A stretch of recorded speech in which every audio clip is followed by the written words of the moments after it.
Okay. Good morning, everyone. I'm happy to say good morning because usually when we have these virtual calls, we have to greet everybody in every time zone. So this is much, better and direct. So my name is Joy Ajapon. I'm originally from Ghana, currently living in the Czech Republic. I've been part of the Wiki Folklore team for the past 4 years. And we are happy to present to you today Preserving Stories, Preserving Identity, Wiki Folklore Unveiled. If I may ask, how many of us have participated in Wiki Folklore before? Okay, and how many of us are interested in participating? I know it's too early to ask, but great. So we're happy you're here. And for those who are just joining us for the very first time, we just wanted you to know the genesis of Wiki Folklore. It started as Wiki Love, just celebrating tradition, cultures, events, basically weddings, everything that is centered on love.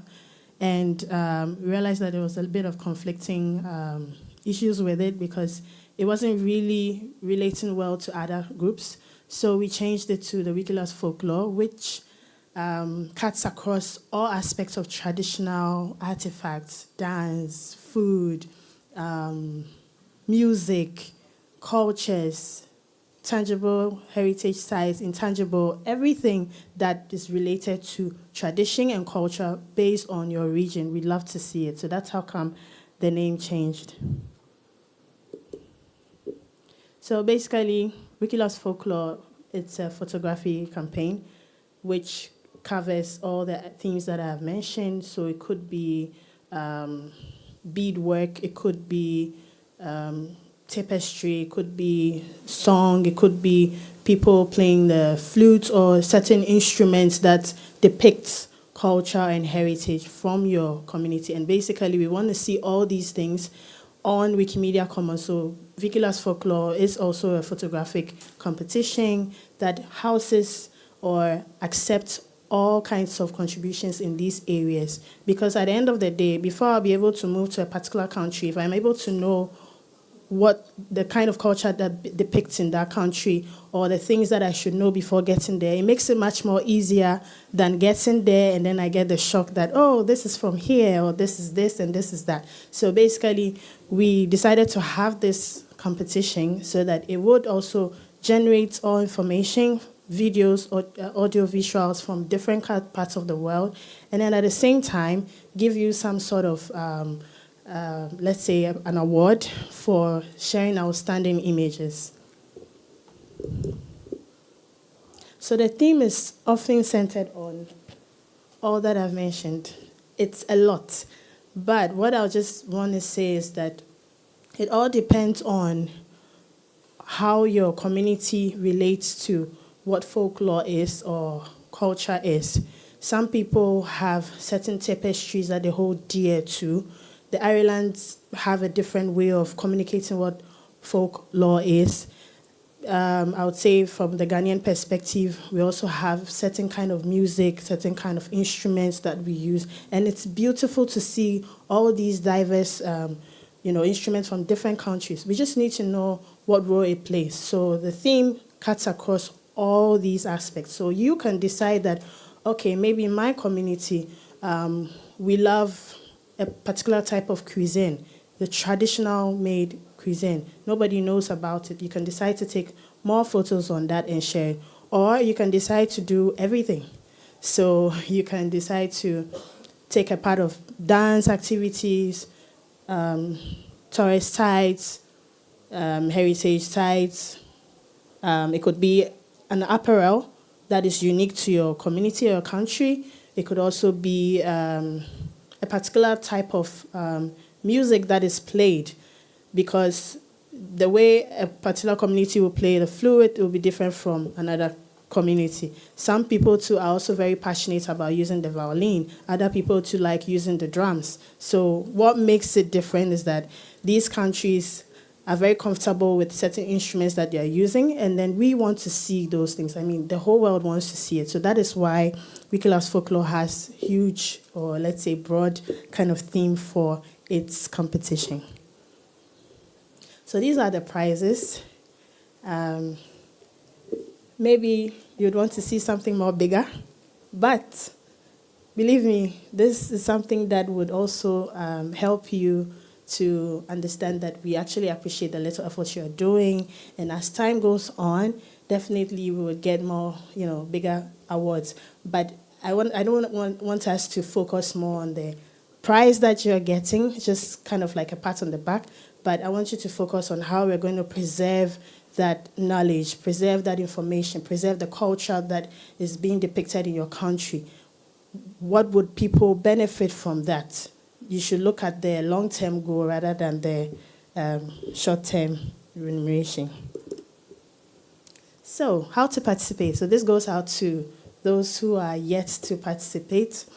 I've already talked more about the theme, and you would have to decide which areas of the theme you're interested in. It could be 5 of them, it could be two, it could be 1, or it could be all. We're open to have contributions from all aspects. So to participate, like I said, it's linked to Wikimedia Commons. You should be able to have access to Commons. We have a template for 2025 already. If you want to start your landing page, you can start that and put all the information there. We're also ready and active to support you if you need any guidance in setting up your landing page. This actually helps community members who are not really part of your community, but they're in your country, because during the organization of Wikileaks Folklore, we've realized that we would have a community participating in the folklore activity. However, there are some individuals who do not even know that your community exists, but they participate because you've already had the landing page created and they see it online and they just are curious about it and then they contribute. So some of these members who even win awards are not even linked to a community or Wikimedia activity. So it's very important that you're able to have your landing page created, and then it would draw attention from a lot of people. And then in the long run, they would find out about your community and then they can join you as well. So, some of the checklists you should have while running this campaign. Obviously, you need to know that copyrighted images are not accepted. The image has to use the effects data. The image must be properly categorized so that we do not, have so much work to do at the end of the day, because when you give so much work, it's also time, and that time could be used to rather make more advocacy and get people on board. So why don't we do it right from the start? So if you're taking the photos, make sure that the categories are well, aligned, so that we would be able to identify it and also have it part of the final photos for the jury process in a timely manner. Category is important. Watermark should not be accepted.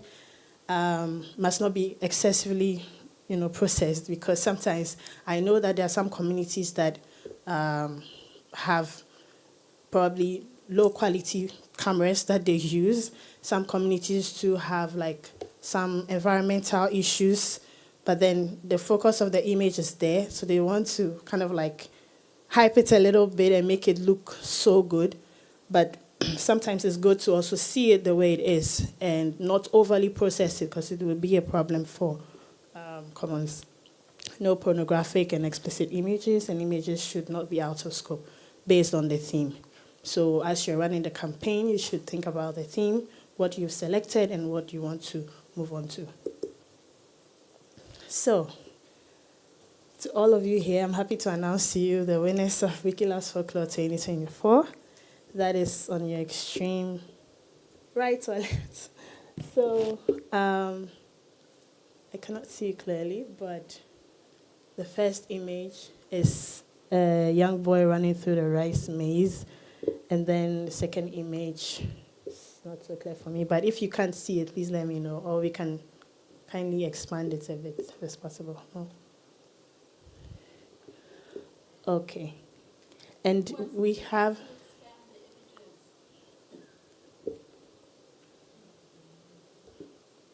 Okay. So then we'll have to just ignore that, but we will make the slides available for everyone to have access to it. And then top winning images. So we have categories like the first three.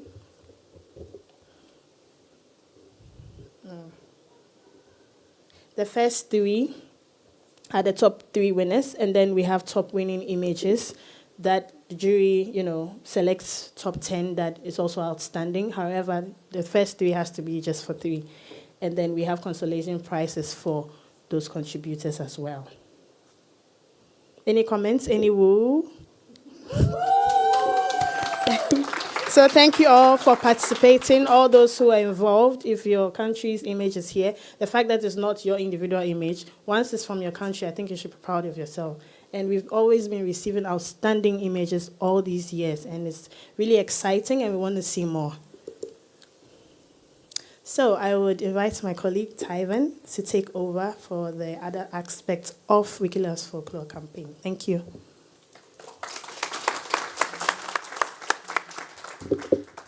Okay, so thank you, Joy.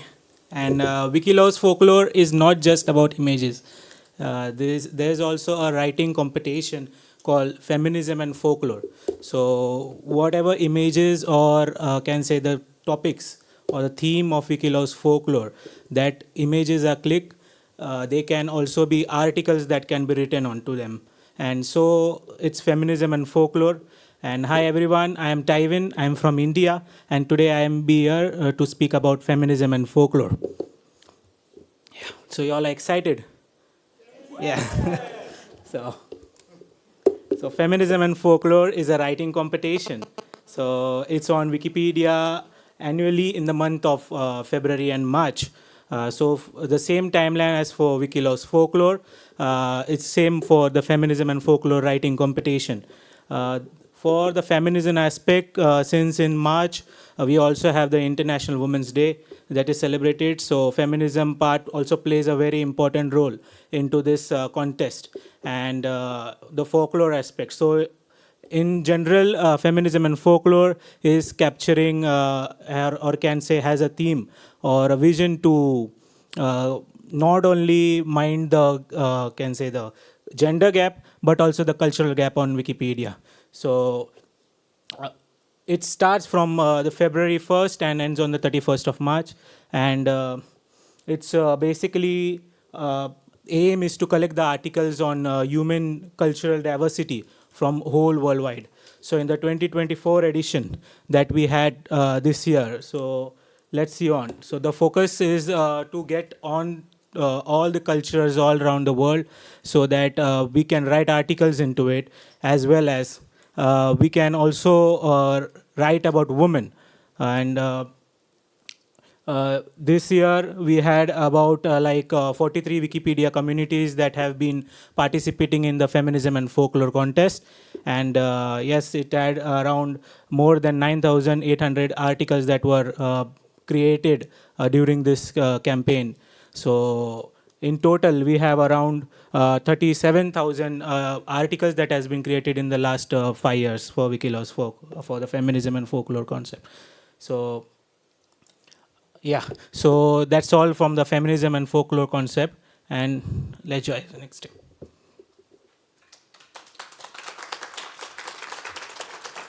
Thank you, Tyven. So just to add, the Wikileaks Folklore had over 41,000 images, videos, audiovisuals covered. And we've seen that over the years, there's always been a growth. Last year was 30,000. This year was 41,000. And we have about 1,900 participants from 190 countries. So it should tell you that even though you would see on our meta page that, maybe 25 contributions or communities participated, like I told you, there's so many individuals out there we need to get on board so that we can also nurture them in our respective communities. So we would be excited to have you increase our numbers as well for next year, because not just about increasing numbers, but the more you increase numbers, it means that the world is able to see all the other hidden treasures that are not yet on Wikimedia Commons, because believe you me, there are still thousands of images out there, thousands of things that have not been represented yet. And before we end with the feminism and folklore aspect, we understand that some communities may not really connect well with what folklore is. But like I said, it all depends on how you define it, because every culture has its own way it communicates its traditional activities. It may not be termed folklore, but you can make your own rendition so that you can communicate it better to your respective communities. And lastly, I would say that because you're in this room, we're going to be organizing a series of workshops that's for feminism and folklore, so that any questions you have that you want to help debunk or you want to have some sort of clarity, we'll let you know how we can fit in feminism, folklore, and all folklore activities together. Thank you very much. If you have any questions, we will be happy. You can also scan the code to join us online. And I hope you're enjoying your postcards. Yeah. So we have various activities coming up, the poster session, community meetup. We can have more interactions if you're ready to say, hey, Joy, Tyven, I'm ready to sign up. Let me know what to do. We're ready to have that discussion with you. And you have received your postcards, and then you can sign up for the campaign as well. Thank you. Okay, so Tyven mentioned, don't forget these dates. Yeah.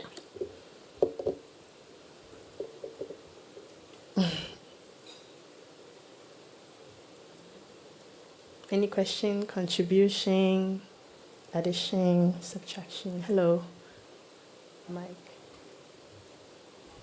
Maybe can you share some tips for the people that is going to take part of this? Sorry. So maybe can you share some nice tips for the people that it's going to be taking part of this new project? Okay, so one of the tips I'll share is that first and foremost, you need to understand your community. Do they know what folklore is? Do you have a different term? You have to find out what that term is and then communicate it with them, because you need to get them to understand what you're doing. You need to understand the theme, the number of themes we're working on. You need to identify the gaps, what hasn't been projected from your community yet, because sometimes we travel places and we are still wild, like, okay, this exists, this is that, but we want to see it online so that those who are not able to travel could have an idea of what it is.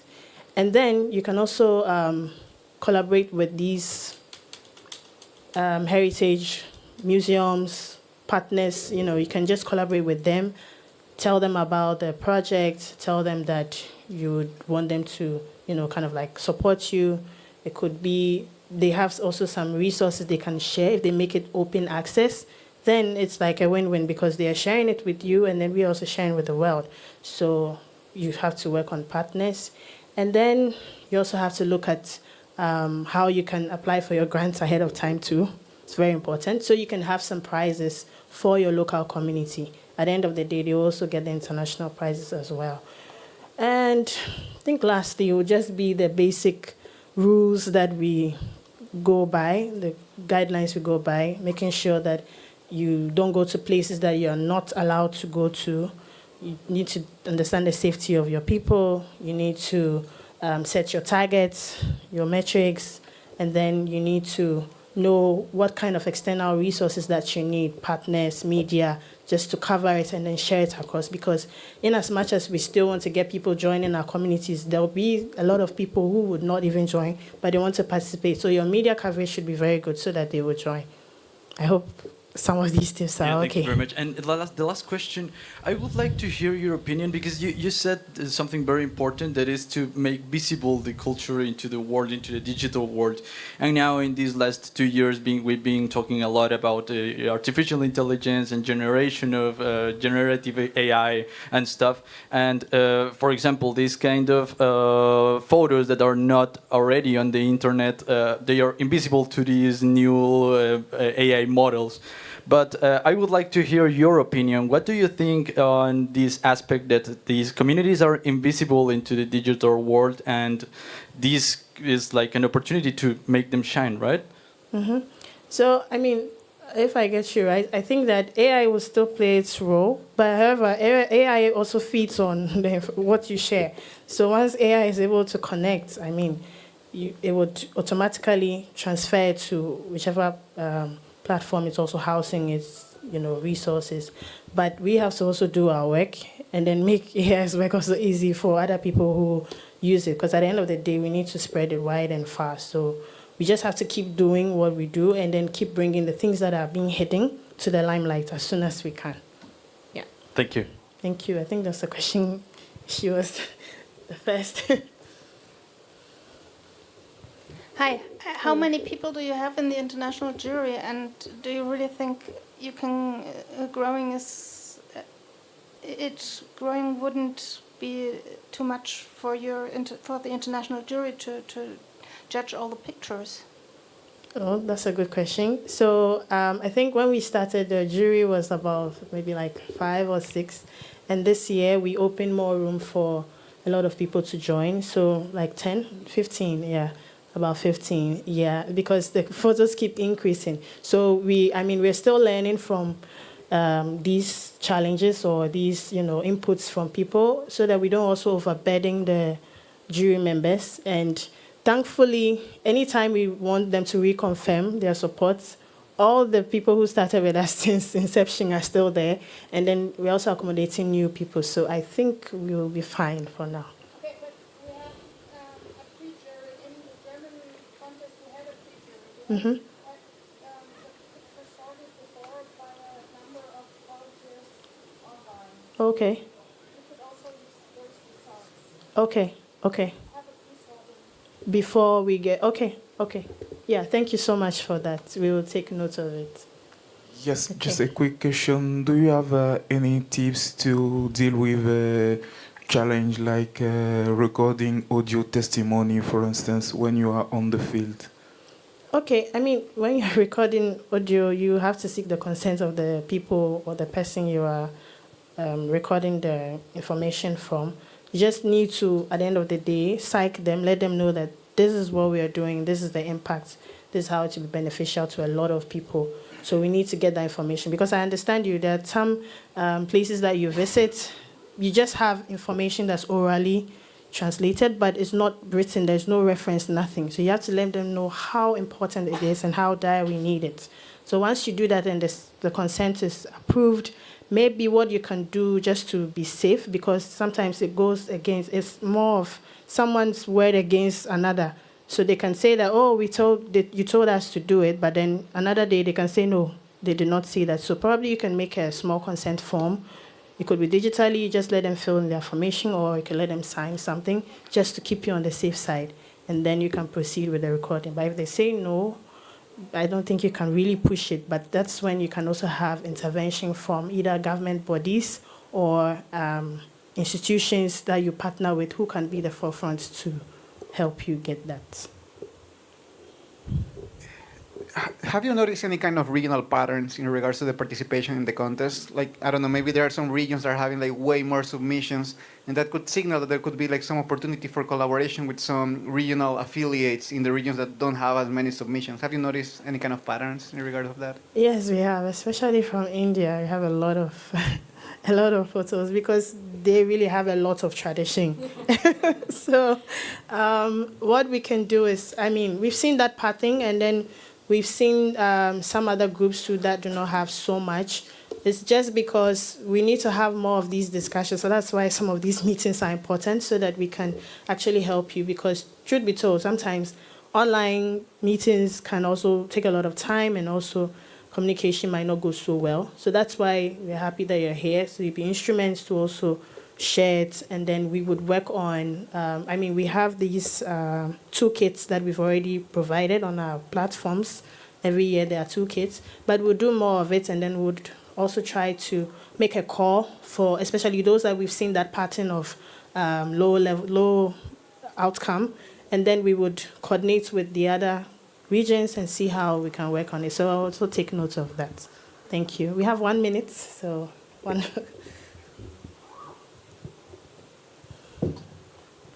Having organized Wikilo's Monuments and Wikilo's Earth, I noticed there's a huge difference that for these contests you go alone in the in the nature or in the cities, photograph buildings. Here you are dealing with people. Can you like share more experience how it's different from these two previous contests? Okay, so I would say that this one also has more to do with events and traditional displays. So, for example, I think in Ghana there was this. They were fortunate to meet one renowned musician who is very passionate about her culture in the northern part of Ghana. They met up with her. She did a dance, took photos. They heard of so many events, and they also had to attend these events. But at the same time, before you try to take the photo, you need to seek consent. That's a bit of the challenge. Unlike the buildings and nature and all that, unless they say no photography or there's no freedom of panorama, which I know that in Europe you have a lot of freedom of panorama. Unlike in Africa, you're able to just randomly take the photos. But us dealing with people, events, scout for events, attend these events, seek consent, take photos. You go for, let's say, like drinks, you're taking drinks or you're eating out and you realize that this is a local cuisine. You can just simply take a photo of your local cuisine, or we can partner with these food industries and tell them that probably when you're making a setup on local cuisines, can we take photos of it for this purpose? So it's more of interactions with the people and more of strategic partnerships before you can able to get this. So it's quite tedious, but it's okay. My time is up. But I don't know if I answered your question. Yeah. Yeah. I have a question here.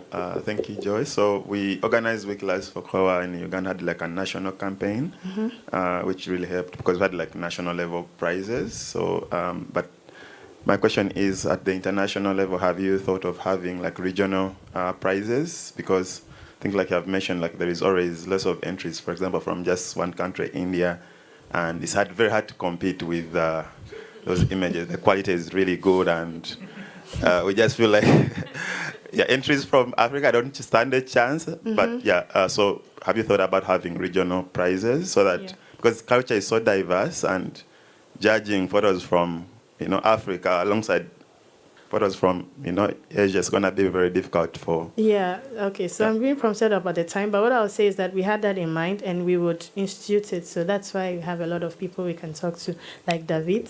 So going forward, we will discuss that and we'll see how best we can support you. So thank you so much, and sorry for the other group taking your time.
to talk to you about this event, AI Sauna, that we arranged in May this year.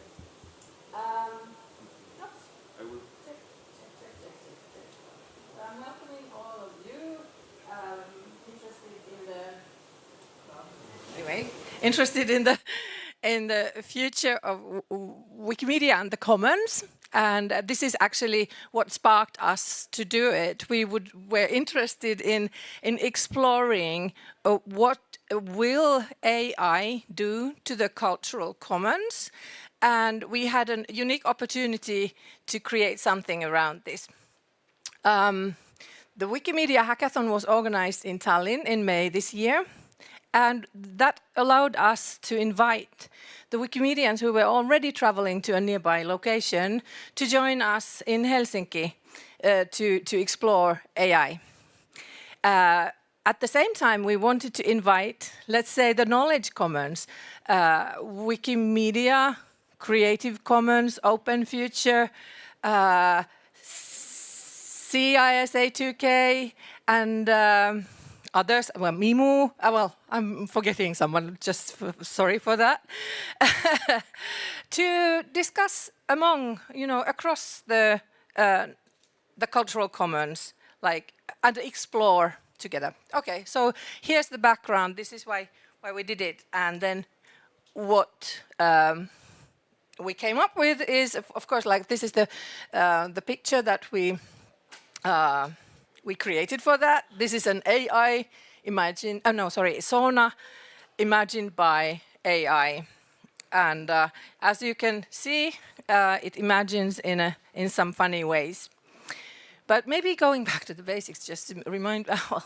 Hello, my name is Susanna. I come from Avoin Helsinki. We are a group that works with GLAM in Helsinki. We work within the Wikimedia big family, but we are based in Open Knowledge Finland. So we are wearing hats very often, and this is maybe hopefully giving us a good opportunity to have maybe like a 360 view to the cultural commons. Anyways, so let's go forward. So one of the challenges was then, or the opportunities to be able to face the future together with all these partners, friends, Finnish GLAMs and others. So as you can see, these are the people. Different groups of people invited. You can see, let me see, there's a pointer laser. Open data advocates, Wikimedia tech contributors on the top bench. Wikimedia tech staff and leadership, climbing. AI research projects, I don't know what that is, what's happening there. And Finnish, and these are the drivers, as you can see. I don't know whether it's the companies or these organizations, but we can interpret. So we also invited Finnish GLAMs with the idea that they do not have to have AI experience. There could be GLAM professionals dipping their toe into what AI could do in their profession, or there could be even technology providers and developers working with AI. And here we go. So these are the stats, first of all, so somebody may be interested. We had 82 registered participants, like 2/3 from Finland and 1/3 international, 1/3 female, 2/3 other. Wikimedians, what is that in fractions? 38%. And we also made a distinction. Well, they were able to declare which level of understanding they had. So fraction of newbies, the major part explorers, so people who have already explored, tested, working with AI, and 27 who work with AI as part of their work. And here's also the division between these different groups. 40% from Wikimedia and other open knowledge organizations. Well, this is not just like a pie divided into these, but like they could have several groups. So 56% were identified as cultural heritage people, not necessarily professionals, 10% from creative fields, 5 only representing public policy, and 18 AI development. And also, actually, there were 47 organizations altogether represented. And here we have the full list: Wikimedia Foundation, Creative Commons, Wikimedia Deutschland, Flickr Foundation, Open Future Foundation, MIMU, and Center for Access, Internet and Society Access to Knowledge. And so I go through what we did. We had 2 days, and that was like the weekend was a hackathon in Tallinn, and then on Monday and Tuesday we had a sauna.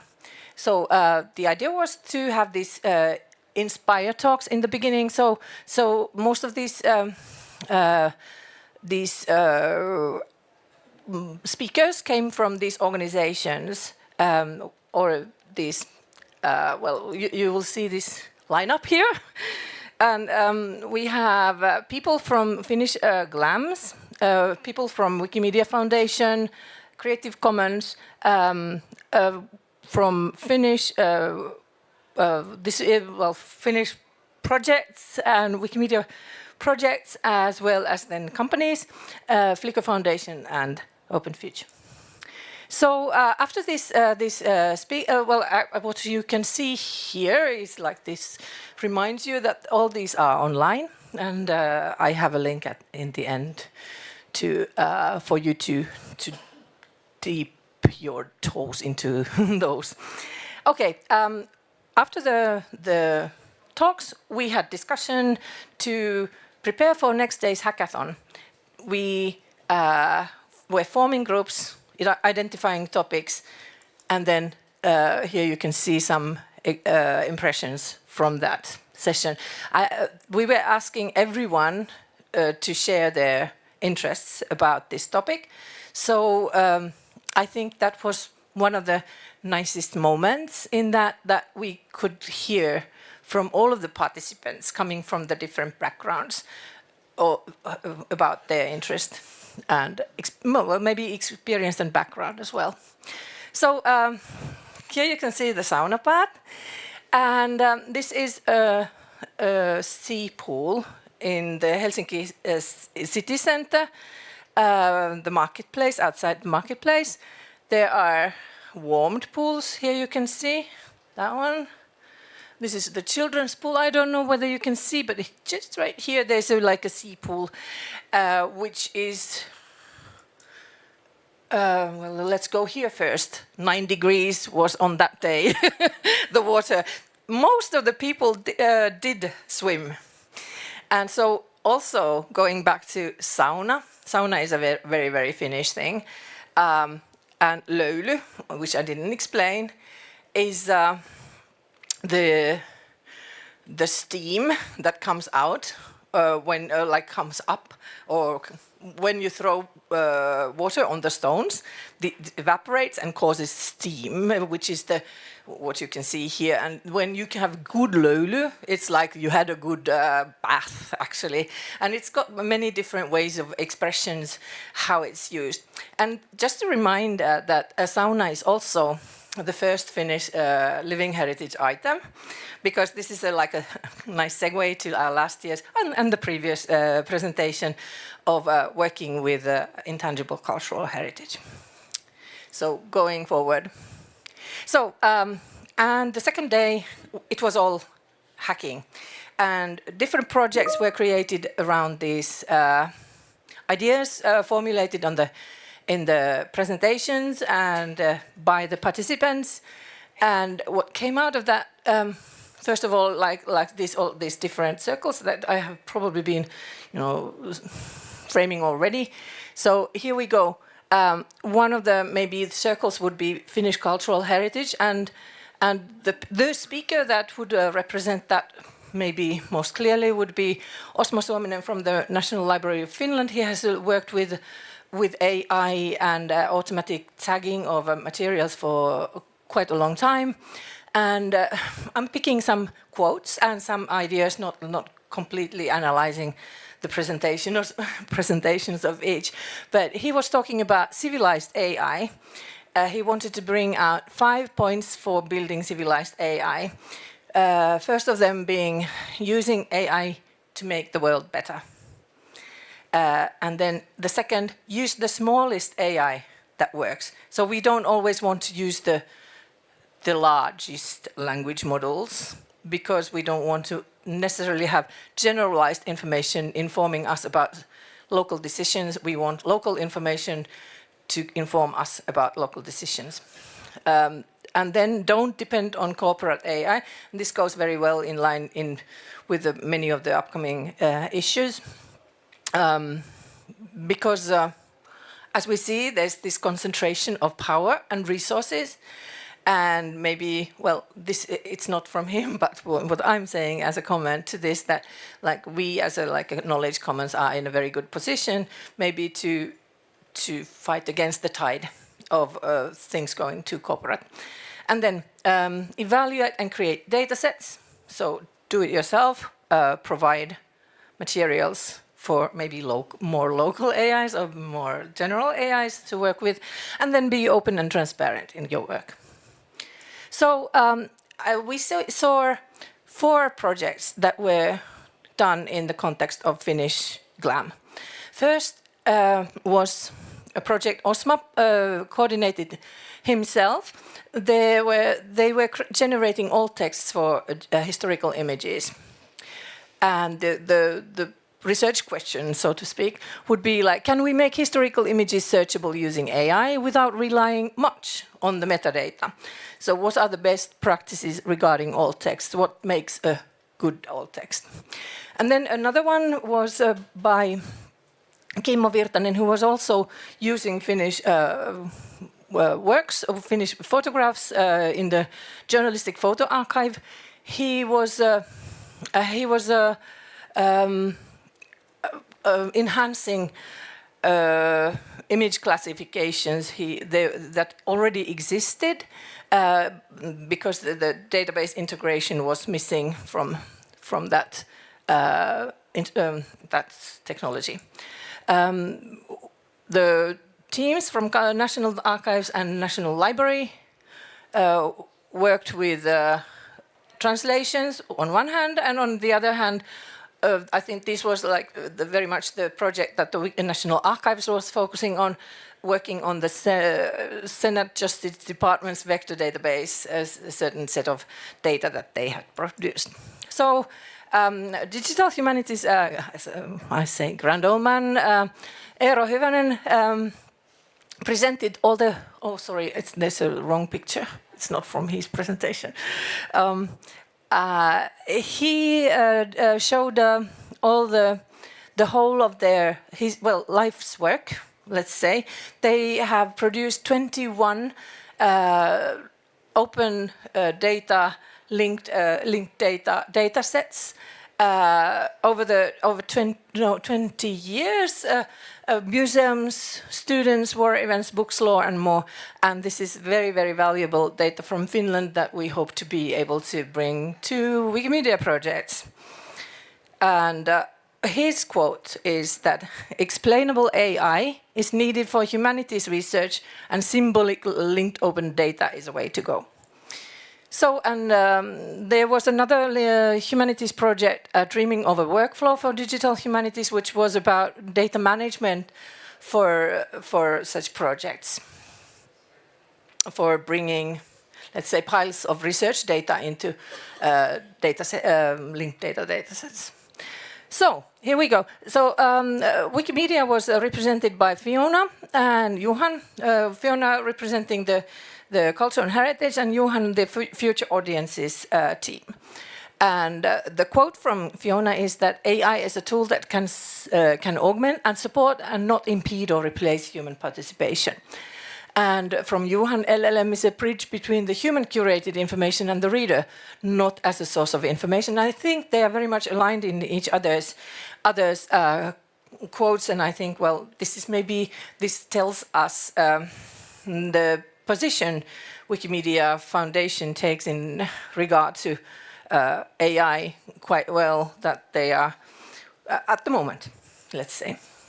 So there were Wikimedia-related projects. A rather large group already created a project, AI for Wikimedia Commons. They wanted to see whether we can use AI model to improve the metadata of the pictures on Wikimedia Commons. So, for example, pre-evaluate Wiki Loves Monuments contest submissions, or suggest commons categories to the user during upload, or create better titles for images without intelligible title. I don't know, illegible. Okay, identify bad and great images. And Johan also made a small contribution by sharing his idea of creating stories about AI, asking the community to come up with their visions for AI, how it will affect the Wikimedia environment, and making this like a body of stories and knowledge, commentaries. And the Finnish team, Kai Arne and Robert Silén, presented the work. Kai works with as a CEO of MariaDB Foundation, the software that Wikimedia projects run on, and together they work with the project Fredrika, which is bringing the Swedish in Finland online on Wikimedia projects. So it was sort of two-pronged, and there were two people there talking about two things. Anyway, the title was Harnessing AI and Databases for Wikipedia, and one of the outcomes was these 10 conclusions about how to use AI to improve the quality of Wikipedia as an encyclopedia. And the quote is like, use AI as an infinitely eager junior research assistant. So not let it run wild, but have it as a I don't know, a slave, but right. Junior assistant equals slave. That's interesting. Right, here we go forward. George Oz from Flickr Foundation brought the aspect of exploring the creative use of AI. So the visual and the maybe, let's say, artistic. So what they had done as a project was to create this, The Family of Man by Edward Steichen, as an AI created publication. So like interpreting, envisioning the publication from the 50s as an AI production, AI-assisted production. And, well, you have to go and see it because, well, I can't draw all the conclusions right here, but, yeah, please go ahead. So, creative works, two of the hack projects was, there was the Writing Atlas by Jennifer Lee and Kevin Peirovi, yay! And they were generating a set of canonical, questioning whether it was possible to create a set of canonical tags from thousands of manually created feral tags. I really like these feral tags. I think they used to be called folksonomies, but now feral tags, that's today's word. Yeah, in a catalogue of over 5,000 short stories that have human-written summaries. And Heikki Kastema presented an article he had created together with a chat bot about evaluating AI texts, and then I'm not sure if it's available online. Anyway, Connor from Creative Commons shared the work that Creative Commons does. We go to the policy area. So Creative Commons was one of the presenters who were exploring the policy space. And he shared what CC works on, the legal clarifications regarding AI, co-developing broad solutions, global AI policy, and the global community that can be created around this.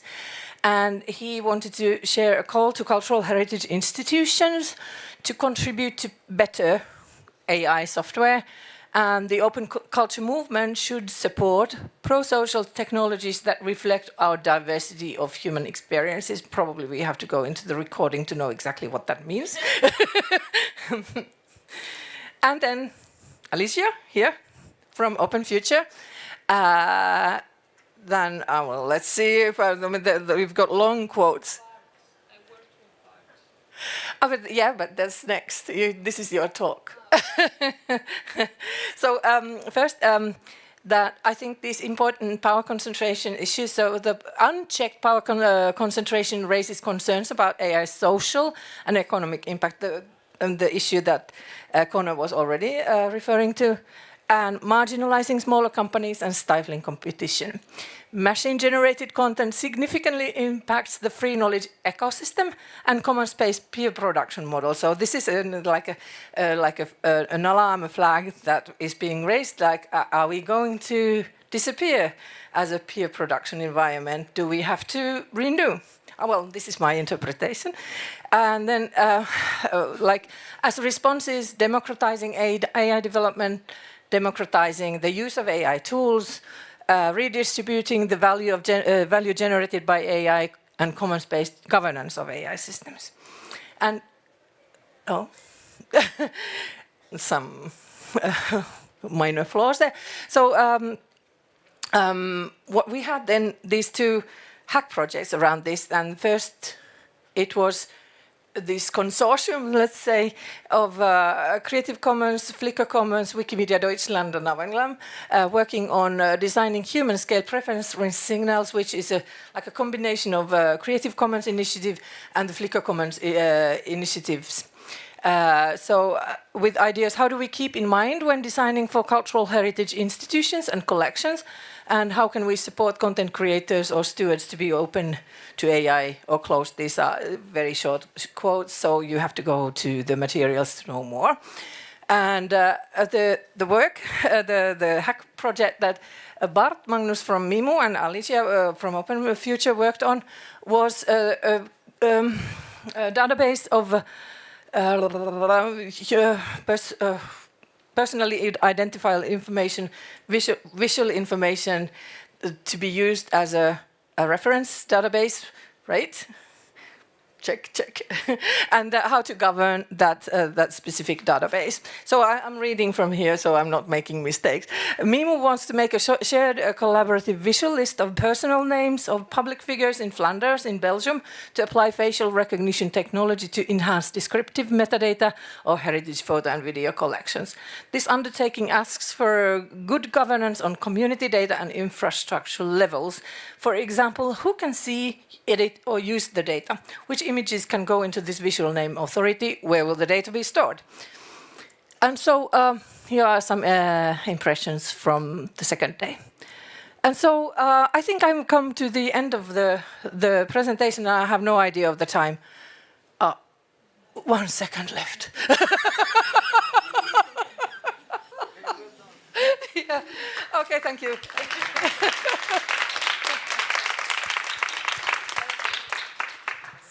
I don't know, probably no questions. There's one question. Okay, go ahead. Maybe we can have the question.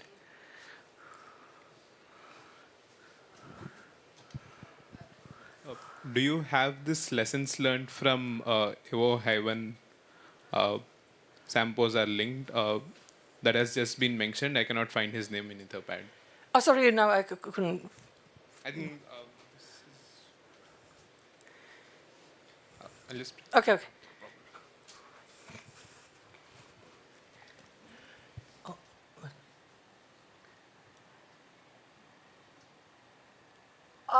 Etherpad.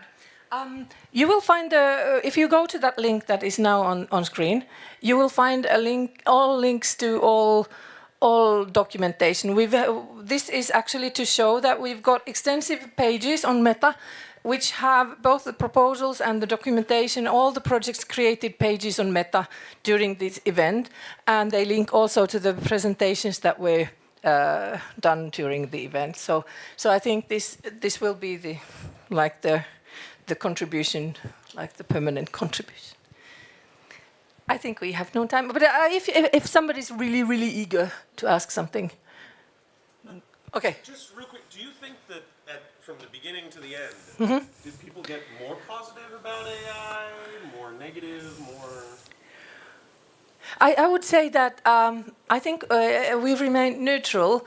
I think the understanding might have been raised a little, but I think one of the best outcomes was that this kind of co-creation and exploring together is a very, very valuable way to go forward. Yeah. Okay. Thank you so much.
Welcome. Still in the morning of the first day of Wikimania, so everybody is looking fresh. We're going to kick it off with some audience participation. We'll keep it very light. First, welcome. This session is called the Policy Advocacy Showcase. So if you're in the wrong room, now is the time to leave. I'm going to start by holding the mic, obviously. I'm going to start with some basics. So if you'll indulge me, I will be speaking for a few minutes to kick us off before I hand it off to the wonderful panel you have in front of you. I'm Ziski Putz. I'm the Senior Movement Advocacy Manager from the Wikimedia Foundation, and I will be your facilitator. And I am joined by the movement members who do the actual policy advocacy work that we're going to be talking about today. So we have Eric Lut. Some may call him the Lord of the Creative Commons, but he is actually project manager for involvement in advocacy at Wikimedia Sweden. Does that sound right? Yes. We also have Lucy Crompton-Reed, Chief Executive of Wikimedia UK, Patricia Diaz-Rubio, Executive Director of Wikimedia Chile, and Mikola Kozlenko, Vice Chair of the Board of Wikimedia Ukraine. So maybe we can give them a little round of applause to get them excited. All right, I'd like to get a really quick temperature check of who's in the audience, because I see quite a mix of faces. So maybe you could please raise your hand for me if you've never heard of public policy advocacy work that Wikimedians or the Foundation are doing. Wow, okay, good for us. I think that's a good sign. Now please raise your hand if maybe you've been hearing about the term, but you don't really know what the work is that it refers to. Yes, I love the honesty. Thank you. That's why we're in this room. And now you've heard it all before and you can't get enough. Hands up high. Yes. All right. That's what we love. Okay, so the goal of our session is very simple. We want to give you an advocacy 101 of what this work actually looks like within the Wikimedia movement, who's doing it, why they're doing it, how they're doing it, and also how we're going to plan on continuing to build this muscle in our movement. So I hope you walk away with some clearer understandings. If you do not, if we don't cover what you hoped we would, please come corner me at any point in this conference or any of our speakers. So the basics, why we do policy advocacy in the Wikimedia movement. As many in this room know, the ability to freely access and contribute to knowledge online is not guaranteed. We face a lot of challenges that come from a hostile policy environment. Those can be barriers like government censorship, corporate or state surveillance, internet shutdowns, dis and misinformation, paywalls, and other barriers that prevent this kind of free access and contribution. So that's why the Foundation and many of our members are actively trying to basically stop bad policies we think are bad for access to free knowledge, and or promote ones that we think would be good for contributing to free knowledge. And we split our work roughly along 5 public policy priorities topics that we work on. And you can think of those as trying to promote policy environments that will protect the people of this movement. So that often comes down to things like privacy. We will try to do work that protects our values. So that tends to be work that falls into the buckets of human rights or countering disinformation. And we also try to do work that will protect our community-governed model. And those tend to be policies related to access to knowledge and freedom of expression. So in practice, what that looks like, some of our work this year includes combating mis and disinformation around elections. As many of you know, it was a record-breaking year in terms of the amount of countries and publics that were going to the polls.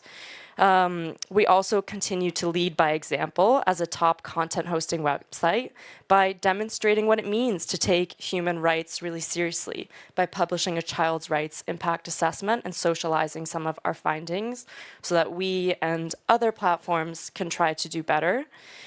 In Brazil, we worked with Wikimedia Brazil and allies to improve language and copyright-related bills. In the USA, we continued our campaign against Section 702 of the Foreign Intelligence Surveillance Act, which allows the US government to surveil individuals located outside of the US and also US residents. And we invested in providing affiliates with more funding, skills exchange, and opportunities to engage in this type of work. So that's things like finally making foundation grant funding available for public policy initiatives, supporting Wikimedians in attending regional policy conferences so they can network with important stakeholders and show off some of their work, organizing Let's Connect sessions that some of our speakers participated in, and trying to do a better job of compiling resources on MetaWiki and Commons, which I know people can appreciate is no small task. And finally, looking ahead, what's coming up for us? We are tracking complex legal requirements across a growing list of jurisdictions. Internet regulation is increasingly asking platforms or companies to carry out risk assessments and audits. It's not sexy work, but it's important and it's really time intensive. And this applies to all kinds of things like child protections, online safety, intermediary liability, and the hot topic of the day, AI. We continue to combat disinformation. This is a really big focus for us in the face of declining levels of public trust in information sources, which has also been influenced by tech developments like generative AI, notably. And we're monitoring punitive regulations that may criminalize online speech, the use of internet shutdowns, or other sort of tactics like throttling that might curb people's participation in holding their governments to account. This is important work that is quite an array of topics, but the good news is it's a team effort, which is why I'll stop speaking, and I'm not up here alone. And I'm going to kick this off with a question to all of my panelists, maybe starting with Eric. Could I ask you to real quick just say your name, the superpower you think you bring to advocacy work, and maybe you can answer also, in your experience, what's the unique perspective that Wikimedians can bring to policy discussions in your country context? Thanks, Ziski. And yes, it seems like this microphone is working. I'm Eric Luth, and as you said, I work for Wikimedia Sweden. Also, just want to say that I didn't name myself the Lord of the Creative Commons. It just We have witnesses. especially if there's anyone from Creative Commons in the room.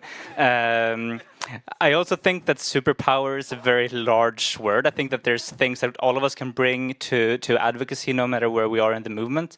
But some of the things that I think that I can bring is partly like a long. I worked for quite a long time in politics, working as a political assistant. I have quite a vast experience of how political and democratic processes work, which I think is really important when you try to do advocacy. When is a proposal fitting in time? When am I supposed to reach out to the members of the parliament? You know, having a basic understanding of timing, which is, I think, if you come too late or too early, like no one will care about what you're saying. You need to understand the right part of the process. I also think that, and I think that this is something that most Wikimedians would have as well, but quite a deep understanding of how intellectual property and copyright works. I've worked mostly with advocacy and copyright, and is this working better? Okay.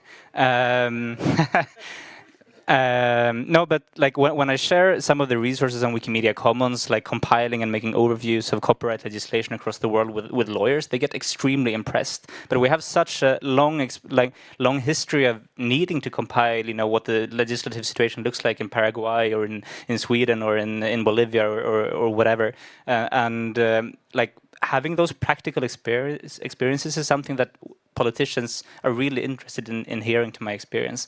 So maybe like not superpowers, but what I can bring is insights on how politics and political processes work and practical experiences of where copyright is failing.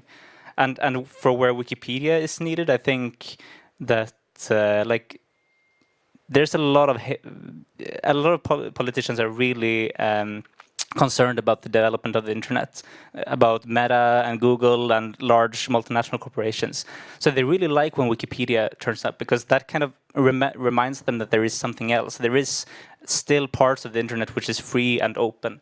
And I think that that's an area where we can actually become great allies and build alliances. Go ahead. Yeah, my turn. Hi. I thought that your mic was not working well. But okay, but from here I was hearing a little bit funny, but it's okay. Well, my name is Patricia. I'm just like Siski said, I work for Wikimedia Chile. I'm the executive director. Yeah, superpower is a strong word. It's a strong concept. But if I have to choose one of my talents, maybe, I'll say that communication, it's a very important piece on this whole advocacy puzzle. I am a social communicator. I went to journalism school. That was the main thing that led me to work with the Wikimedia movement. I was dragged to work on advocacy. That's not necessarily what I signed for when I started working for Wikimedia Chile. Yet I think that trying to explain what we do, the importance of the thing that we do, the complexity of the Wikimedia movement, it's a challenge itself. A lot of people know us because they relied on the quality of the content that it's within our different projects, and that's wonderful.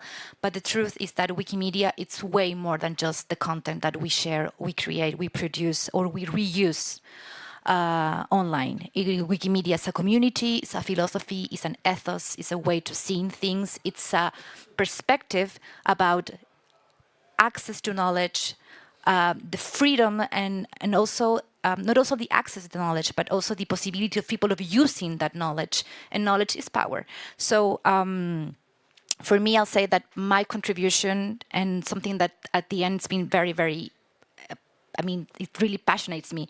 It's that challenge, how to explain that to people that not necessarily see what's beyond a particular platform, and that, of course, Wikimedia has nothing to do with Google, Meta, or whatever you want to call it. Thank you. I don't know, you have your mic? No. Okay. We share, yes. Yes, so hello, my name is Mykola Kozlenko. I'm vice chair of board of Wikimedia Ukraine, also an administrator of Ukrainian Wikipedia, and that's probably the superpower I'm bringing to the table, because people are not to deny legitimacy to anybody else, but people in like advocacy world are used to talking to project managers, to executive directors, advocacy coordinators, and so on. But when they see a volunteer, especially like a volunteer Wikipedia administrator showing up, they are saying like, oh, that's something new. We are not used to talking to this kind of people. And this is quite a big impact, and which is something I also encourage all of you to do, is if you want to bring from time to time at least some experienced Wikipedian to the room to talk about advocacy, that really makes a change. Because, for example, there is a big topic about content moderation now, in particular in European Union, but also probably elsewhere. And we as a movement bring a unique perspective of like community-based content moderation that not really many big platforms bring. Like there are administrators of Facebook groups or like subreddits, but that's like a smaller scale thing, which is not as developed as our culture of administrating projects by communities in the Wikimedia movement. And I think this is something that lawmakers and partners are really willing to hear about how we as like random people basically are good at moderating one of the top 10 websites. So this is like the superpower most of us share in this room, that we help keep our projects like working and being moderated and being in order by a bunch of volunteers. And this is a perspective that our advocacy partners really want to know about us. And this is also something that helps you sometimes open doors by saying, we want to share a perspective that like pretty much nobody else in the world has. So this also helps, for example, for us in Ukraine, that we are saying, well, we already have some mechanisms that other people can learn from, because we successfully maintained this platform for like 20 years, also in different challenging environments, and saying like, we have a very unique environment, but we as a movement have some recipes to solve the problems. And we, of course, need help from lawmakers, we need help from partners to be successful in it, but saying that like, we already have some ideas that we need you to help us implement is something that really helps. Lucy? Thank you. I really love the idea of having recipes rather than models or products. So let's have some more recipes. Hi, I'm Lucy Crompton-Reed from Wikimedia UK. I think my superpower, if I have one, is that I'm a straight talker, but I do it with a smile. And I think the unique perspective and value that Wikimedia brings to these policy discussions is that we are for the public benefit and the public interest. We're not serving up profit for shareholders. We're not protecting rights holders. although we do respect copyright, but we are there to serve the public interest, and that should be in alignment with whoever we're talking to in the policy sphere. Policymakers, politicians, parliamentarians, they are there to serve public benefit, and so are we. But I'll leave it there because I'm mindful of time. Thank you. All right, so speaking of sharing what it actually means to moderate content on Wikipedia. And Mikola, you mentioned that you've been doing this for a long time and it's helped you open doors. At no moment in time are European officials specifically perhaps more interested in hearing how this actually works, especially if you're combating dis and misinformation campaigns, than in a context like Ukraine right now. So maybe can you share how the work you were doing to combat disinformation before the war has changed over time, so since, from helping people understand the basics of what they can and can't write on Wikipedia to the presentations you've ended up giving at the European Parliament? Yeah, good question. Thank you. So we in Wikimedia Ukraine were interested in advocacy around disinformation even before the war started. So we started working on this topic around 2019-ish. The context was that there was a big legislative push around fighting Russian disinformation in Ukraine, and we realized that the community also needs some support in this, and we also need to make sure that there is a good awareness of the Wikimedia model on one side, and there is a good awareness of disinformation trends in the community on the other side. So we had started developing partnerships with partners, in particular media organizations like Detector Media or Institute of Mass Information in Ukraine, who are basically some sort of media watchdogs or independent media unions who are involved in this topic and with whom we have seen some synergies. And it helped us also to make seminars for the community, to be involved in discussions with partners around these topics.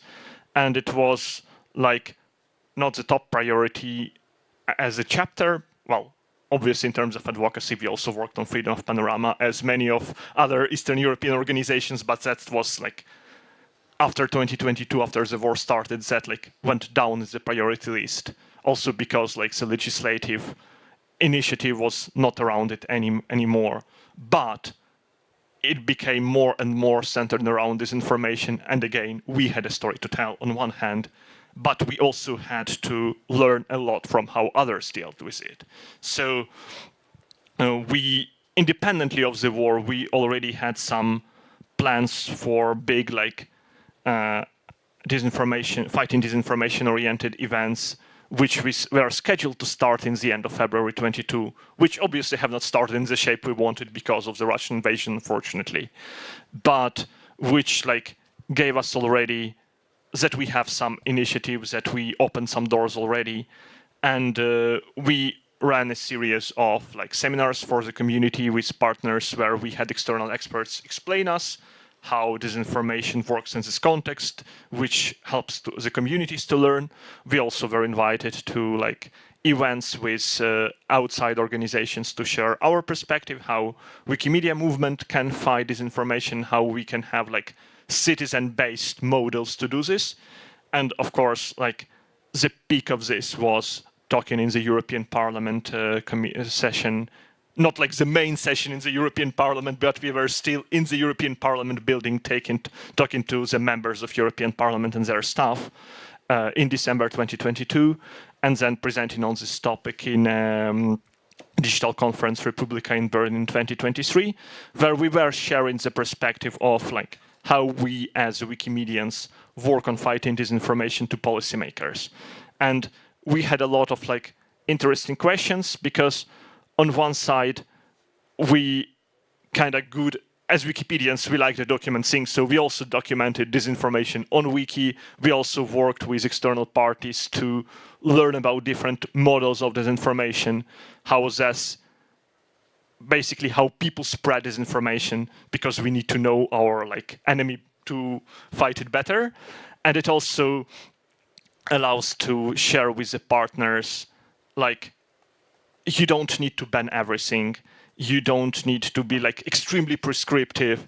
that we can do it together as a community by educating people. We can do it as implementing good policies and good like content filters on our side, and that this approaches basically work because Wikimedia projects have not turned into a garbage.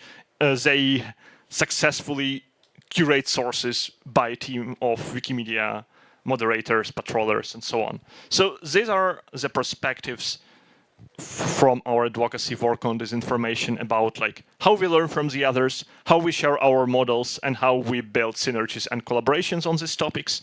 And for example, this gives us also a doors to like new projects. We are now discussing with a partner a project on reviewing like the most visited articles of Wikipedia, like crucial articles, especially around the war topics, around like some historical topics, on like obvious disinformation, on verification by experts, because this is something that our community was like long interested in. We did not have a suitable partner. Now we think that we are close to finding a good network of partners, good network of funding to deal with this, and probably we will have a good presentation on this next year if it succeeds. Thank you. You heard it here first. The projects have not turned into garbage. Maybe we can get that on a t-shirt. Thank you very much. And we will have time for Q&A. Not all circumstances are that dramatic, for lack of a better term. Patrizia, you mentioned that you were dragged into policy work. But since being dragged into policy work, Wikimedia Chile has taken a leadership role in helping to build an advocacy network of Wikimedians. So perhaps you can tell us a little bit more about why you chose to focus on advocacy. You know, how did this all get started for you? Yeah, I was dragged. Well, Wikimedia Chile exists since 2011, and of course, as any other chapter, we were mainly focused on fueling our community and creating and facilitating the creation of new content for Wikipedia. Yet, in the last few years, we start seeing a certain tendency in our political space where a lot of regulations around the uses of internet start changing, and that start concerning us. And even though Chile has very important local organizations dedicated to digital rights or digital rights advocates and activists, we were seeing that none of them were talking about how these new regulations might affect our model. And of course, because the Wikimedia model, it's very particular. And we rapidly realized that it was not that we had to be the ones to protect and defend our model, that nobody else was going to do it for us. So it was a little bit scary at the beginning because it was learning a complete new world, the political world, the policy work. It's a complete new language, and of course it was challenging. But the most challenging but also motivating thing was trying to gain placed in the table where decisions were made around these topics. As any other NGO has the opportunity to participate in those political and public policy conversations. And of course, that was an important conversation in our own community. Are we sure that we want to take this path? And well, we jumped, we decided to do that shift. And we also discovered very rapidly after doing our first advocacy efforts that we failed, of course, that we need to have our community support, not only in Chile, but our Wiki world support. And that's why we decide to take a certain type of lead or something in creating or fueling, strengthening this network that was already existing thanks to the work that you do, Siski, in the global advocacy team. That we need each other to do this. We need not only our emotional support, but we also need experiences. We also need data. We need, we need the support of our colleagues around the world who have been doing this maybe a little bit longer than us, and that's why we create, or we applied and we developed the first Wiki advocacy meeting last May, and I hope it was like not the first one, but not the last one, and that was the origin of all of this. Thank you so much for the work that you've been doing in fueling this emotional support network, among other things, for the movement. And when I say the movement, I'm talking about Wikimedia, of course, but also many in this room are part of the open movement, the free knowledge movement that we're all part of. And that's really what we're talking about in this room. So let's get a little more down to the tactics. Wikimedia UK is a great example of how this kind of slow burn prep of Wikimedians just putting their head down and doing their programmatic work can help to raise the visibility of Wikimedia as an organization that really has a seat at the table, that has relevant insights to share about important topics like media literacy, for example, and that can then set you up to perhaps influence some more urgent policy discussions. For us, most notably this year, that comes down to our favorite topic, the UK Online Safety Bill, now the UK Online Safety Act, TIR. It is the biggest campaign we've worked on all year together, the most classic example of, I think, a textbook advocacy initiative in terms of the tactics that we applied. And it also dealt with the policy trend of online safety that we're now unfortunately seeing pop up all over the world, in Australia, Brazil, Canada, France, at the EU level, and the US, just to name a few. So Lucy, can you please walk us through what this campaign entailed? Yes, I will try. So firstly, for those of you who don't know, the UK Online Safety Act was introduced to try and protect people online, but particularly children and young people. And obviously Wikimedia UK and the Foundation really strongly supports the idea of children being safe online.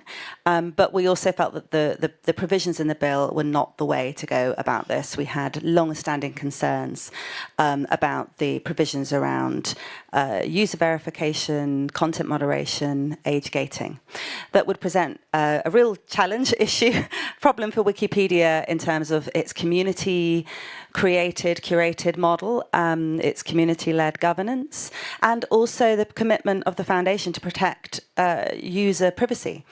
So the Act actually started life back in 2017 as a green paper, and then there was a white paper published in 2019.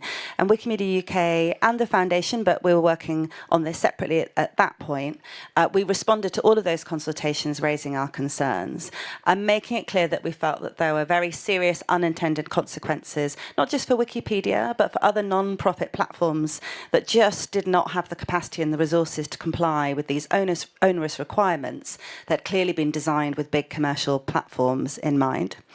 And then in January 2023, the bill was introduced to the House of Lords, and in the UK parliamentary system, it's in the House of Lords that the really detailed scrutiny takes place. So that's the point at which our advocacy efforts really went up a gear. And by this point, Wikimedia UK and Wikimedia Foundation were working very closely together to align on a campaign. So we worked with the Wikimedia UK, mainly me, worked with the global advocacy team at the Foundation, but also the legal teams, who, without which actually the work that we did really wouldn't have been possible in quite the same way, and also the media teams. And the approach initially was to look at this incredibly complex, heavy 300-page bill and say, what are the really egregious elements for our movement, and to draft changes to the bill. We then did a targeted email campaign to about 60 peers that we'd identified as being of high priority. We had follow-up meetings with peers that shared our concerns, but we also held briefing meetings with people where we were trying to change their mind and advocate for our positions. So we met with government ministers, government departments, the regulator Ofcom. We were invited to brief the Labour front bench in the House of Lords. And owing to all of those efforts, we were able to secure sponsors for our changes, which are called amendments. So those amendments were then debated during what's called the committee stage in the House of Lords, which confusingly is not a committee, but involves the whole House. So that's where the detailed line-by-line scrutiny takes place. And it became clear from that actually, and these private meetings with government ministers, that we really needed to change tack for the next stage. So we decided that instead of presenting 10 or so amendments which are addressing individual problematic areas of the bill, that we would instead focus on just one amendment, which was calling for an exception for public interest projects, so that the law would not apply to Wikipedia and other similar non-profit spaces. So we then went to the report stage. There are about 7 different stages of the passage of a bill through each of the houses in the UK system. The report stage was where we presented this amendment. Well, our sponsoring peers presented this amendment. And I want to share a few quotes from that are on the public record from members of the House, because I think it's really clear that there was cross-party support for some kind of exception for projects like Wikipedia. So, and I'm obviously not going to remember these completely, so I'm just going to read them to you. So, Baroness Stowell, Conservative frontbench peer. I have been very much persuaded by the various correspondence that I have received from me, which often uses Wikipedia as the example to illustrate the problem. We must make sure that there is a way of appropriately excluding organisations that should not be subject to these various regulations because they're not designed for them. Lord Clement Jones, who was the Liberal Democrats' spokesperson for the digital economy at the time, all of us are Wikipedia users. We all value the service. I particularly appreciated what was said by the noble Baroness Lady Kidron. Wikipedia does not push its content at us. It is not algorithmically based. And it's worth noting that Baroness Kidron, who spoke really passionately on Wikipedia's behalf, is actually the chair of the Five Rights Foundation, which is a key child safety organisation that was also lobbying heavily for the online safety bill. So we had supporters in the House. And Baroness Harding, another Conservative, said, there is unanimity of desire here to make sure that organisations such as Wikipedia and StreetMap are not captured. Reader, the unanimity of desire did not result in a softening of position from the government. So as a result of this, Wikimedia UK and the Wikimedia Foundation decided to launch an open letter. At this point, we had been very much focused on parliamentarians in our advocacy. We had also generated quite a bit of media coverage in newspapers such as The Telegraph, The Guardian, and on the BBC. But this is where we're really trying to galvanise the public, but also allied and partner organisations. And the letter essentially repeated what we had said in private, which was we felt very strongly that there should be that there should be an exception to the law for public interest projects. And the letter was signed by over 800 individuals and organisations, including Creative Commons, Flickr Foundation, the Heritage Alliance, Liberty and Open Rights Groups, among many others. Unfortunately, the Online Safety Act, as Ziski alluded to earlier, did pass into law with most of the troubling elements still intact.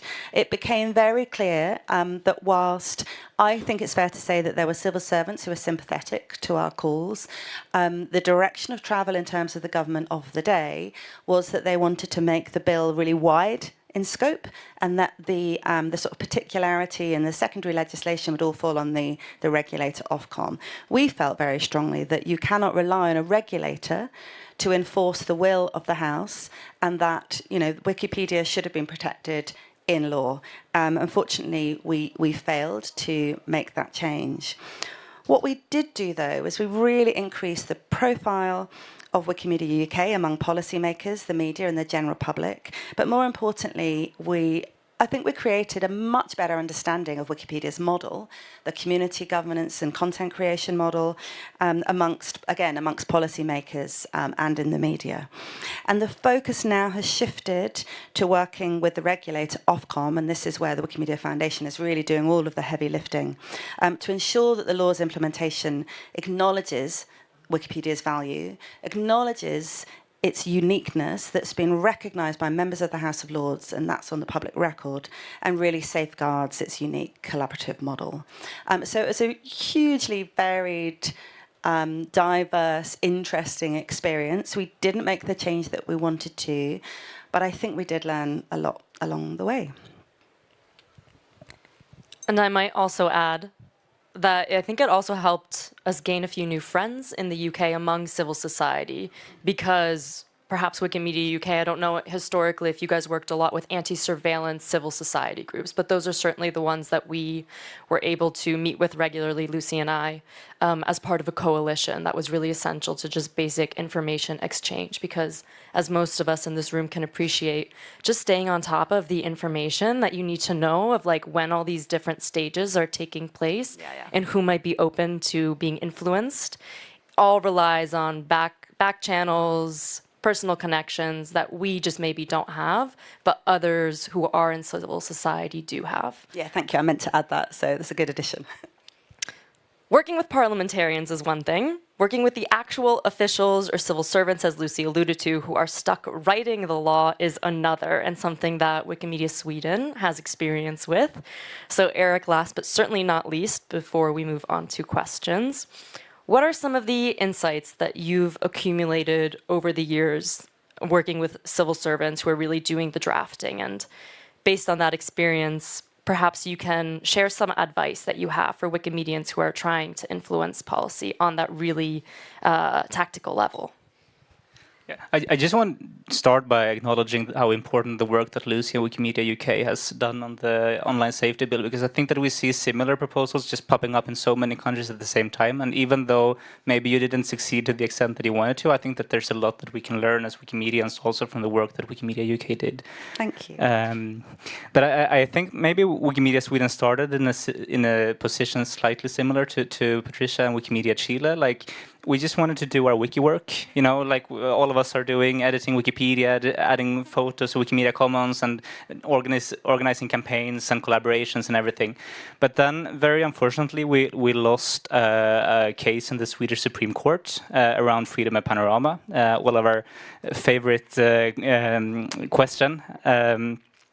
And this kind of catapulted us to the table. We needed to start, like Patricia said, dragged. We were just kind of thrown into the room. Like all of a sudden, everyone wants to know our position. Everyone wants to know what does this actually mean for Wikimedia? What effect does it have on Wikipedia? This was, I think, 8 years ago, and we quite rapidly needed to develop a strategy for how to change the law, or so that the outcome from the Supreme Court would be changed, but also to start to do advocacy in general. Because if we could lose a case around freedom of panorama, there's for sure other areas where we can lose court cases as well. We need to build a long-term advocacy strategy. For quite a few years, we struggled to understand how to do this in a good way. We met with members of the parliament. We met with the politicians at different levels, but around the same time, there was quite a large amount of court cases from the Supreme Court that turned out to be very detrimental for openness altogether.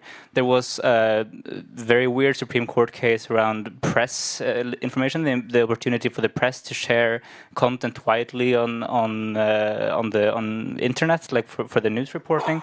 There was another quite a few different issues, 5 or 6 court cases that we identified that caused big problem for the opportunity to share information and content freely online. And this is also something that the government started to realize. So we had several meetings with the Department of Law that's responsible for copyright and IP in Sweden, and said that these are a few things that need to be changed. Like the outcome of the courts create a situation which doesn't work in an online environment, and for some reason, eventually they actually listened to our concerns.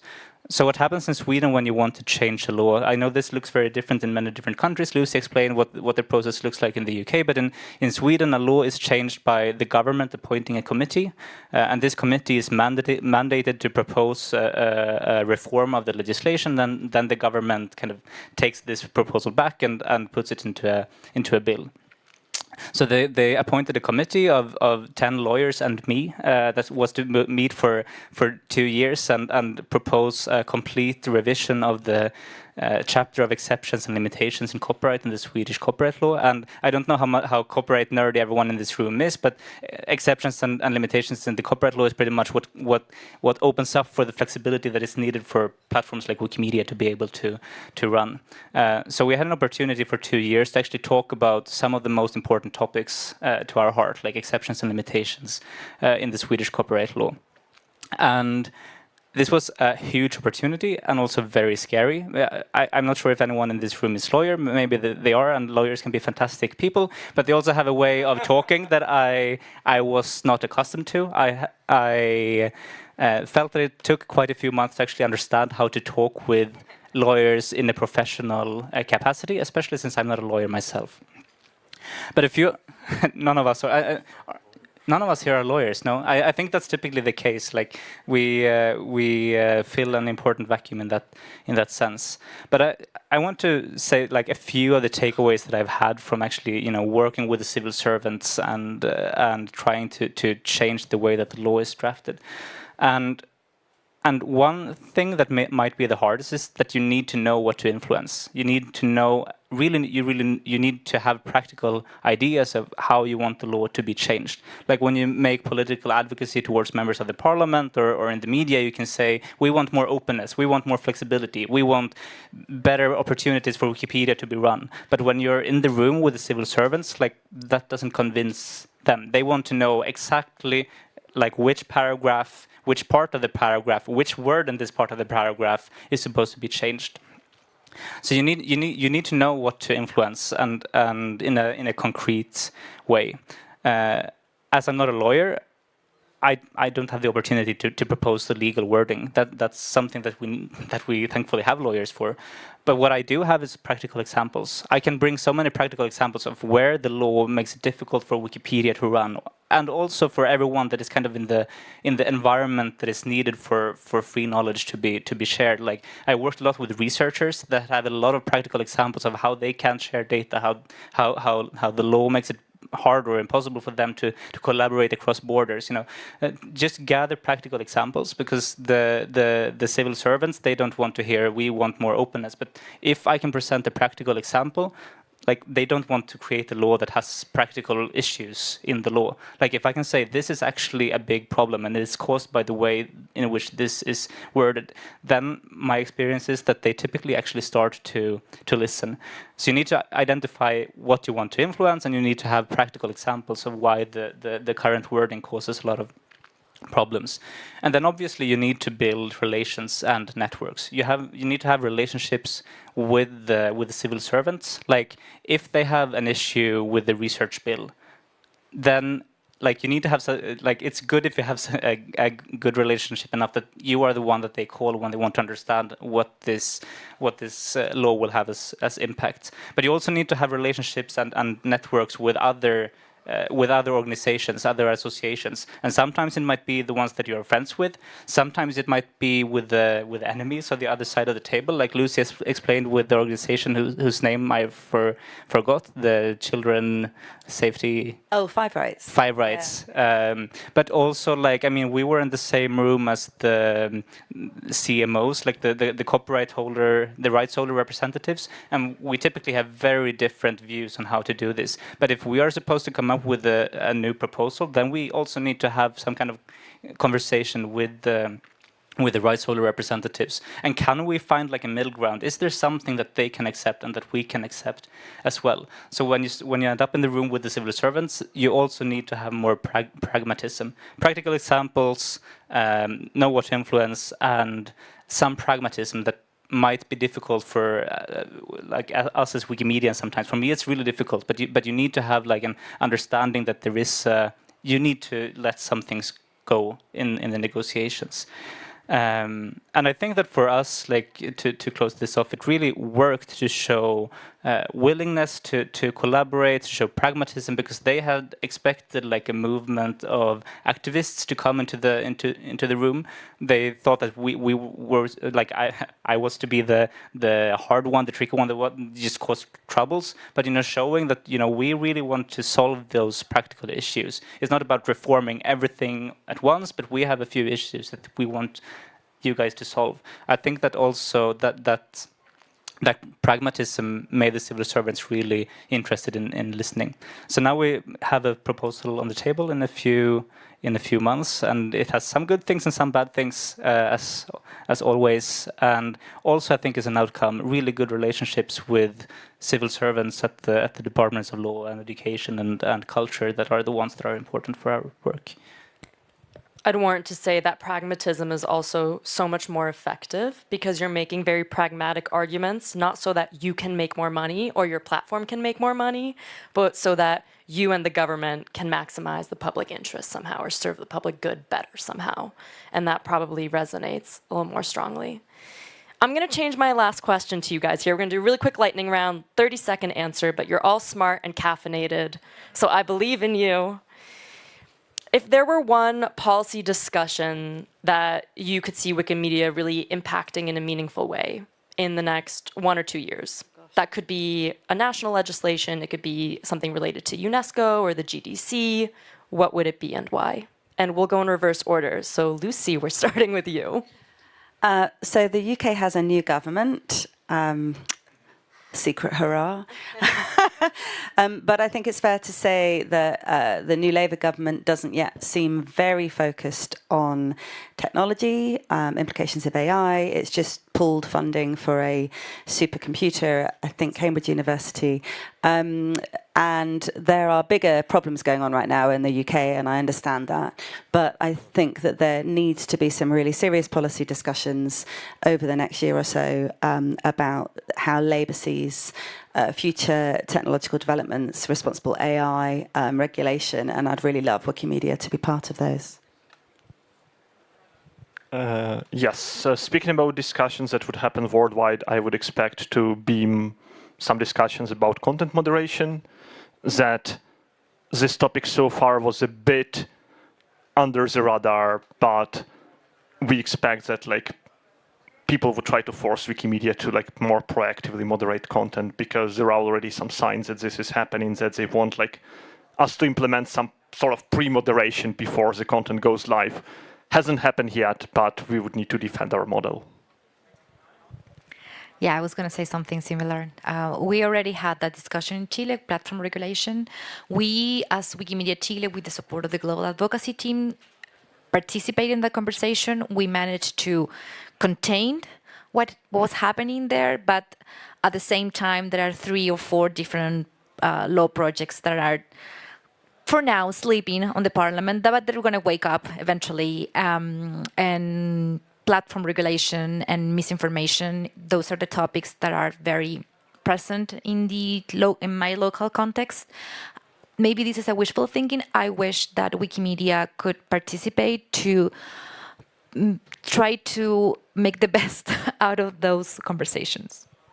I totally agree on the content moderation part. I also think that we have an important role to fill in the global conversations on artificial intelligence, because we know that Wikipedia is one of the most, or at least very well used sources for training the large AI models, and that also gives us a lot of legitimacy to actually speak. How should this be done in a good way? And I think we are often perceived as a media organization. I don't think maybe we perceive ourselves as a media organization, but most other media organizations have kind of requested opt-out, so they don't want their materials to be used. Do we want our material to be used for training AI? If so, then that's a strong message or a signal that I think people in the world want to hear. And now I see that Siski kind of signals that time is running out, so I'll hand over to Siski. Thank you. We're going to start our Q&A. We have our first question online, and Eric, I'm going to punt this to you. Does Wikimedia also promote open source and open data policies for the public interest? Yes, I think indeed. I think there will be even a few sessions here during Wikimania that talks open access, open science, open policies in general. Do you want to plug your sessions that are coming up? I didn't want to name my own sessions, but there is a good one on Friday coming up. Yeah, I think there's others from our Creative Commons, etc. friends in the room who have a lot of sessions on that topic specifically, and the foundation and affiliates certainly support that kind of work as well. Questions in the room? This is something that has come.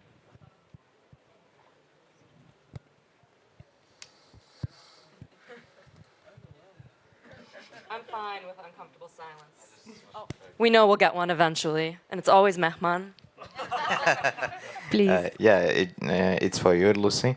You said that they put some exception in the bill that it will not apply for the public interest organization, etc. But is there any specific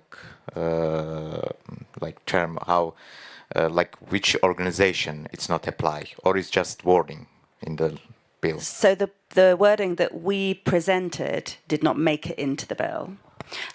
So one of the lawyers at the foundation drafted wording which would provide for an exception for public interest projects, and I can't remember the exact wording, but it was obviously very carefully drafted.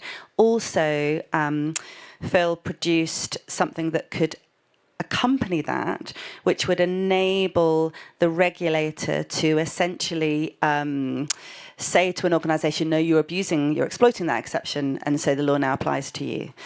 So to avoid any loopholes. And that's quite a common thing that's happened in various pieces of law around the world.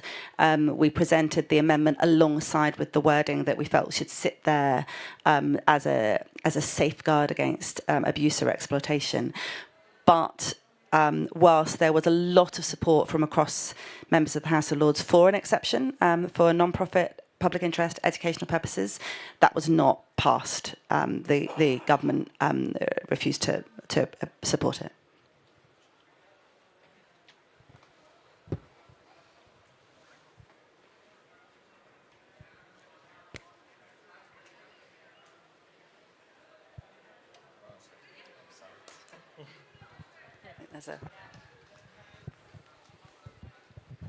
Hi, Anne-Sophie from Wikimedia Germany. I work in education policy. And my question is just, you talked about a first meeting of advocacy people. So maybe what kind of meetings are there in the future? How can we connect? Great. This what question was structures not do we prepared. have? I have a session about that on Friday, actually. Cool. On Friday or Saturday. Oh, well, I don't remember exactly. But it's a session where I'm going to share the main outcomes of that first meeting. We call it the first meeting, even though probably it's not like really the first, but it's the first action to create this network of wiki advocates and also some regional digital advocates. Federique was there, and it was a wonderful opportunity. We learned a lot, not only about the tendencies of the things that we are discussing in our different contexts, but also the needs of our wiki advocacy community. And there's also a document that we produce as Wikimedia Chile that kind of explain the whole process and the outcomes, and we are going to talk more about that on Friday or Saturday. Thank you.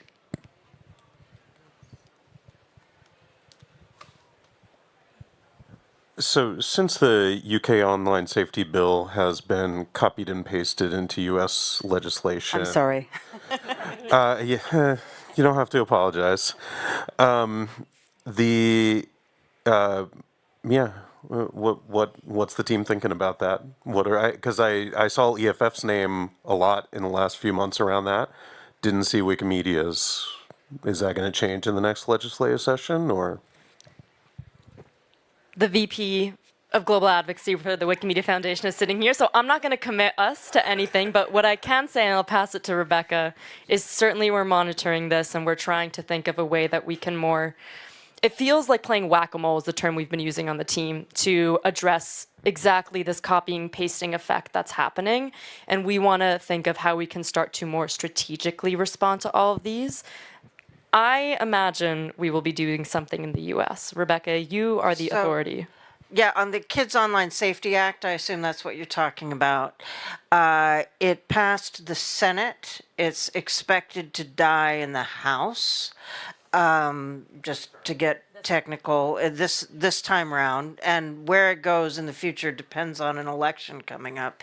But the Kids Online Safety Act will not affect Wikipedia. There's basically, it's not quite as broad as the online safety bill, the Wikimedia projects won't be directly affected, which is one reason why we haven't been as visible, because our team is small and we've been having to prioritize stuff that directly affects Wikimedians and the Wikimedia projects. So that kind of gets first on the plate, and we're advocating globally. So that's, but we're monitoring it very closely. We've been involved with coalitions that relate to it, but we haven't been leading. You know, we kind of pick and choose where we join and where we lead, and we tend to lead on stuff that affects Wikimedians and the projects directly.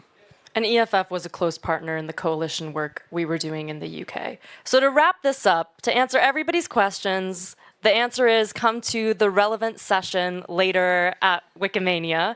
There is also a really great workshop we'll be running on child's rights. So it would be great to have allied partners in that room, so it's not just a Wikimedia-centric conversation, because it is something that is very important to the open movement in general, I'd say. Please, a big round of applause to our speakers, and thank you everybody for your attention.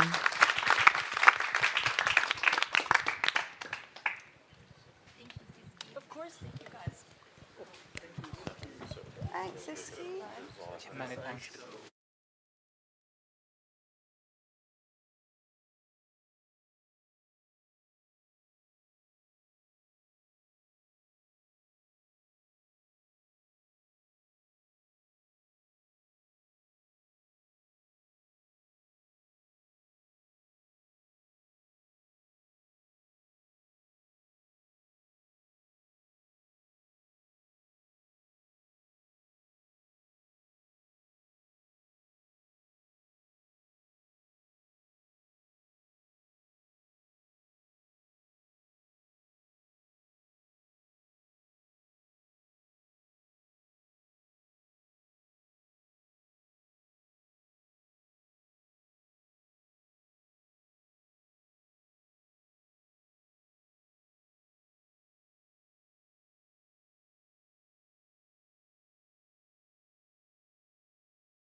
So we are starting right on time to make sure that we can make the best of our time together here. And I'm Nicole Ebber from Wikimedia Deutschland, together with my colleague Eva Martin, also from Wikimedia Deutschland. And we are very happy to have Nanur and Sadiq with us today from the Future of Affiliate Gatherings group. And they are co-hosting the session together with us. And just to let you know what you can expect, we will have a very short, we try to keep it very short presentation, and then we brought questions that we want to discuss first with Nanur and Sadiq, and then open the floor for each question also for you if you want to add to these questions. And the Wikimedia Summit was 4 months ago already. It was in April in Berlin, and we wanted to use the opportunity at Wikimania to look back at this event and maybe also look into the future. And later today there will be another session as a follow-up of the Wikimedia Summit about movement governance and the movement charter. But now this is a session about the future of affiliate gatherings. And I also have to click here. The last Wikimedia Summit of its kind. We always said this, it's the last summit of its kind. So the Wikimedia Summit itself, for those who haven't been at one, it's an affiliate conference where the affiliates and the Wikimedia Foundation come together to discuss the future of the Wikimedia movement.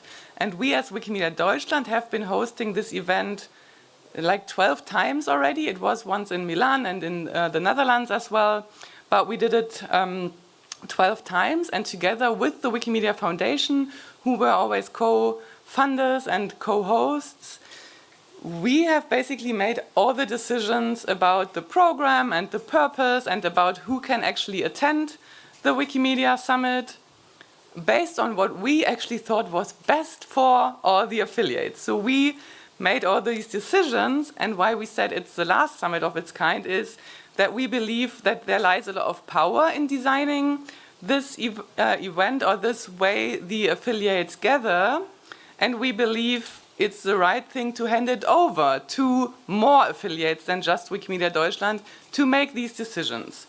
So we wanted this event to be more aligned with movement strategy and the idea of equity and decentralization. So in April, we hosted this last summit of its kind. It was also very sad that it was the last, but we think it's really the right approach, and we handed the process over and started a transfer of responsibilities, and that is what Eva is now going to talk about. Thanks, Nicole. So, as Nicole just said, the steering committee of the Wikimedia Summit agreed that this was going to be the last summit of its kind, meaning the last Wikimedia Summit being hosted and organized by Wikimedia Deutschland. And as soon as we agreed on it, then we communicated it, and we thought about the process about how we could be handing over this responsibility. So what we did is we organized a survey that we shared with all the affiliates, not just the one attending the summit, but every affiliate in the movement. We asked them if they wanted affiliate gathering to continue.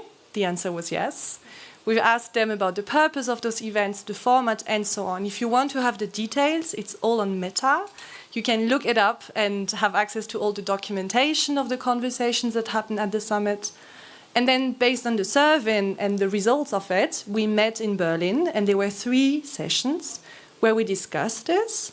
And at the end of the session, a group came together, and you see them here on picture, and you see 2 of their members sitting with us today. They came together, and they said that they were willing to work to design a concept for the future of those events. They didn't say they are going to organize it, but they agreed that they would be working together to answer all the big questions, including what should be the purpose of those events, who should participate, and so on. And they came together, which meant that at the end of the summit, it was no longer Wikimedia Deutschland's responsibility to answer all of those questions, but it was the task of the group. And now we would love to hear from you. No spoiler. We'd love to hear from you. How was your experience? And what happened after the summit? I brought a mic. No, we need a mic for that. I think you need to stand. Does this one work? Hello. My name is Sadek Shahadu from the Gban Wikimedians user group. I also work with the Wikimedia Language Diversity Hub. So, as they rightly mentioned, we were a working group members after the summit. There was a call for volunteers to support in co-designing a concept, not to be like a steering committee for the next future gathering. So myself, Nanur, and my colleagues who are not here owned up to support in designing a concept that would help us shape the next future gathering. And that was how we came together. And right after the summit, 1 week after the summit, we decided to start regular meetings by engaging online on our own, with our own resources, to design the concept by sharing ideas, putting working documents together, and connecting with like-minded individuals who have done some of these works in the past to see how best we can put things together. That was how the working group was formed, and I'll give it for Nanu to also share. Yes. Hello, here is Nanor. I'm a contributor in Arabic communities, but I attended the summit as a representative for Wiki, which one? Wiki World Heritage User Group. Sorry. Yeah, and yes, I were very glad to be a part of this group. The name is not fixed of this group actually, but right now we are called ourselves that. The name that put to us on Meta is working group.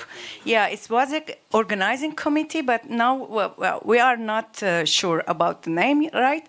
And we are 8 people, yeah, together from different, and the volunteers that there were in the room that wanted to be part of this. And after that, where we started our weekly meetings on Sunday evening at my time, then was directly clear that we don't know what is our mandate.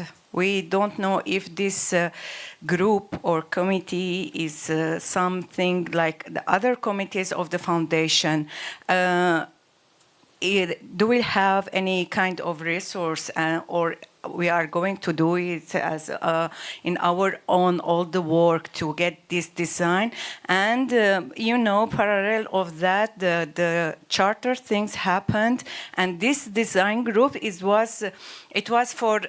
Yes, we know that the Global Council is coming, so it will be another global meeting for another group. So you people are going to design something that will start in 2026 for the affiliates, but we don't know how. We don't know how. Okay, so yeah, and then we have contacted some staff members in the foundation and asked for the clarification.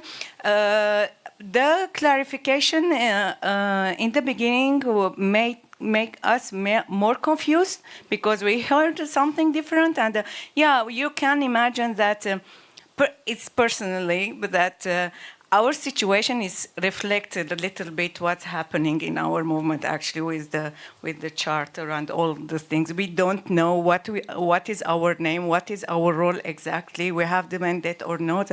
So okay. We needed some clarification, but the answers made us more confused about that. And then we asked directly on the meta page. You can go on the meta page, a talk page of the Future of Gathering, and see that we post to the steering committee, which is the foundation and the Wikimedia Deutschland together. They're doing this job, the steering committee of the Wikimedia Summit. So we posed many questions. The most important was about our mandates and about if we will had any resource, and then we get some answers about that as well, but it's not enough and clear to us to know how can we design and the affiliates. And this happening during the ratification, and this became more complicated. So we want to discuss a little bit more of it, with you here. Thank you. Thank you. So just to add to that, right after the summit, our understanding of the working group was that we're going to, get some form of support from Wikimedia Deutschland and Wikimedia Foundation. She also mentioned, as it stands now, we are very confused about the whole, working group, like procedures that are supposed to be followed. Who is the stakeholder for the working group, whether it's Wikimedia Deutschland or Wikimedia Foundation. And though we ask certain questions, we got some feedback, but we still need clarification. That's the main reason why we are having this session. We are hoping that we can brainstorm together with all of you here to see what the future would look like for the working group. Right now, we have decided to pause on our regular meetings and seek more clarification from either foundation or anybody that is involved to help us understand the core mandate of the working group. Yeah, it is also important to share that we are just a working group, not representing our affiliates, not in any capacity. So I represented, during the summit, I represented Dagbani in the working group, and she also represented World Heritage. So all of us are individual volunteers who have interest in helping shape the next future gathering. We don't know how it will look like. And there's also the need, as she mentioned, we see that the ratification hasn't been approved, and the fact that MCDC is dissolved, there's an urgent need for us to have a next gathering. We don't know when or how soon that could be. And this session is directly going to help us get some more insights from all of you and also seek clarification for us to understand if we should continue doing the work we do as volunteers, and if there's a need for us to, find a different direction or, work with other people. Yeah.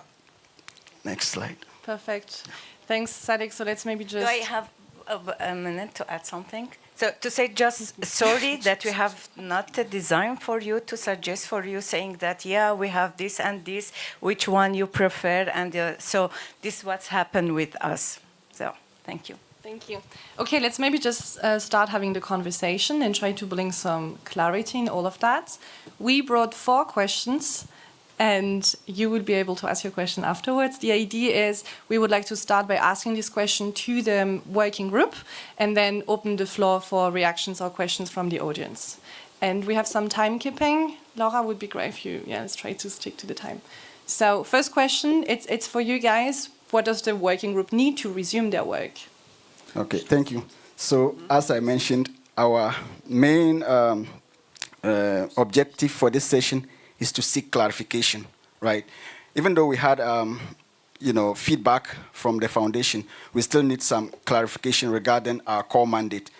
After that, once we get the clarification, we also need to understand how the foundation will support the working group in terms of resources and capacity, and any other form of support that would help us, move forward with the work.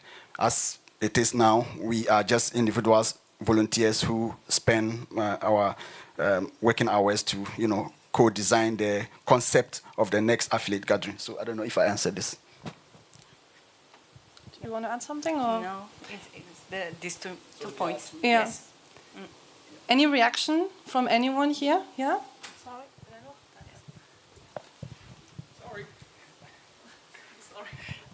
Then Garen, my first impression was, wouldn't your mandate come from AFCON?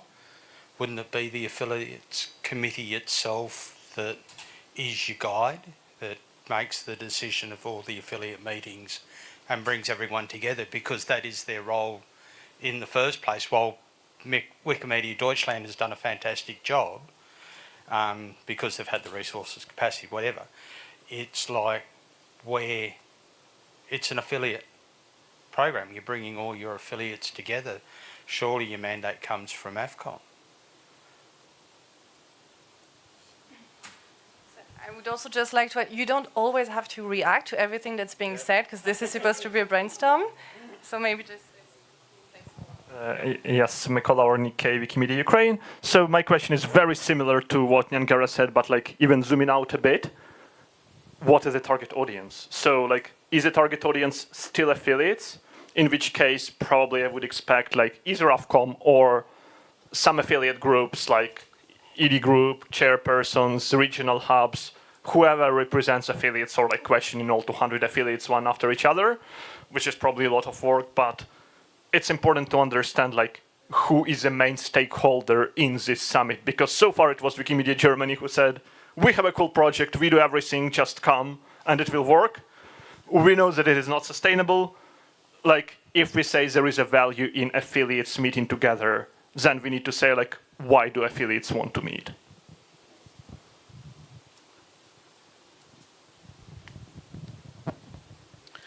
Hey everyone, Pasitha Rada, Wikimedia in New York City. So I just had a question about the makeup of the working group.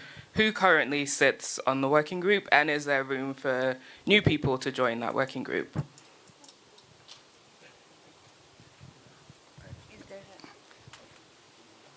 But Tariq, would you like to maybe just answer? Just for this. So the working group is made up of volunteers who decided to come together to work on the co-designing of the concept.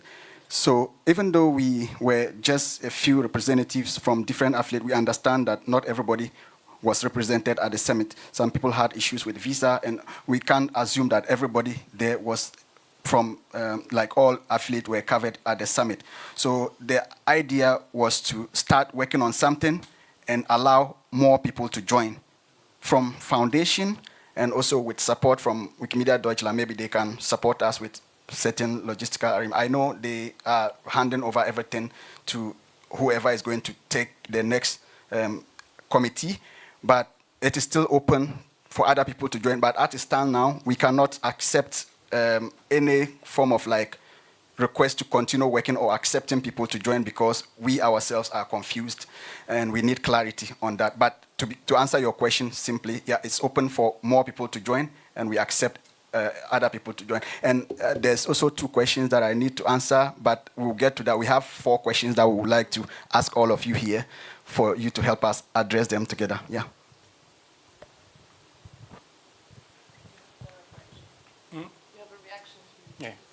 Hi, Christoph, Wikimedia Nothing right now, so that's great.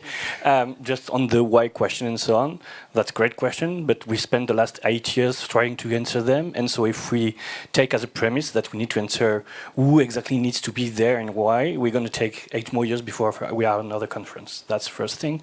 Second thing is I genuinely believe, as a person, and not being at a Wikimedia event for the last 6 years, that going to event is critical, not even just for the outcome, but just for the meeting people and be together and the togetherness. So having events, having that event is important for that. And everything I'm hearing right now is going into the direction where there is going to be nothing in 2025, because we are in August. There is very, very little that has been done so far, and I understand the mandate thing.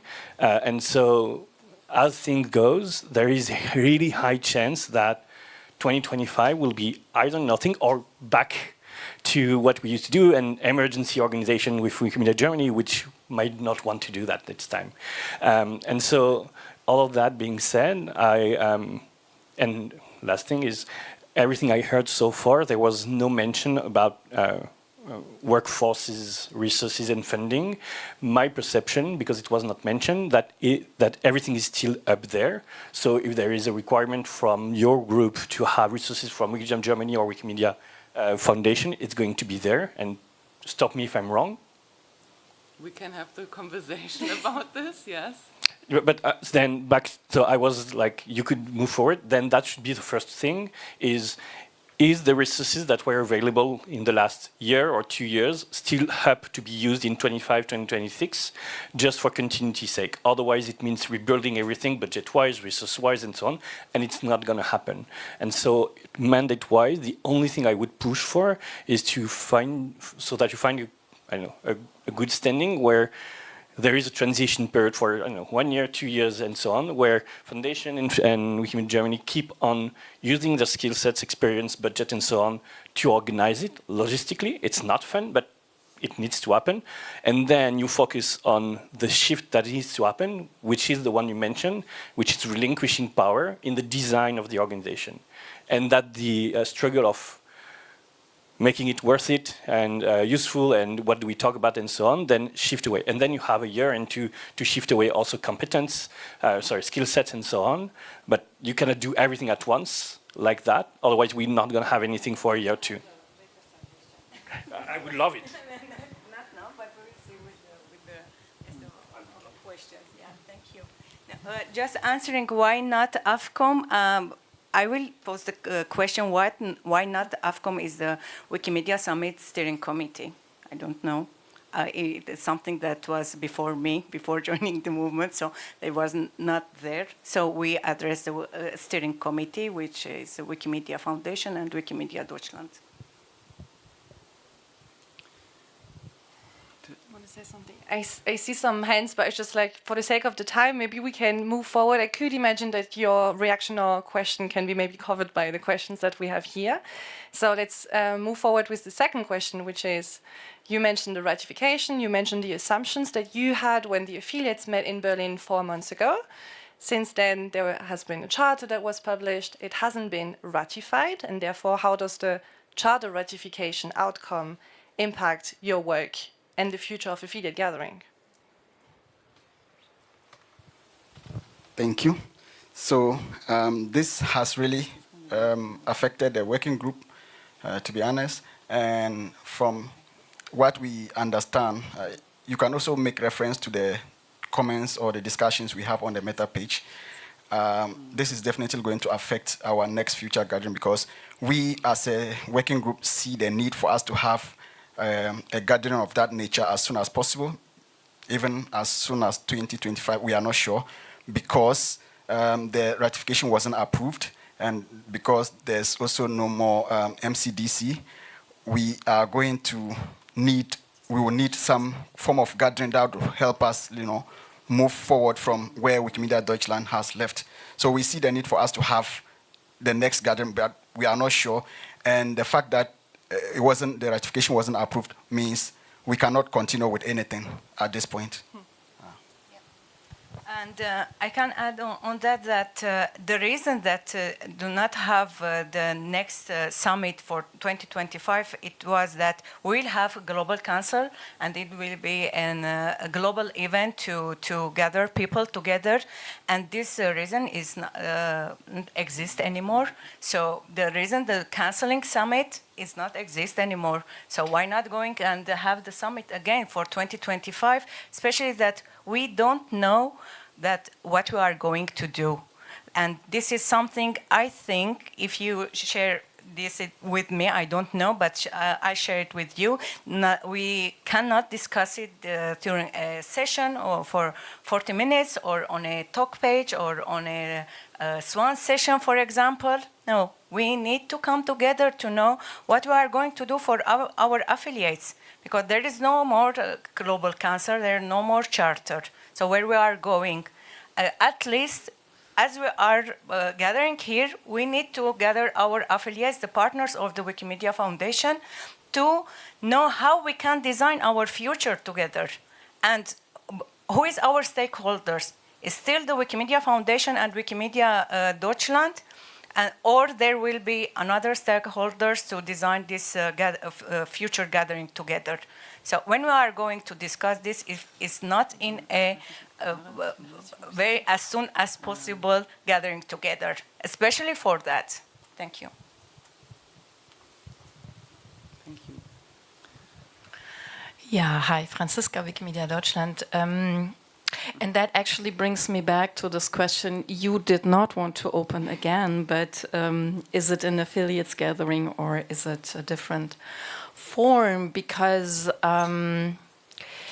these strategic questions, yeah, they can and should be discussed by affiliates, but if you look at how the ratification process for the charter was, it was the affiliates, it was the communities, and it was the foundation. I'm really wondering, right, if we say we need an affiliate gathering to discuss these things, is this enough? Or mustn't we say, well, all these groups need to come together to find a solution, because otherwise there's probably not going to be one.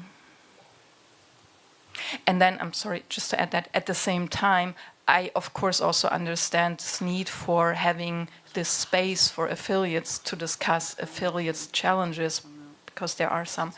And does that need a separate space would probably be another question.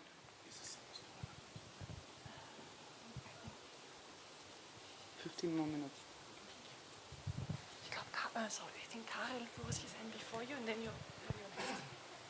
Yeah, hello, my name is Karel, working with Wikimedia Foundation, and have been supporting both Wikimedia Summits for some time and also supporting the movement charter, movement strategy processes. So I think there is additional context to Lenore's point that she was making. I think regarding the Wikimedia Summit, there was a question, okay, we reshaped it from Wikimedia Conference to the Wikimedia Summit to really support the Wikimedia 2030 strategy process and to have discussions. What is the future? What is the governance, etc. In some ways, it feels that these types of discussions have run their course. And there was a question, okay, what is the next big step? And especially also the points that Franziska is raising, like whether it is even like too narrow of a scope regarding some of the strategic discussions. Perhaps they need to happen in a wider platform involving the online communities and all of that. Like these questions are out there. And also regarding like the ratification of movement charter and all of that, there was only a tentative idea, maybe the General Assembly or meeting of the Global Council can be the next step, but it was a big question mark all the time. Like that was not a given. And at the same time, there is this, what is the future of affiliate landscape overall? And I think we need to have these types of conversations, and there might be work that we can do, like, okay, what are the gatherings we need? We already have regional meetings, we have Wikimania. What else is missing here? To Christoph's point, we need to come together and have important and deep discussions. So maybe there is a platform missing. So there are kind of many points regarding that, but I think like there is a further context related to the processes so far, and the big question of what is the future of affiliate gatherings, or what is the overall future of all the gatherings we have in Wikimedia world. I'm complete. Is it related?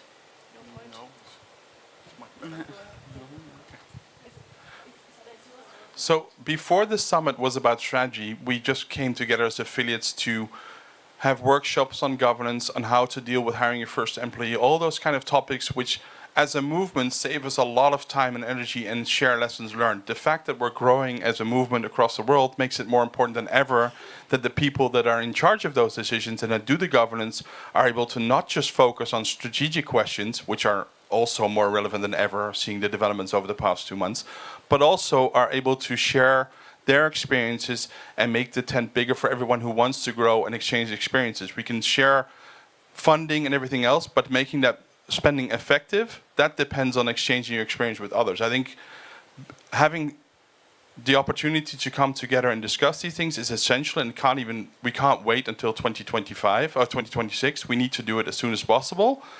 And I for some reason, I know it's hard, and I'd like Christoph's suggestion, like we need a transition period. I know it's really hard to look at Wikimedia Deutschland or anybody else, but so far, increasing the investment in affiliates from funding perspective, but not increasing their ability to exchange experiences and learn from each other is a ridiculous way to invest your money. So I think the foundation should really support this as much as they can, because it's the most worthwhile investment you have. It sounds luxury flying together, but it's a really intensive couple of days. We had a governance workshop the last time around. A lot of people stayed afterwards to do that.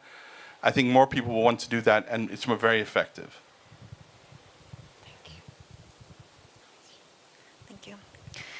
Hey folks, Megs, they, them. So I fully agree on many of these points, and I really want to express my gratitude to Wikimedia Deutschland for all of the work that you have done, and to each of you for engaging in this process as well. You know, it is absolutely wild to me that the community is stalled because of the decision of the board. It is wild to me that the foundation is unwilling to relinquish power. And I find it absolutely heartbreaking that Wikimedia Foundation employees were given talking points in order to attend Wikimania, that they were not given the authorization to engage in real conversation with us and to listen.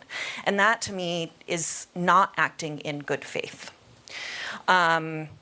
And so a big question for me around the lack of ratification, and you can tell I'm nervous, my hands always shake, but they're especially shaking now, around the fact that the charter was not ratified, is not only what is the future of the affiliates, but to face the very real question is, does the Wikimedia Foundation envision a future that includes affiliates? You know, and I think that's something for us to engage in, and we all happen to be in the same rooms now, and I don't know how many opportunities there will be for that in the future. Okay, I'm lost. You're lost? I'm a bit lost with who's next, actually. Okay, I think maybe Ivan, just yeah. gonna... Thank you. I'm not sure if I'm the only person in the room who feels like a very black hole after the no ratification and with no summit. So maybe I'm very in favor of the proposal of Christophe of having like a secondary or priority meeting of transition, because it's hard to understand that we don't have the process of the strategy, we don't have the ratification, and we don't have summit. So it's like a bunch of anxiety for the next 12 months, you know? I don't know if Wikimedia Germany have some idea or definitively is out of organize something in the next year, or if the committee have something planned, a working group. And what will be the resources or the way of the community will be present over that decision? Thank you.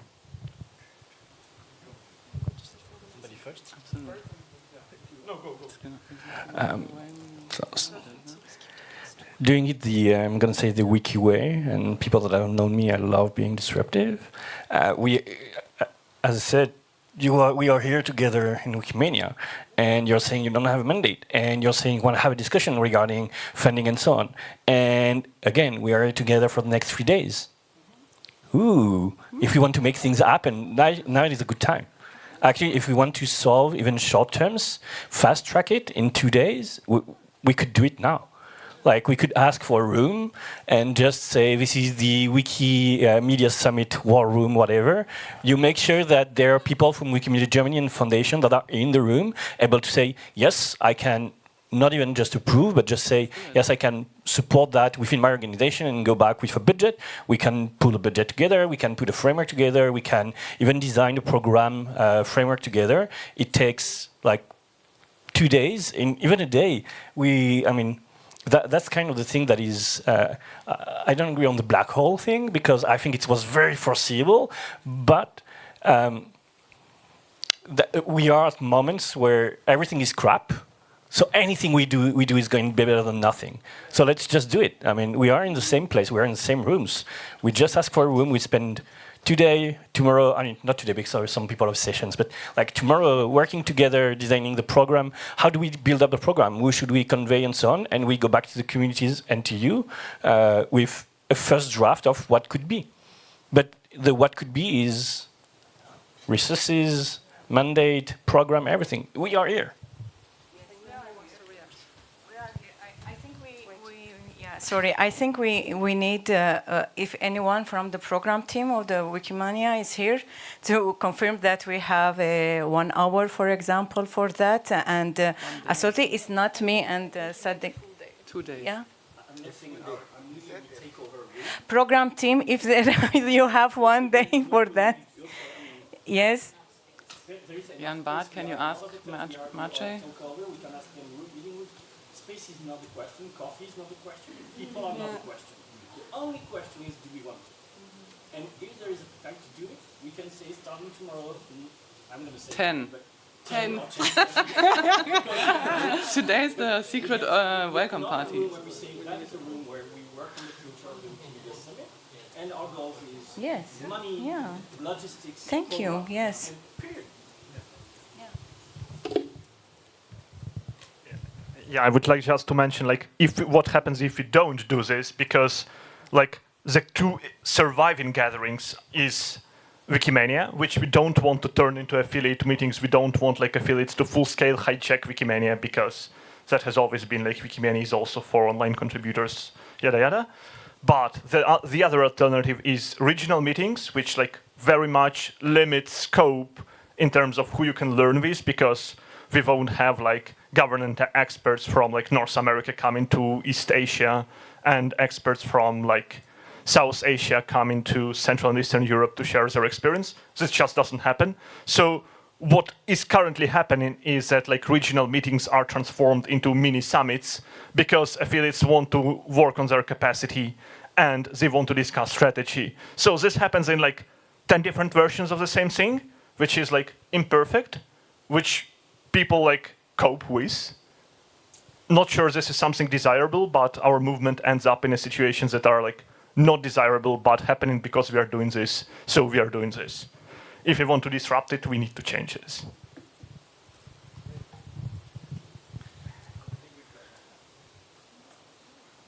Do we want to hand it back to them? Or you want to say something? Yeah. Thank you. I want to push back a little bit on the idea that the future of the affiliate gathering and the future of figuring out the next step in the movement strategy should be tied together.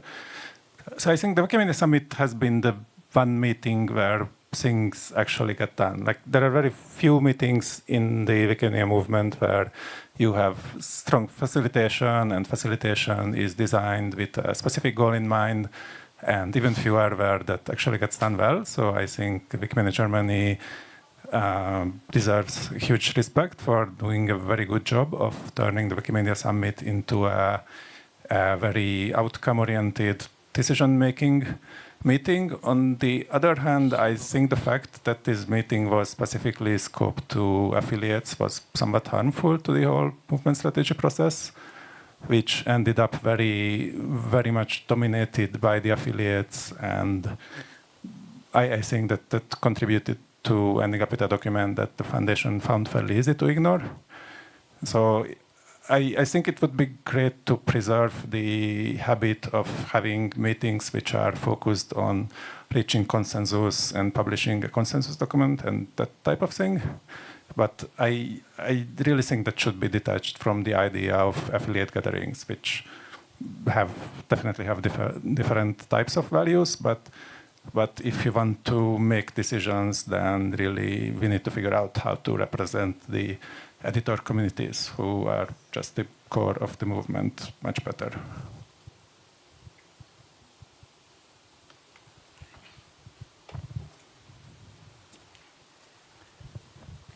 I think maybe last word to you.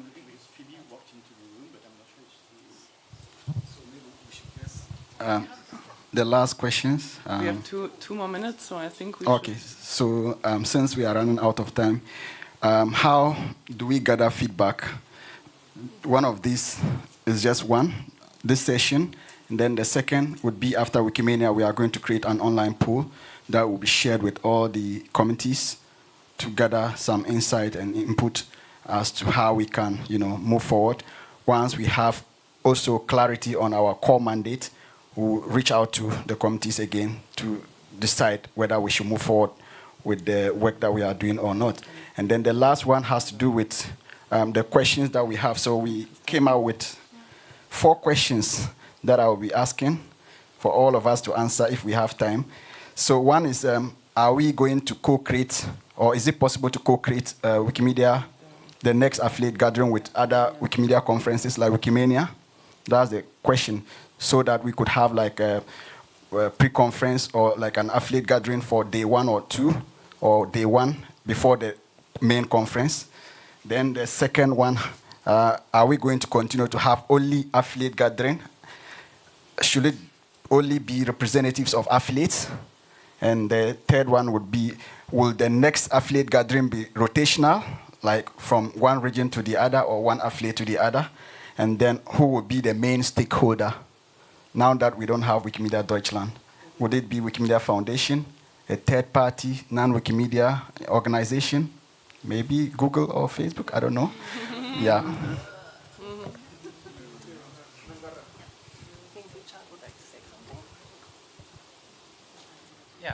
Thanks, Richard Ferros.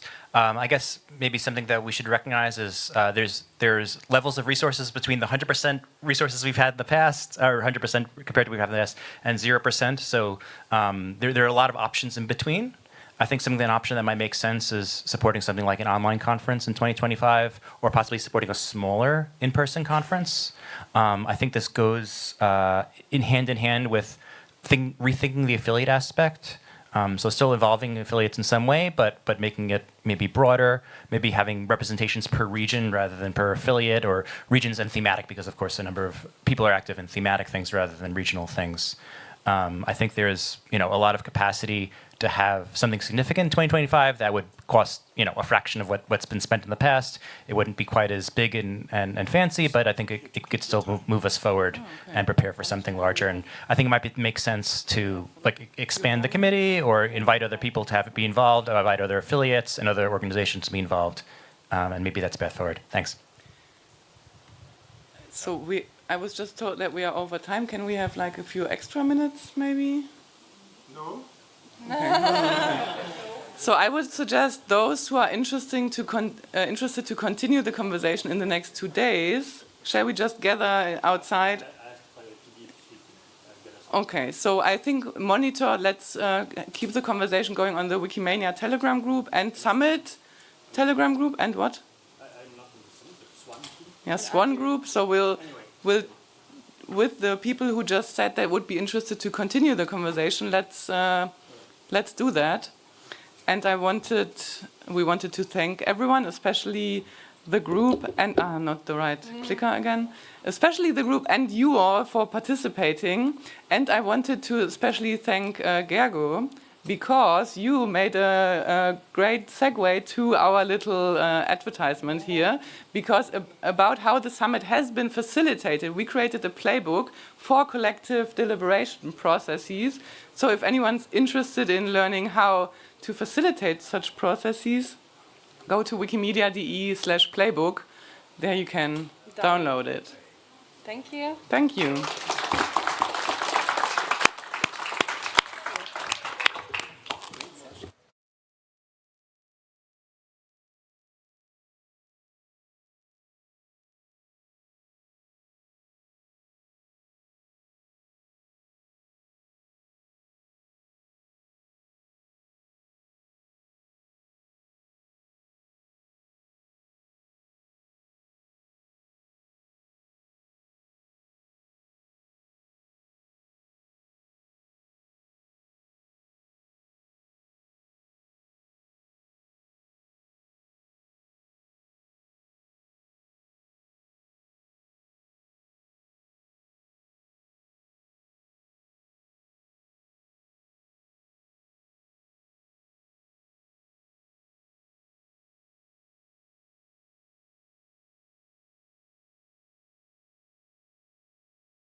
Trying to start. Hi, everyone. We'll succeed to start now.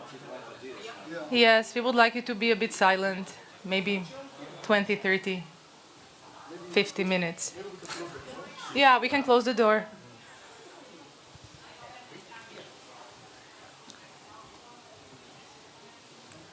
So thanks for attending the session. This is for the C Hub's support that we are trying to do and to make it for the smaller communities. And I'm Tony Ristovsky, program officer in the C Hub. My name is Barbara Klen. I'm a regional C Hub coordinator, and yeah, this is our session about concrete support. So we can start? Yeah, we can start maybe with asking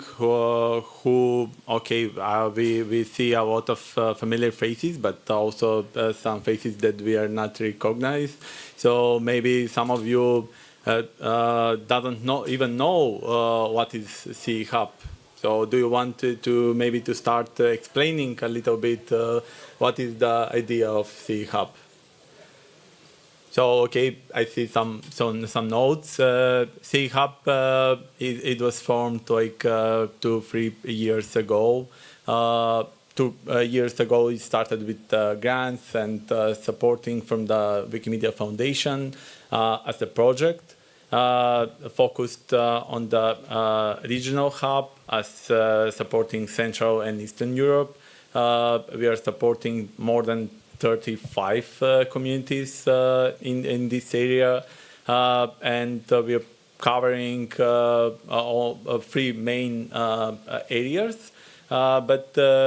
And I always explaining a little bit, and that's like the easiest way how to explain what is C Hub. And that is like we are kind of back office of these communities and help desk in the same time. So if some volunteers, individuals, organizations, some unorganized or organized groups have some requests or some support, they need some support from us. We meet with them and they transfer their request to us via email or something on some other channels, and then we are trying to provide that support to them. I think that okay, next slide. Yeah. Okay, so Tony explained about the beginning a bit. Yeah, I think it's shown. Yeah, it's good. So basically, what was first done was the research in the region about needs, assessment of needs. And upon that research, it was decided that C Hub would be covering 3 areas. We call it 3 pillars of the C Hub. First one is administrative support. Second one is programmatic. And the third one is communication-related support.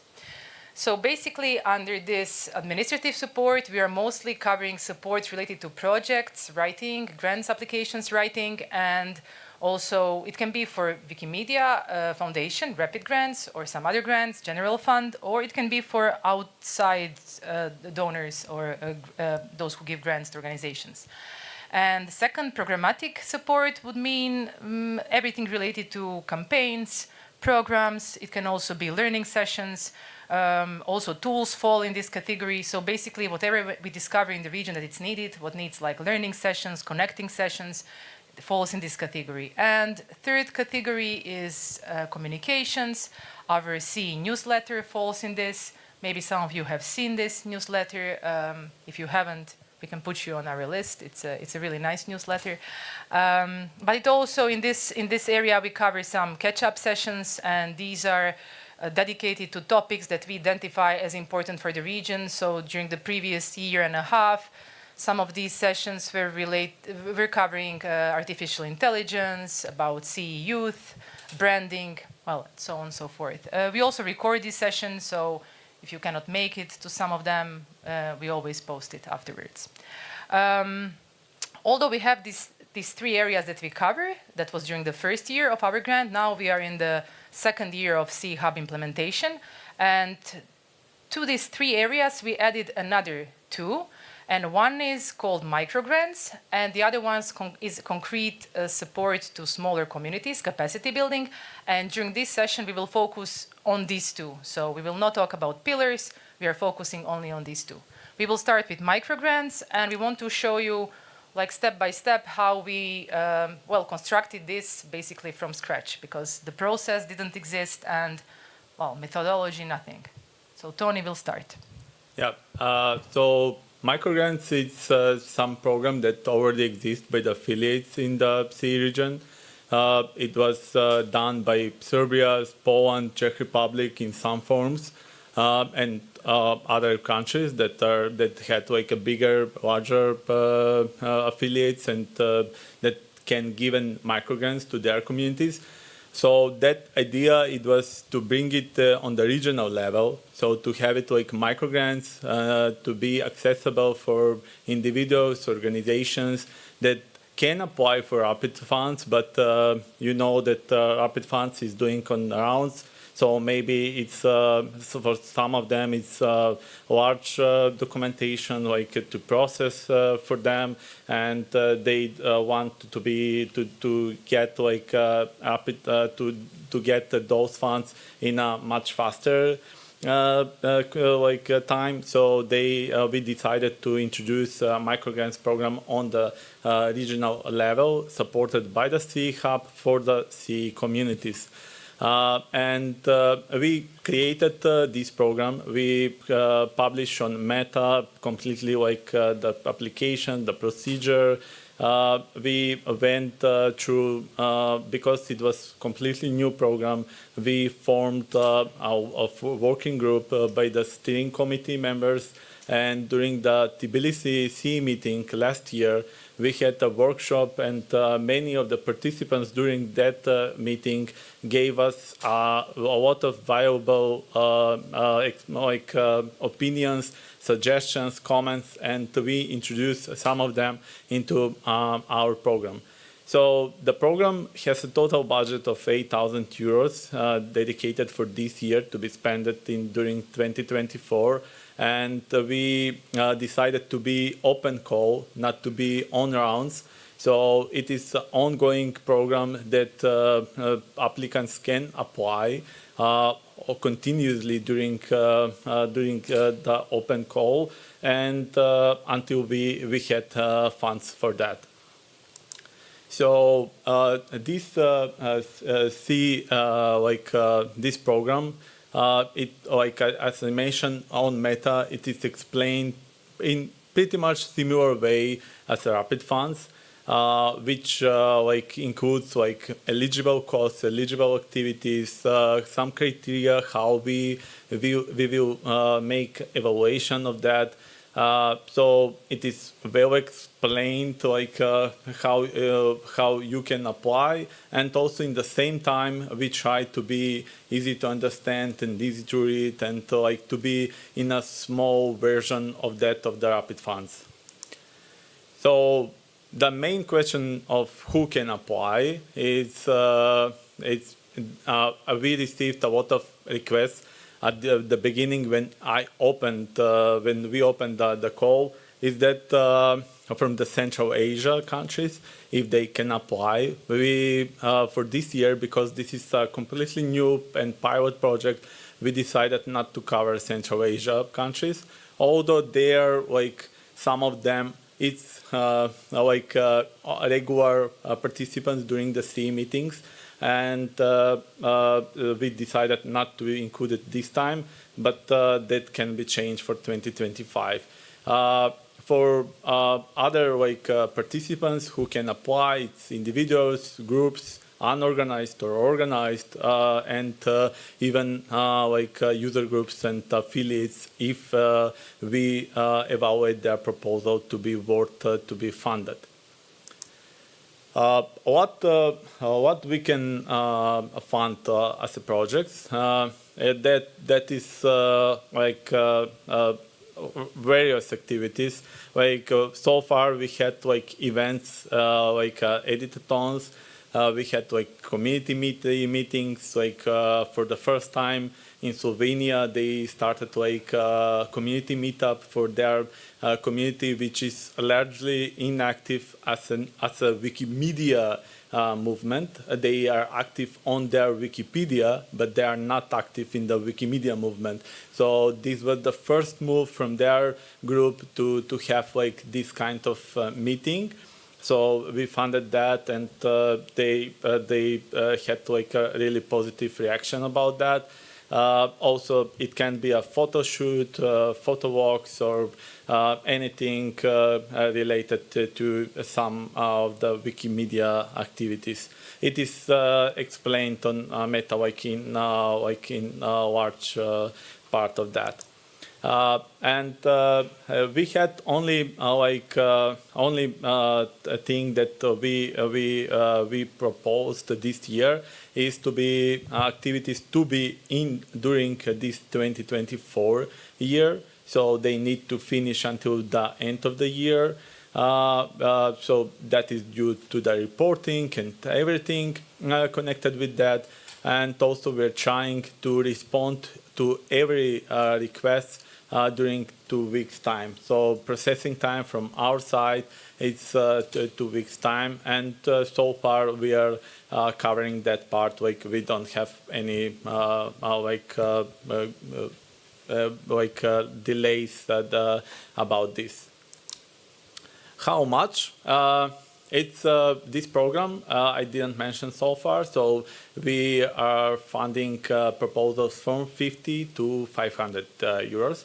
So that's why it's called microgrants. It's a very small amount. It's not like rapid funds until up to 5,000 euros or American dollars. So it's only 500 euros. But for the individuals and our own organized groups, these funds are quite enough.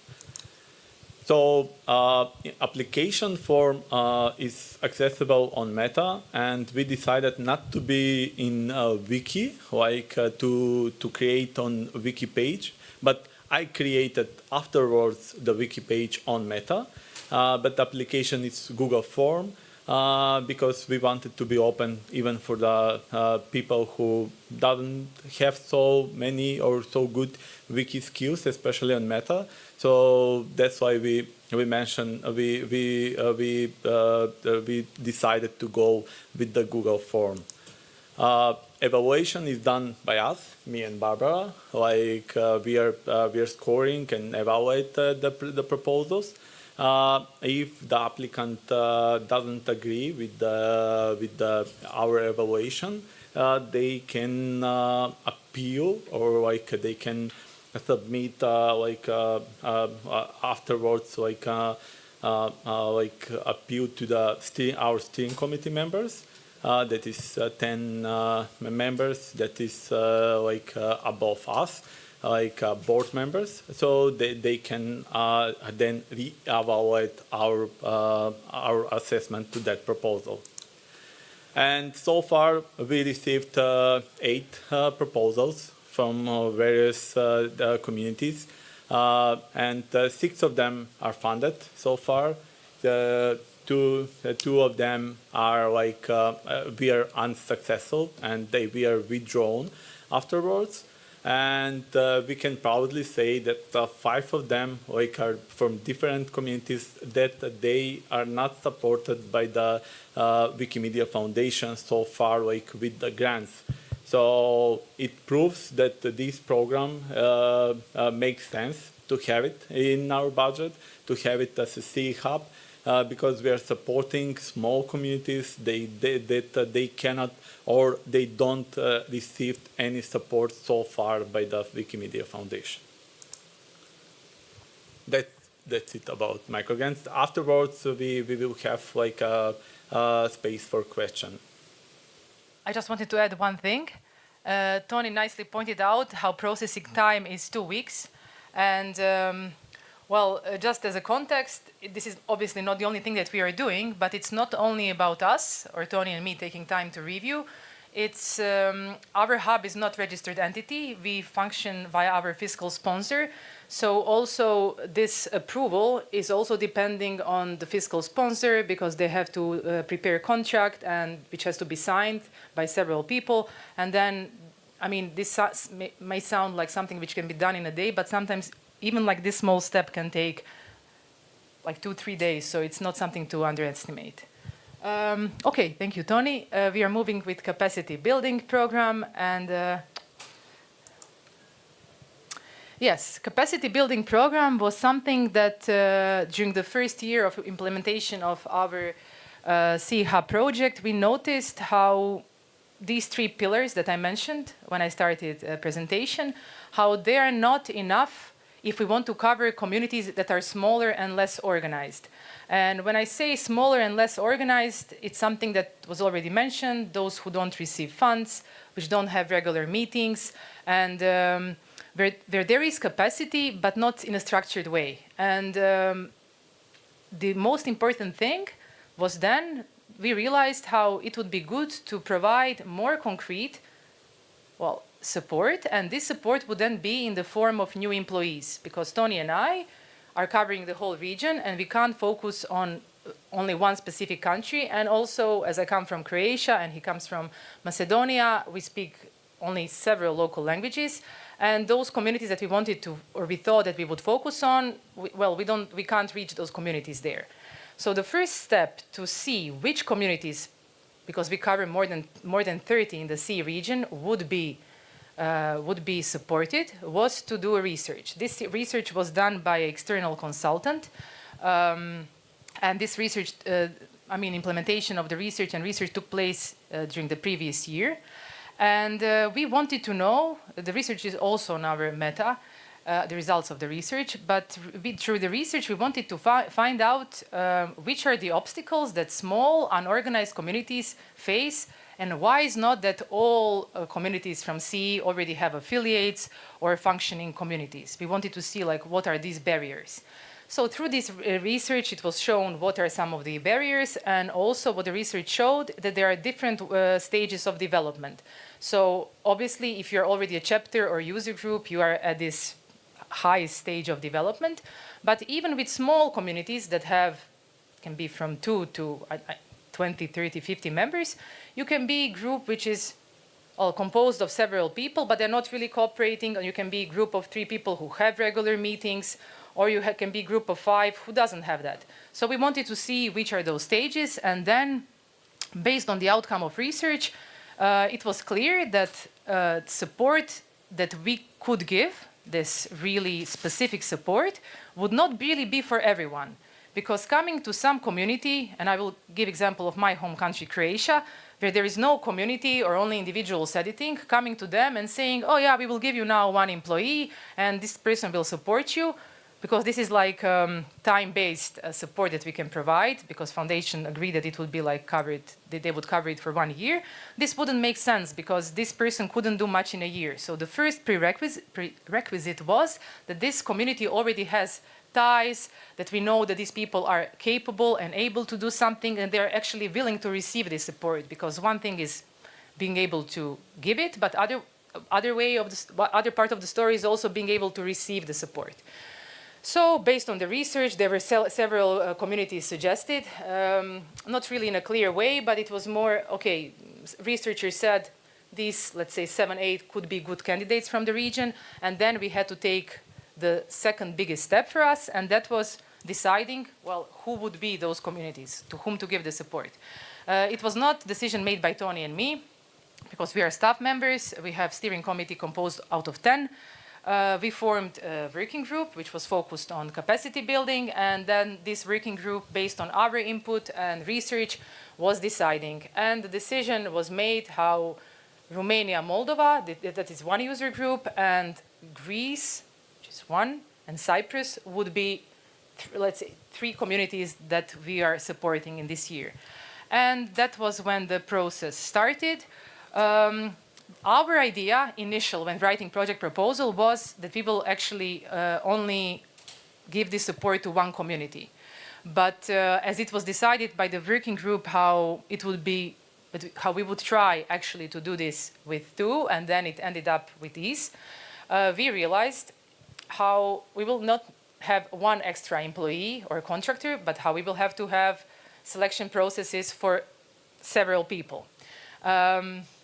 Well, some of these people are in the crowd now who were hired, and I will later point them out. But this procedure that started was that we, with the hub, had to also approach Romanian Moldovan group and also Cyprus and Greece and ask them, do you want this support? It was also not from one day to the other. They said like, oh yes, great. It took them a few days because they had to consult with their members and see, is this possible? Because even from their end, they knew from the beginning how this would also require a lot of effort. And when they got back to us, they said yes. And then another exciting thing happens. They come back to us and they say, okay, yes, we want this. We appreciate hub support, but we don't want 1 person. We want 2 roles. And okay, we had 1 budget. So this means, okay, it's again splitting. But hub is here not to dictate or to even recommend to communities, oh yeah, do this and this because this will lead you somewhere. We are here to support and listen. And this was just the way how the process went. So we heard what they want. In Romania, they wanted to focus on communication. Okay, so it's already results. So in Romania, they wanted to focus on 2 areas. One was education, one was communication, and in Cyprus and Greece, because it's also covered by 1 language. So they wanted 2 people together, 1 for coordination administration and 1 for strategy grant support. So basically, this HR process had to be also constructed from scratch. That meant that we had to draft job descriptions. These job descriptions had to be published, and that it went on like every regular HR process that you have. Several people applied. We organized interviews, but this was all done in cooperation and like basically with everyday cooperation and communication with these communities that we were supporting. Well, the end of the process is that we have 4 people that were hired. Now I would like to ask them to stand up. We have Sazish from Cyprus. She's here. We have Sofia from Greece, and we have Magda from Romania. And it's really nice to see that, well, something concrete, thank you, girls, ladies. It's really nice to see that something really concrete is happening. So they started their work recently, let's say 1 month ago, and now the second part of the process is also drafting the plan for the next 8 months. It means covering and drafting this plan also again in cooperation with their communities. What are exactly their tasks, what has to be done, what are the goals, what are the outcomes. And these people are covering communities, but they're actually contractors or staff members of the C Hub. So they are Tony's and my colleagues. And yeah, we will see how it goes. But we are really excited about this. And now you can like ask us about everything like connected with this, especially with these 2 programs. But also more. Yeah, also more. Yes? So, what's your plan for this capacity building? You plan that when the contract of these contractors has ended, this kind of stuff will be ended by volunteers of the community? It's a good question.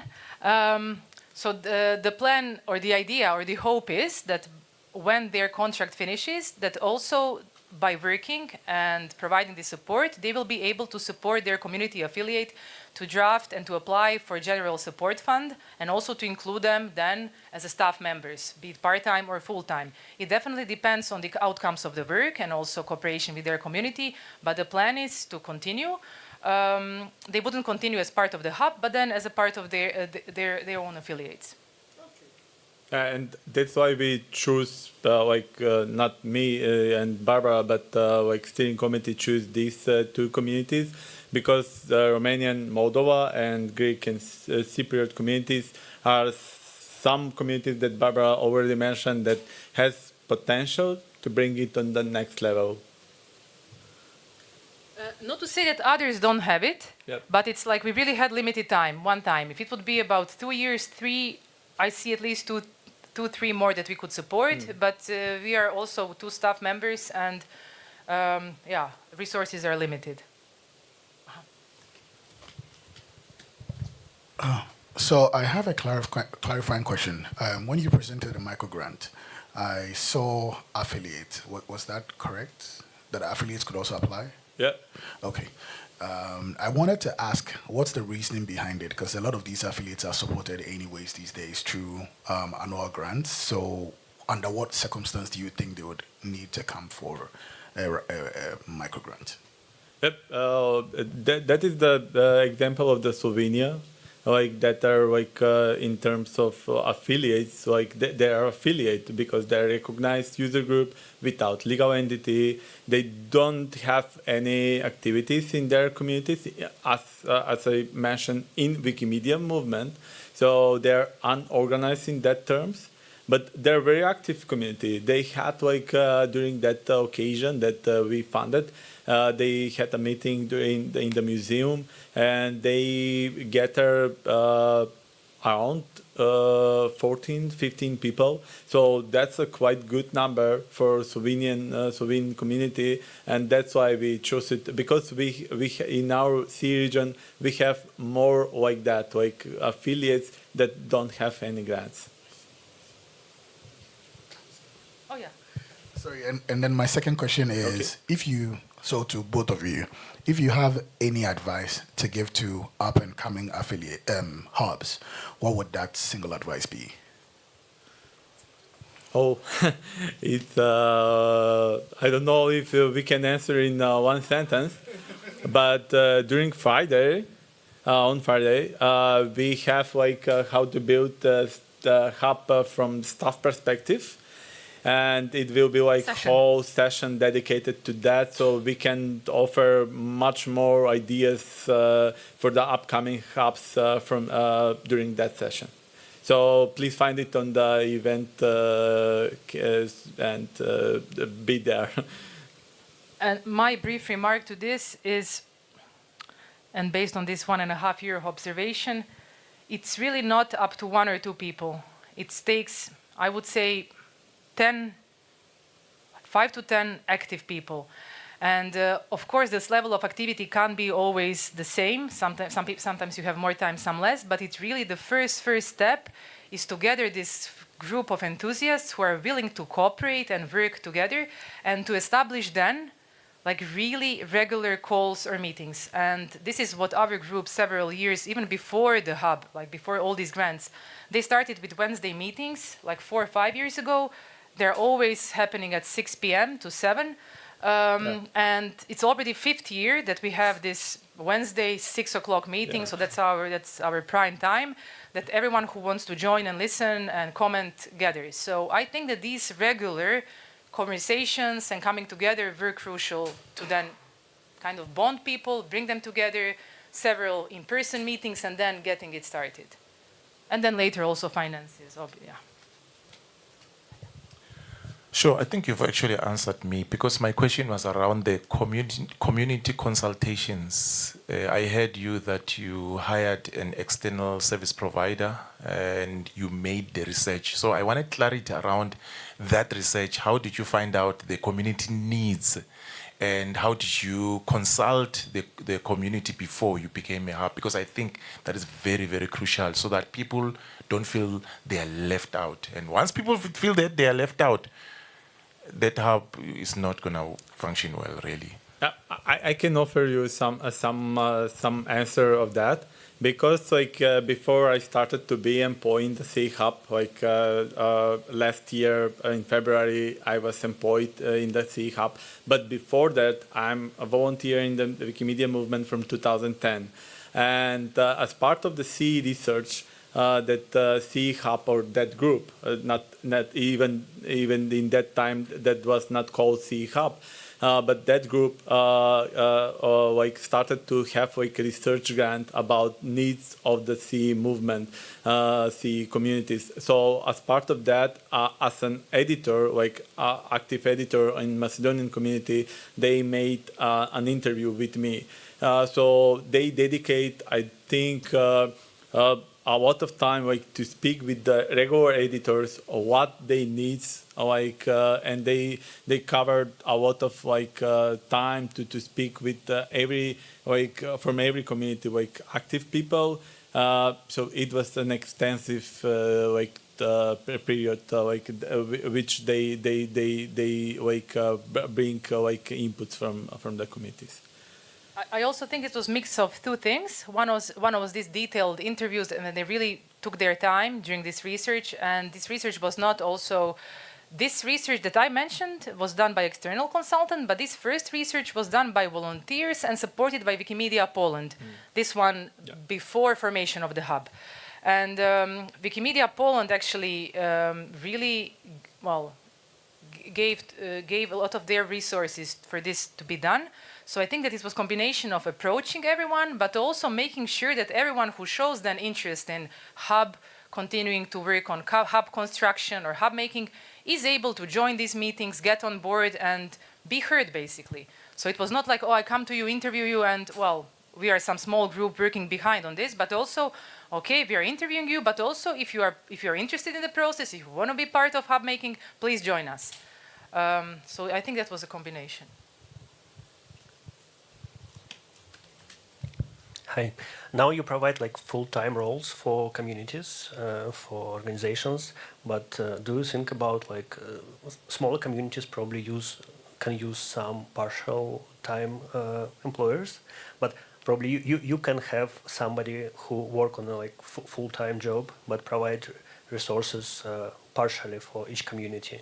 Something that can be scaled, like I don't know, some translation organization, or I don't know, some things that could be scaled between communities. Between various communities. Yeah. I mean, do you still do you think that full role for one community is more valuable than somebody who works for everybody? Or yeah, we will see.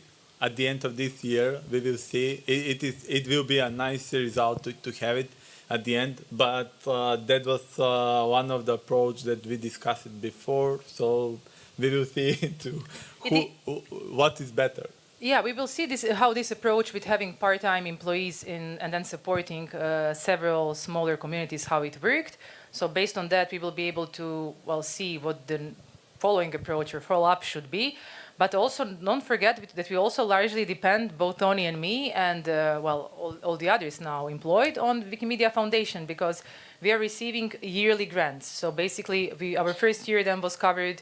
I was covered for a year. Tony even less because he joined a bit later. Now we are again employed for a year. So basically, we also as a hub apply for our grant somewhere in autumn, and then late autumn, winter, we get to hear, do we even get money for the third year? So it's it's a process. Yeah, because the hubs itself is still not regulated by the Wikimedia movement, so it is still unexplored territory.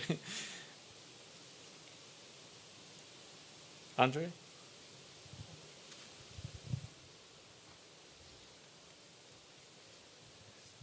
Hey, I just want to try my own answer to this question as a beneficiary of such an employee. So there are two things to be considered as an affiliate in the region. One is, can an employee be useful without speaking the language? And the answer is yes for some stuff, usually when you are within the movement. But it quickly becomes no when you move outside the movement, right? If you want to do outreach, depending on who you outreach to, it might work to work in English, but most often not. You need local knowledge. The second part you should consider is how much time do you really need? Because if you have, why did we ask for 2 people instead of 1? Simply put, we didn't need somebody for the period of time that would be covered by the whole budget, but we would have used 2 people for less, just because our activities are not large enough to cover all this time. So you need to know your activities, you need to know your needs, and then ask for the support that the hub can give you. And it will be either through their staff or through somebody else if they can. Hey, thank you, Andrei. This was great. And I think it's also important to realize that what worked for Romania, what Andrei was now explaining, or for Cyprus, Greece, doesn't apply to everyone. Obviously, each community has to see which roles at this stage of development would be the best fit for them. It's not one size fits all.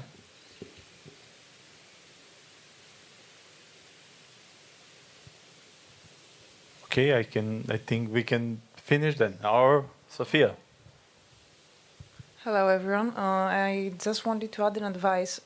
It's for my poor experience, so I don't know if you agree, but it's for smaller communities. I think you should consider doing only one thing at a time, because if you overload your community, it will be really hard for you to do something and to be well done.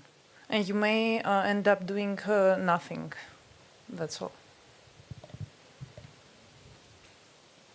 I think this is in general really good advice. We also often in Hub also, because there are many enthusiastic people, tend to do like, oh yeah, it's great, let's do everything, 10 things at a time. We are pioneering, trying, but at some point it's also good to say no. Okay, now we are focusing on this, and then once we are done, let's continue. The point of the whole story is not to be burned out in the end and not be able to continue. It's like you're not speeding like 200 meters. It's like a few kilometers you have to, or even more. Or like Tony, 1,200 from Skopje by bike. Okay, one last, I don't want to call it a question, but maybe clarification from me. Overlapping roles. You are saying you have 30 communities, right, that are subscribed to the hub? 30. More than 30, right? How do you manage the overlapping roles? Say maybe a user group is already doing some work and someone from that user group cannot come and say maybe to you, I'm asking, because they were denied funding there in the user group. They come to you and say, can I please get funding for the same thing? How do you manage that? Yeah. It is a nice question. Yes, but we're trying to get an answer from the applicant and from the affiliate in the same moment. So, to try to see the both sides of the story, or what is their answers. So far we had only that kind of request, just one from Georgia.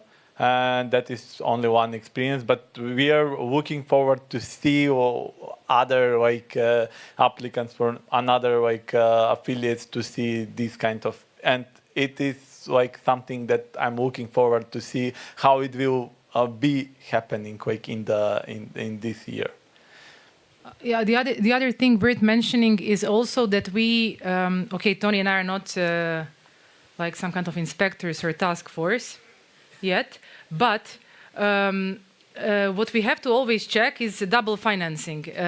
So what has to be done once someone applies, even if it's microgrant, we have to always check, because money is given by Wikimedia Foundation, but through us. This is basically called regranting. We always have to check with program officers, is this applicant already receiving funds for this same activity?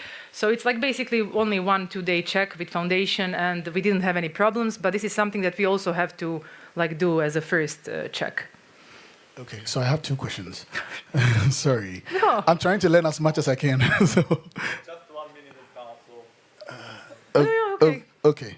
So my first question is, what is your consensus-driven process? I know the movement in CE has given you a lot of trust. They've bestowed a lot of trust in you.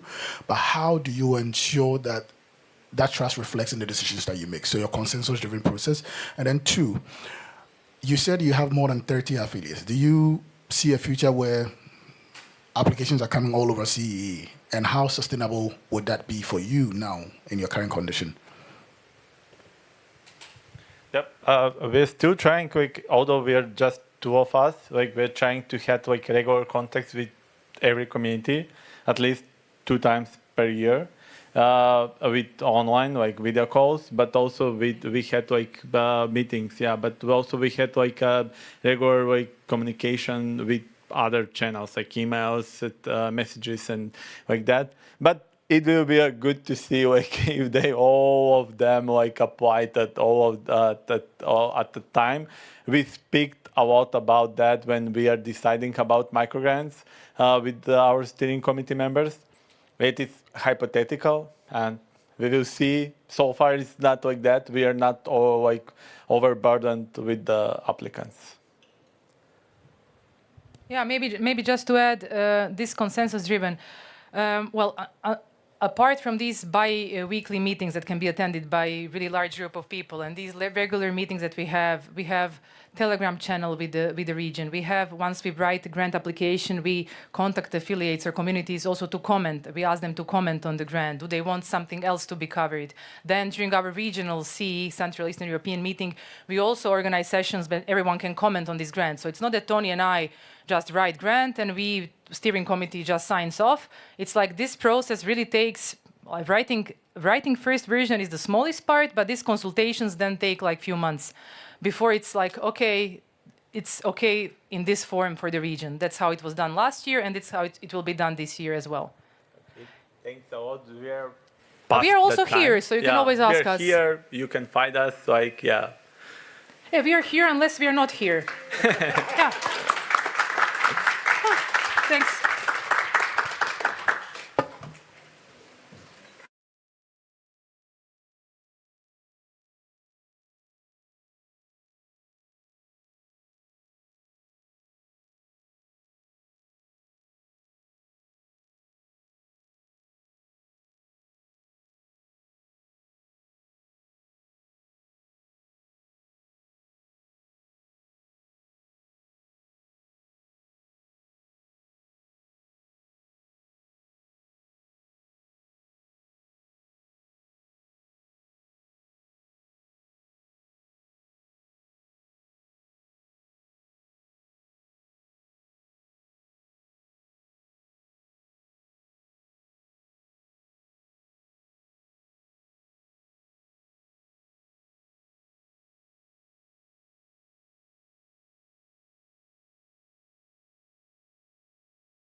Good afternoon, everyone, and thanks for coming today. We are here to talk about regional hubs within the Wikimedia movement, the opportunities and challenges for open collaboration. So, for that, we have here in person 3 guests, and one is also virtual. I'm going to ask you to introduce yourself a bit, and yeah, yeah. Okay, so everyone has introduced themselves. Okay, hi everyone. My name is Barbara. I'm from Croatia, and I'm working for Central and Eastern European Hub. Hello, everyone. I'm Valentina. I'm from Italy, and I'm representing Wikimedia Europe. Hi, I'm Butch Bustria. I represent the East, Southeast Asia, and the Pacific region. But though I'm not in the governance, but I'll be happy to give some perspective about our region. Yes. And the guy online can hear us. Hello. Yeah, sorry. I am Galahad. I am the internal coordinator of the LAC Hub and general coordinator of the Wikimedia projects. And I am streaming from Venezuela. Yeah. So, to start, the first question, this session will be, we will have 3 questions, so we will have time for answering questions at the end. And the first one is, according to your own experience, what's the importance of the hubs in the regional communities? So, and you can explain a little bit about it. So the first CAA. Okay, so as I'm representing Central and Eastern European Hub, about the importance. Well, in Central and Eastern Europe, we have more than 35 communities, more than 20 languages, and some of these communities are well developed. They have their user groups, chapters, so they are affiliates. In some other countries, you have only community, which is sometimes less or more active, and in some countries, you only have like volunteers who work separately from one another. So the importance of the hub or initiative that is kind of a bit above, not above in the sense that it's dictating something, but it's something larger than your own national community.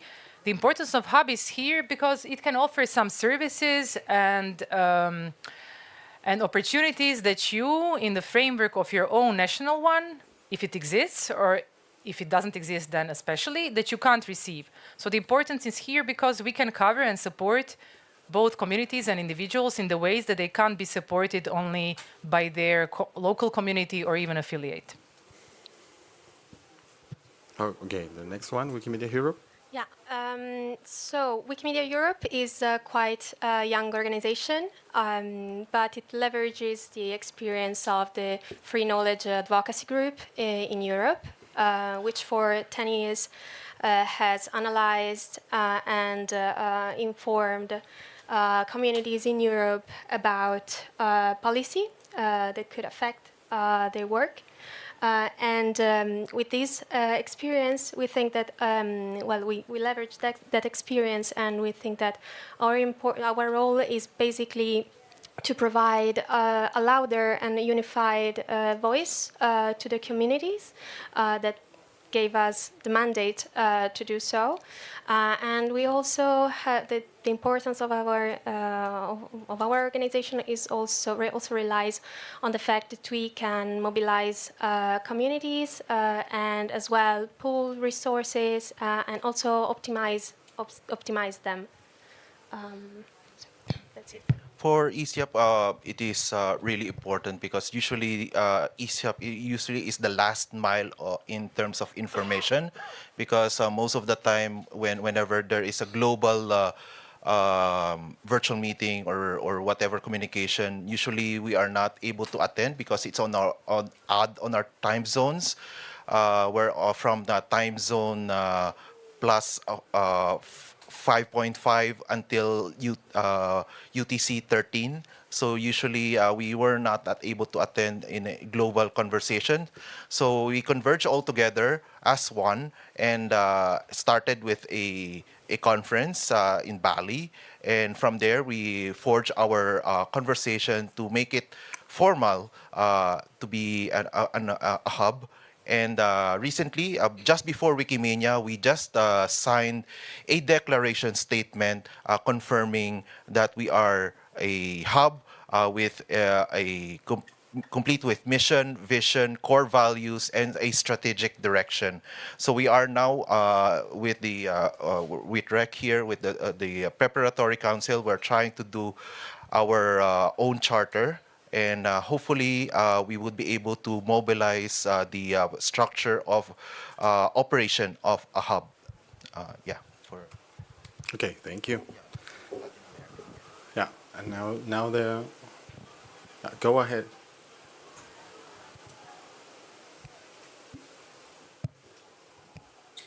Latin America. Okay, so Latin America and the Caribbean currently lacks a dedicated organization to support volunteers, volunteer communities, leading to overlapping efforts and the emergence of new growth about that. This deficit in regional collaboration is evident in decision-making bodies like the board, like the EBC coordination committee, and in elections like the two actual elections, like the board elections and the coordination election, no, and of course the MCDC conversations. So and obviously the allocation of regional funds, which hampers influence within the movement, within the movement. Establish a who could enhance support, equity, clarity, and empathy with neglecting these aspects might leave important issues unresolved. Okay, thank you so much. For the second round, about the challenges faced by hubs in regional environments. As you already know, we have three types of hubs: linguistic hubs, and about thematic hubs, and this topic about regional hubs.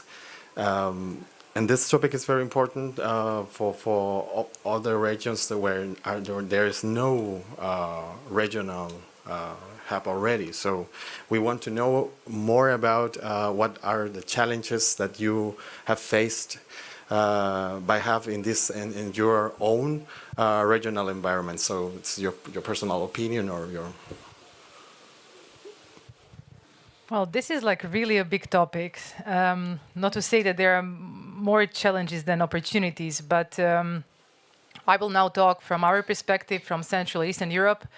Just the fact that we are covering more than 35 very diverse communities with different stage of development means that we have to be in constant communication, following up, and these needs of each of these community can be very different. On the other side, it's not that we have like 10 staff members. Currently we have 2 full staff members, and then during this year we have also a few part-time staffers who are then covering specifically some communities. But there are many topics that have to be covered and things that have to be done. And obviously with this amount of staff members, you can't be at the same time following too many things. One of the challenges also was, well, we are starting from scratch. We are building something new. There are no guidelines how to do it, from where to start. So it took some time also to establish processes of our steering committee, how its steering committee works with employees. Then also, although we had approved grant, yearly grant, and we function according to that grant, and those activities that we do are important, it was also important to then get feedback from communities and then reassess some of these activities and make them more custom-made and fit the context. Then Obviously, in some communities you have better response, in some less, but because volunteers can change, it doesn't mean that if this month you didn't get some feedback or response from some community that you are giving up. You have to continue. So it really requires a lot of effort in different areas. For us, we kind of, after making the first research, after this research was done about needs assessment in the CE, we decided to focus on administration, programmatic, and communication-related activities, and this is the timeline that we are following. But challenges are numerous, and we are trying to overcome them together with communities, and then also in cooperation with steering committee and wider group, because we have regular meetings every 2 weeks with group that is like 15, 20 people, and all decisions or plans are discussed, communicated, and we compare our opinions and then try to find a common ground. Yeah. I couldn't be more aligned with what you were saying, Barbara. We also think that one of our main challenges is that we are actually starting right now our work, and we know that we want to support our communities at our best, but we don't know yet what the strategy is, what the best strategy is to support our communities. So we are studying, we are testing, we are learning from the feedback of our communities, and we are structuring the path that we think is the most appropriate to support our communities. And along with that, of course, there are all the challenges regarding communication, constant communication with 29 members that we are now, and so on. And there is also a challenge regarding sustainability, sustainability in many different areas and aspects. I'm a fundraiser, so I especially refer to, of course, finances, and that I think it's a common challenge for everyone here.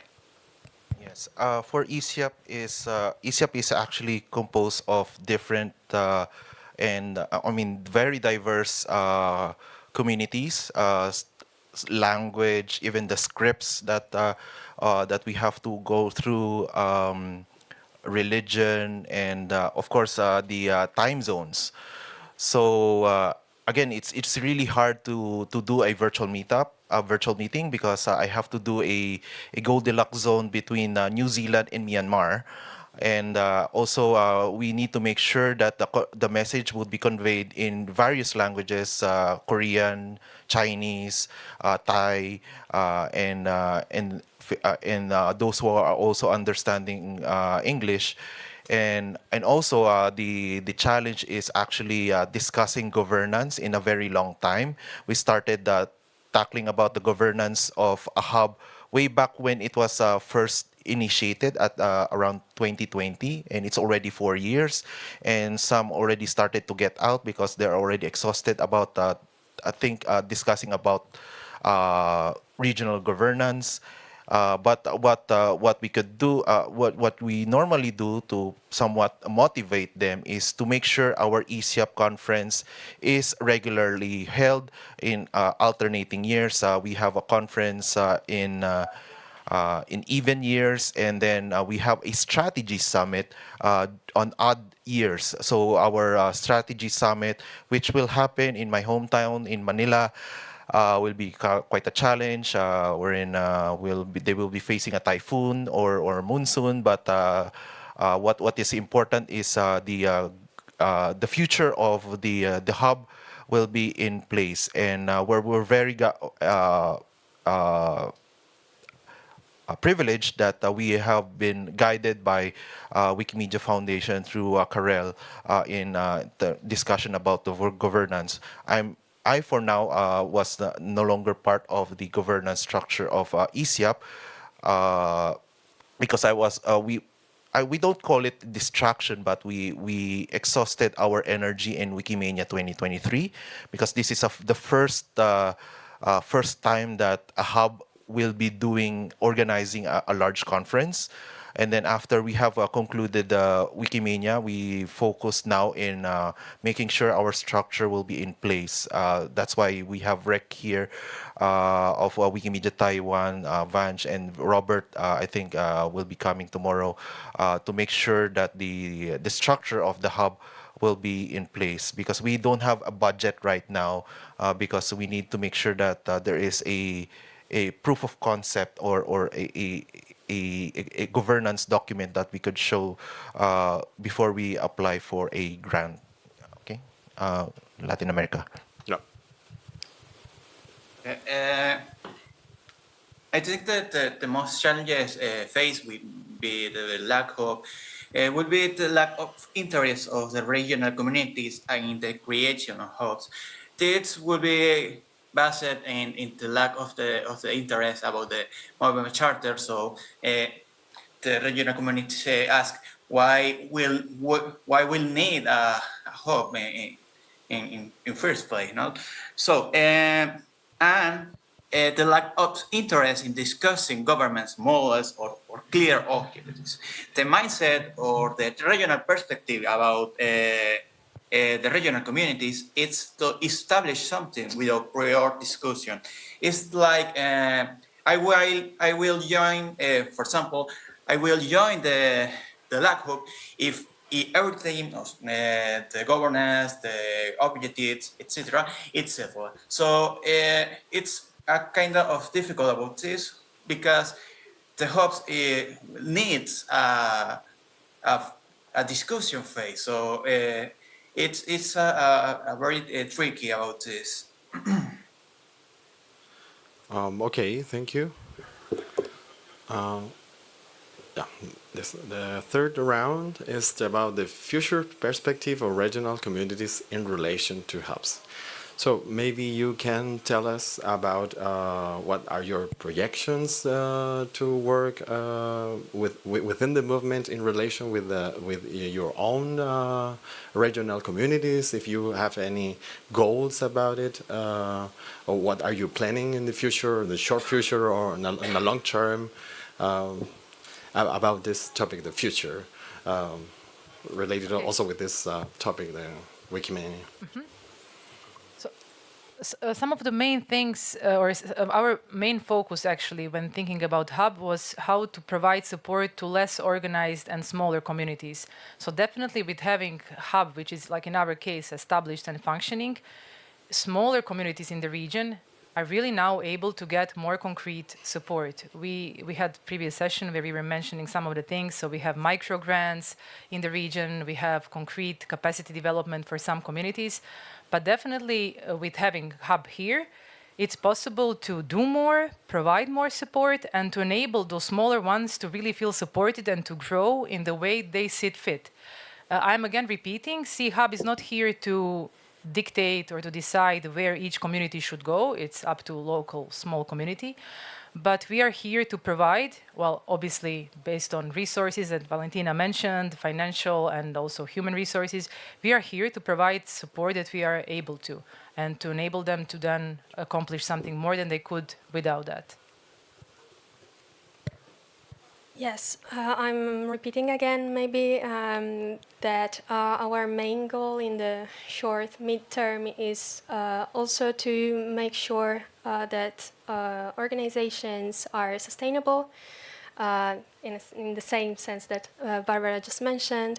And I can add something more, which is in the long term we would like to work at a global level, so to be connected to other communities around the world, and this is something that we can see for in the long term, of course, and we will work on the role, how to leverage what's been done in Europe to contribute to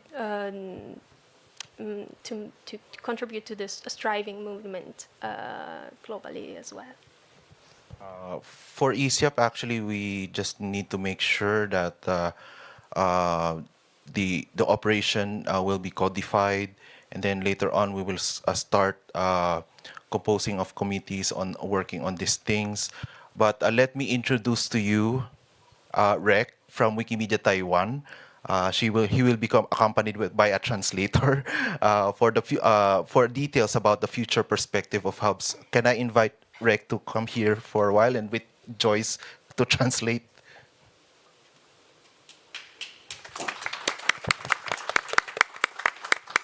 Speaking Chinese and then Joyce. Okay, because my English is not good enough to show what everything I want to say, so I have my translator. So the question is, future.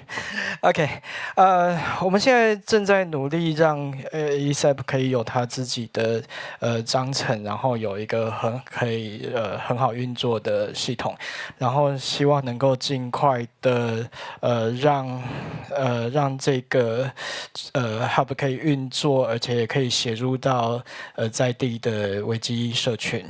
那不过我们也正在统合所有人的意见，大家有非常多的想法。那这是我们现在正在努力的事情。Hello, I'm Joyce. I also work for Wikimedia Taiwan, and my role in the ESAP Hub is as a translator for Rek. So Rek just mentioned that for the ESAP Hub, we are currently wanted to get our charter finalized as soon as possible, but we are facing the challenge that we are trying to consolidate different comments from the local community, and we are hoping that in the future we're able to have a functionable mechanism to give service to the local community. Is that the final question? Yeah, Galhad. Okay, so future perspectives in the LAC region and in the LAC community will be, first of all, prioritize support for the regional volunteers. Once this has been equipped, it's foster multilingual collaboration among regional languages. Not it's only Spanish. We have French. We have English, of course. We have Portuguese, and among a large list of language. We envision a promoting a cohesion and support among affiliates and the hub. So it's a collaboration between the hub and the regional affiliates. Also, shift the focus from the part of preservation about it's only my affiliate and nothing else matters. So to development of collaboration, emphasizing harmonize, trailblazing forward. And finally, establish a model of self-sustainability among the affiliates that incorporates a transparent, equitable, and empathetic decision-making about in the regional communities, the hub, and anything related of the Latin America communities. Okay, so now the next part is about the best engagement between hubs and their communities. So you can tell us about what are the practice for the new hubs from the perspective of every hub, and the scope of collaboration between among the hubs. So if you can give us some ideas about it. About the future cooperation of hubs and hubs in making. Yes. Yeah, the good thing that I can say that yesterday we tried to have, or even last week, we tried to have one of the first meetings ever between regional hubs in making and hubs. So I was really happy that together we were able to really be at the same same spot in the same room, people from West Africa, East Africa, representatives from also Latin America and Caribbean, Central Eastern European Hub, ICIAP, also from Viscom. So that's the first, I would say, first step. This like getting to know each other and also realizing what are, okay, we know what we are doing, but we don't know what others are doing, what there are.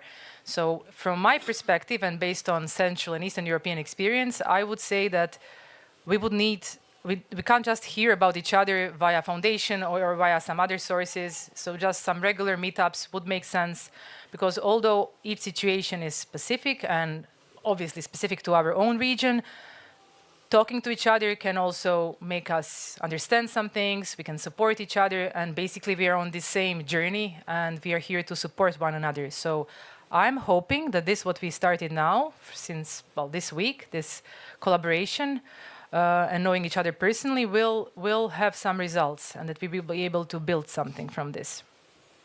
Okay. Collaboration is, of course, essential for us, so we agree completely. We are such a young organization that we still need to learn a lot from all of you. So this continuous conversation will allow for that for us as well, and also to exchange our views and what our colleagues who set up the organization learned during the last 10 years of the Free Knowledge Advocacy Group and the last 2 initial years of activities. Yeah, for ICIAP, we did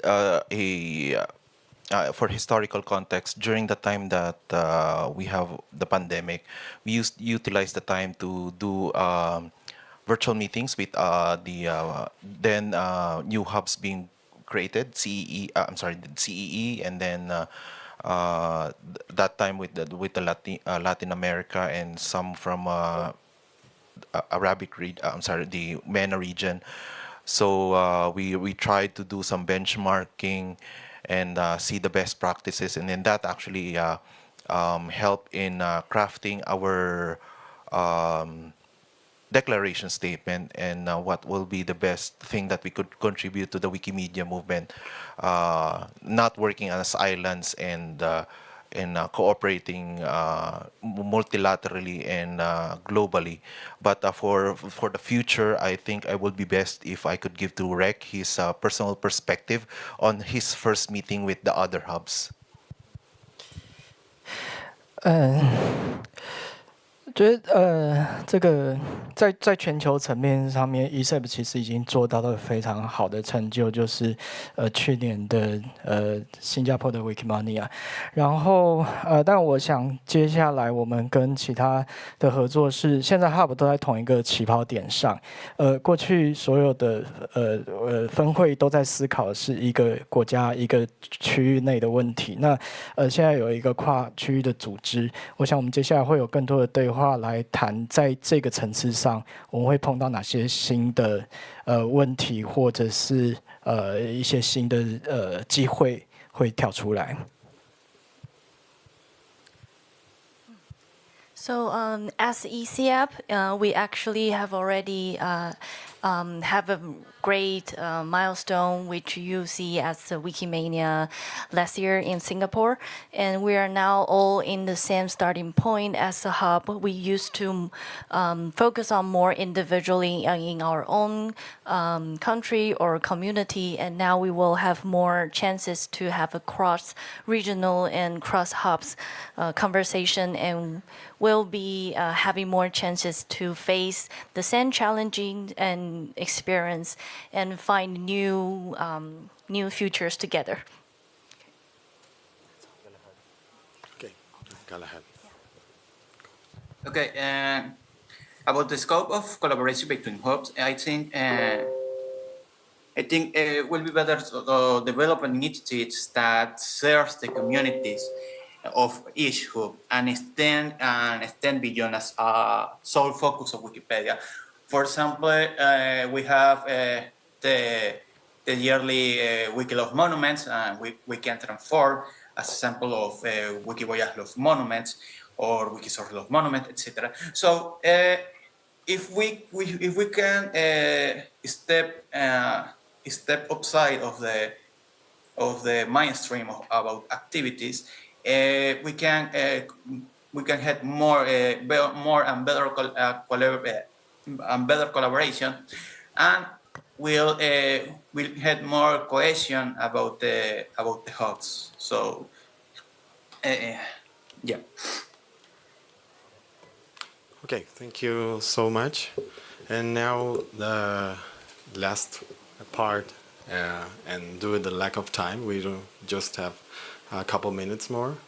Each attendee is kindly invited to make some questions to any attendee. So if you Hello. So earlier in this room, we had a very unpleasant, I would say, or aggressive meeting about the charter. So in that context, a question occurred to me listening to what you said. And it's a question for any of you, but I'm specifically looking at Wikimedia Europe because you're an advocacy group. So I do think there are more opportunities there for you. But have you considered whether hubs or multinational organizations in Wikimedia space are more likely to obtain external funds than national affiliates? And do you plan to do that? Thank you for your question, and it's really the right question for me because I'm a fundraiser, so lucky me. Well, yes, we have considered that. We are actually starting among all the activities that we are testing and trying to improve and etc. We are testing how we can support the affiliates to also incubate through also incubating some projects to receive external funding from third parties, let's say. And that's one of the different strategies that we are testing. And we, at the same time, we are also trying to support the affiliates locally to increase their chances to receive funding individually and also to cooperate between each other with our support to receive funding from other sources, not only national one, but also international ones. And also, for example, the European ones from the European Commission. So we are considering, of course, we'll be testing out all these, and I hope it responds to your question for the moment, and happy to discuss it further whenever you want. Oh yeah, I just wanted to add briefly on behalf of Central and Eastern European Hub. As you know, we are not a registered entity, so as such we can't apply for any funds. But we, as part of our work, is also exploring this financing from third parties, not focusing exclusively on Wikimedia Foundation as a source of, well, income or our budget. Last year, we tested collaboration between Wikimedia Sweden and Wikimedia Ukraine, Poland, and Georgia. And together with Hub, we were writing one joint project proposal for external funder. It's Swedish Institute. So we managed to get seed funding of 40,000 euros. So yeah, I think it's possible to get funds, but it's definitely, in our case, how I see it, it wouldn't be for existence of Hub, but it would be for programmatic work that then communities are doing. And this definitely can be done, but it really requires resources, like someone who is being paid as fundraiser, obviously. Hi everyone, Pasita Rudder, Wikimedia New York City. So my question is about what are the arguments that you've heard against hubs, and what have been your response to those arguments? So far for ESIAP, we didn't receive any negative connotations on hubs. Actually, they welcome hubs. But let me ask the people from Europe. Yeah, I'm now really like intensively thinking, like something negative I haven't heard, but it's typical in Central and Eastern Europe. It's to question things like, is it really necessary? Does it cost too much? Are there some other ways? Is really these activities that you should be focusing now, not something else? So I heard those questioning, and we were debating, and we are constantly, well, also ourselves asking ourselves, is this the best way? Because we are testing, and but no, nothing negative. It's more like, okay, we are in this together. We are collaborating as a region. Let's try to do something more than that we can on ourselves, by ourselves. Oh, hold on. Yeah, okay. So you and you. My name is Delphine, and I am advisor to the CE Hub, and I've been working with Wikifranca as well, which is another Francophone hub. I think one of the things that came a lot as hubs were developing, especially the CE Hub, which is kind of a pilot, was about, yet another layer of, right? Another kind of like complicated thing, et cetera, and I think that at least what I can see of how the CE Hub is functioning has been very lean in terms of what kind of things it happens. It doesn't interfere in the governance. It doesn't add a layer of governance to what people were afraid of. There was a lot of discussion around this, around the charter. And I think that, to me at least, this one, the CE Hub is the only one that is a hub in that thing. Wikimedia Europe is a bit different because it has a governance structure, which the hub has, but very kind of lean and volunteer-driven and based, and not even an organization. So I think that this, to me, so far, has been kind of an needed fear in terms of how much kind of complexifying the whole thing a hub could be. I think it's actually been pretty much more supportive than it has been complexifying the whole governance structure. Okay, you then. Thank you. Just to ask for your recommendation to begin a new hub, because at Latin America we was waiting the appropriate moment to begin the construction of the hub. We was one majority of the big chapters and organization affiliates had the opinion that we need to wait the approbation or no ratification of the charter. But I want to hear your recommendation to begin this effort, no? Because we are thinking that we have previous existence of an initiative in Latin America and other countries of Europe. So maybe I want to hear what's the best route or your lessons or your feedback after founding a hub and the things that we need to avoid to fail in the effort. Thank you. I can start, but I think, like, even on behalf of Central Eastern European Hub, Delphine will again be like really good person to answer, and I will tell you why. This all in Central Eastern Europe didn't start with getting first-year grant and then employing me. It started way before with bi-weekly meetings, getting together, collaborating, talking, discussing, and Delphine was part of that.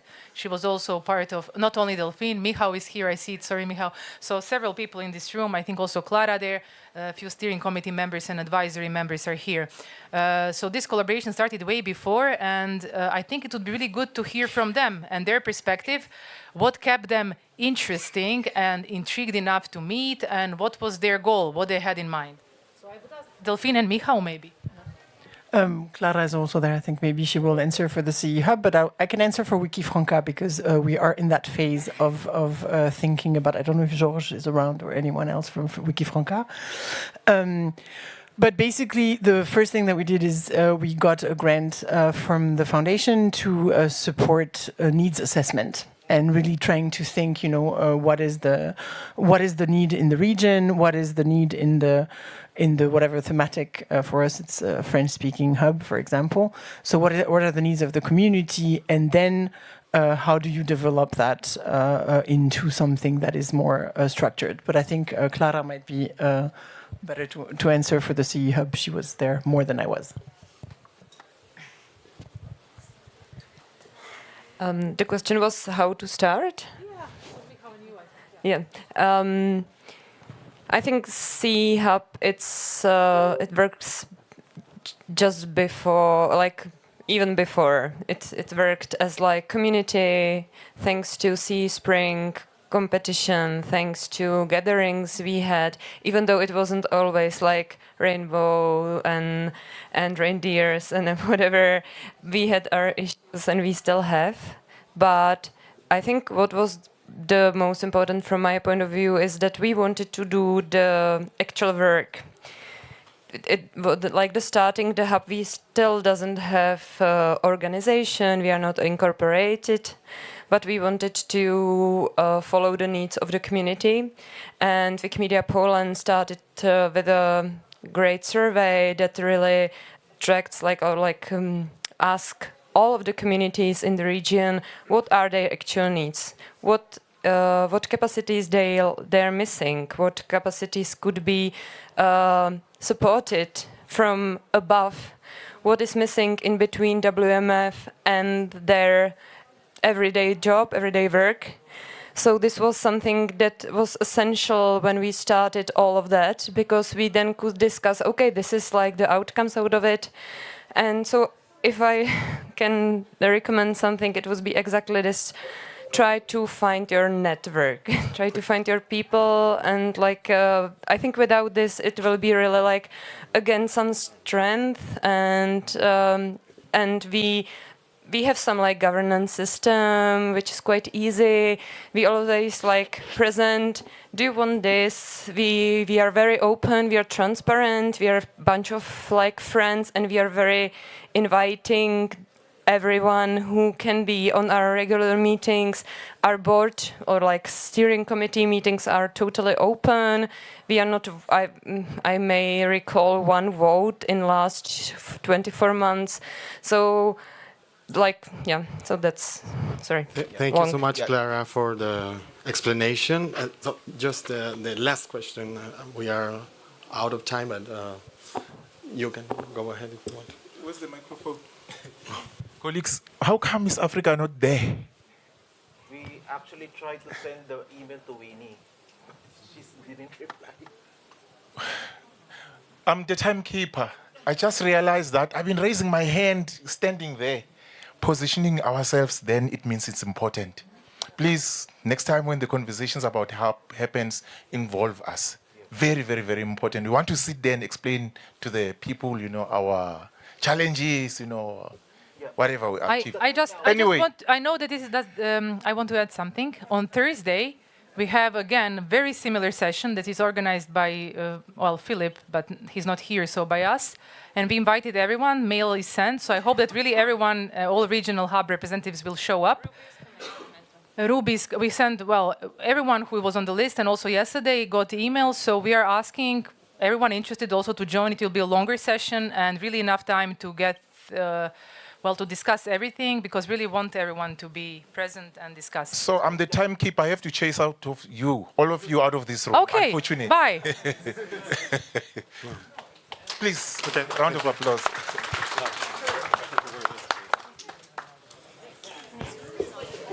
Wow, we were yesterday talking with all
Everyone, can you, yes. Hi everyone, very happy to see many of you. There are still some seats, so please take a seat and feel like comfortable to join us here for this ride back and ahead of the Wikimedia Summit. And I'm Nicole Ebber from Wikimedia Deutschland, and with me today is Eva Martin, my colleague also at Wikimedia Deutschland.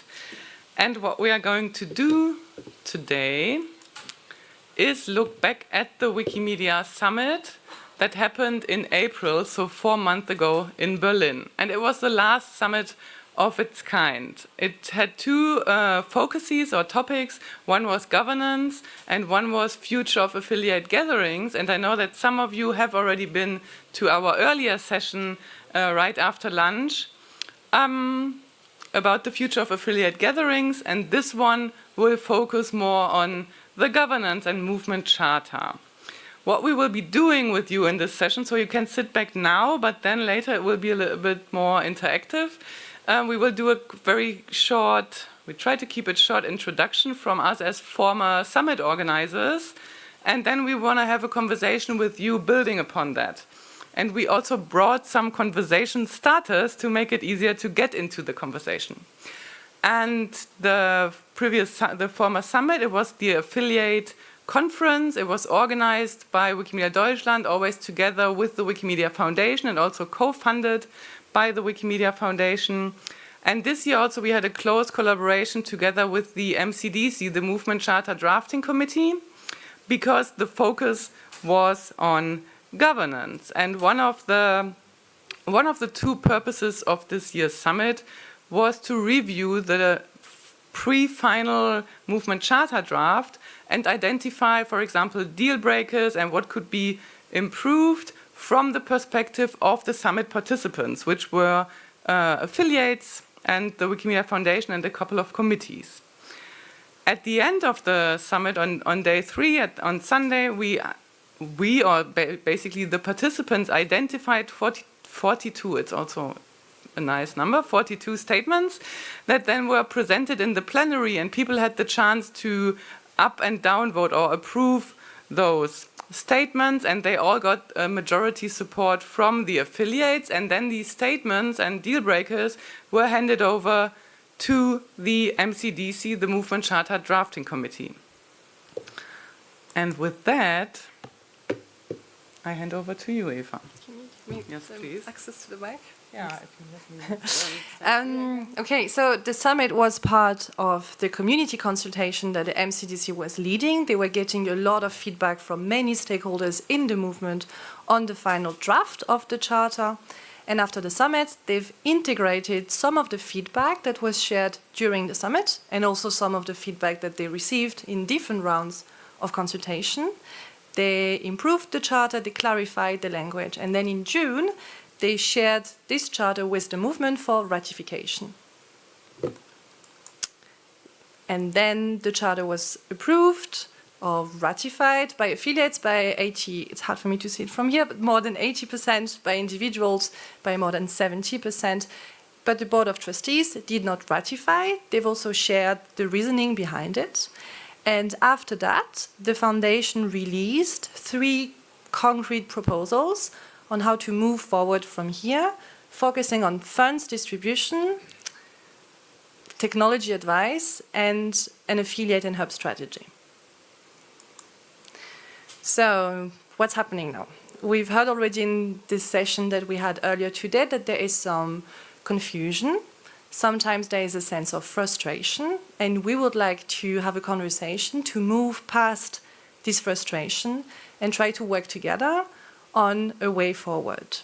So what we did today is we brought some scenarios. Those are very simplified scenarios. Those are the things that we've been hearing from different people and stakeholders in the movement, and we thought it can be a conversation starter, but we would love to hear from you. So what we've heard is we could maybe forget about the idea of a global council in the way it was laid out in the charter and instead move forward with the foundation proposals. We've heard people say maybe we can work together to establish a global council along the lines of what has been discussed at the summit. We've heard people say maybe we need to stop to invest energy in governance conversation and do something else. And then there might be many ways of combining those approaches, other way of looking at it, which actually might be the most constructive way of moving forward together. So that's it on our side. We would love to hear from you now. We have another 35 minutes. Let's make the most out of this conversation. Who would like to start and share some ideas on how do you think we should be moving forward now?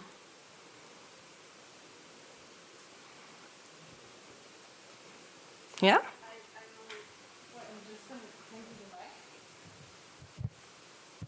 I'm Lina from Wikimedia Colombia. Nice to meet you all. Maybe one particular point to start is to take into notice the main goal that reunite this community. Like, what do we want to be remembered for, or why we came along here and in all this work together. So I think that from Colombia, we have been learning a lot of that, and we have always in mind to put the community in the center of the action. So I think that that maybe is a starting point, that the center of the whatever we want to do moving forward has to have the community in the center.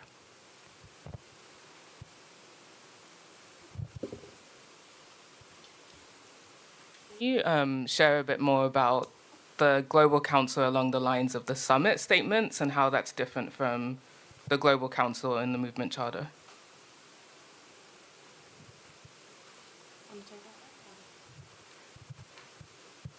Basically similar. So I think in the way we've laid out the scenario, it is similar. It is just in the way we are presenting the session today, we present it as the former summit organizers, and therefore when people came to us and talked about this possibility, it was along the lines of what has been discussed at the summit.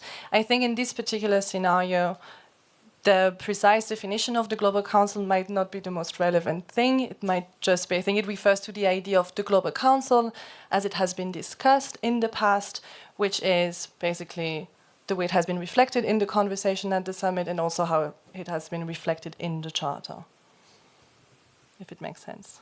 But it's actually great to have a conversation around it. Like, do you want to add something to this? No, I wasn't at the summit, so I'm curious about if there was different ideas about the Global Council at the summit versus what's in the charter. Mm-hmm.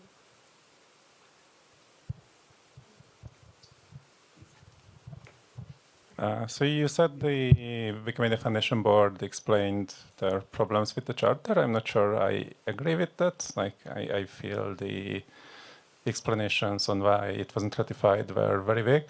But the one thing that was somewhat less vague is that they didn't understand, or they felt it wasn't explained why there is a need for a global council at all.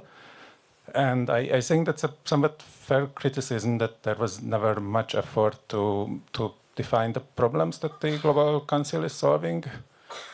Presumably the people who wrote the recommendation had a good understanding of the problem, but I don't think that understanding was really socialized and explained to a wider audience. So I think rather than going back to implementing the Global Council via some sort of alternative process, the way I would frame it is that we should chart out the problems that the Global Council was supposed to solve, see to what extent the foundation is solving them, because the things that are proposed, the Product and Technology Council and affiliate changes and whatnot, like they address some problems that the Global Council was supposed to address. Whether they address it in a good or a bad way is debatable, but they address them. But then there are other problems the Global Council was supposed to solve which are not even addressed. So like mapping out the problems and having a discussion on how to solve them. Like, I think at this point I would drop the concept of the Global Council, and if it's like organically rediscovered and starting from the problems, then it's good. If not, then probably those problems can be solved in other ways.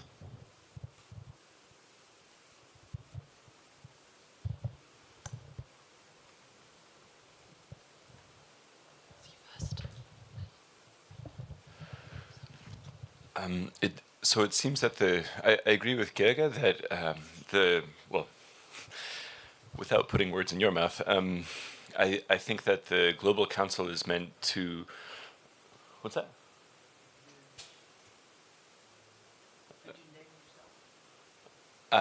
Okay. I am Adam White. I work for Wikimedia Germany, and I have no business speaking about this right now because I haven't been a part of this process. So yeah, I do think it's a valid question. But my view from below, as just an employee of one of the affiliates, is that what's lacking is not necessarily a global decision-making body, but a global coordination body. I think it's hard enough to have small Wikimedia organizations in each country, perhaps, which are coordinating the work of editors. But what's completely lacking is a global discussion. And usually that's the first step before you have a global decision-making body, is that you have a group of people who coordinate, communicate regularly, and can just talk about things. And sometimes that means you don't even need the decision-making body. The other aspect of this, though, which I just wanted to comment because I don't see it reflected here, is that the other thing lacking is a ton of money. And to get the money and resources so that the smaller organizations can thrive, it doesn't seem that the Wikimedia Foundation wants to write anybody a big check right now. So you have to take the money, and to do that, you generally need to withhold your labor. You need to make a credible threat, right? Or you need to negotiate somehow. And asking might not work. That's all.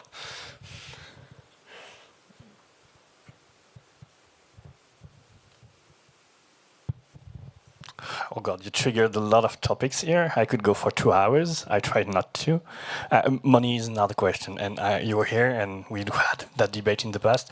I'm ready to argue for all night that money is not a topic in the movement, and we are far, far from being to the situation where money is the constraints. We can decide it's the constraints, and that's what happened the last few years, and that's okay. That's a decision, but that's a decision. That's not a fact. If we need more money, we can get it. We are far from having tapped the money we may have access to. I hear the money thing a lot. I just want to put that on the side. On the global council thing, whether we need a global council or not, the name doesn't matter. But the origin story of the global council was from the strategy process, where the strategy process started as, let's get every question and everything back on the table again, and let's talk about it openly. And that was the start of the strategy process, to reopen all discussions. And in that process, there was, I think, a common or shared understanding that one of the problems we may have as movement, and I say may because even though I believe it, that might be the case for everyone, we may have to address what is happening, is that we are fundamentally a highly Western movement, in the sense that decision-making and input and everything is very Western. And I'm going to give you something, is I've been talking a lot in the last day, and I'm from France, and that's kind of here's a problem, but that's also our legacy. And so part of that was recognizing that legacy, and the legacy is not bad, because being a Western movement meant that we could tap into Western power and money to get to where we are today.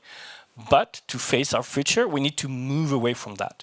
And that's where the working group about movement roles starts playing around with, whether it's global council or whatever you want, but with a body that would help us as a movement move away from being a Western decision-making movement to a more global one. That's the rationale behind the initial recommendation. What happens after that, the charter, the global council and so on, it's another part of the story.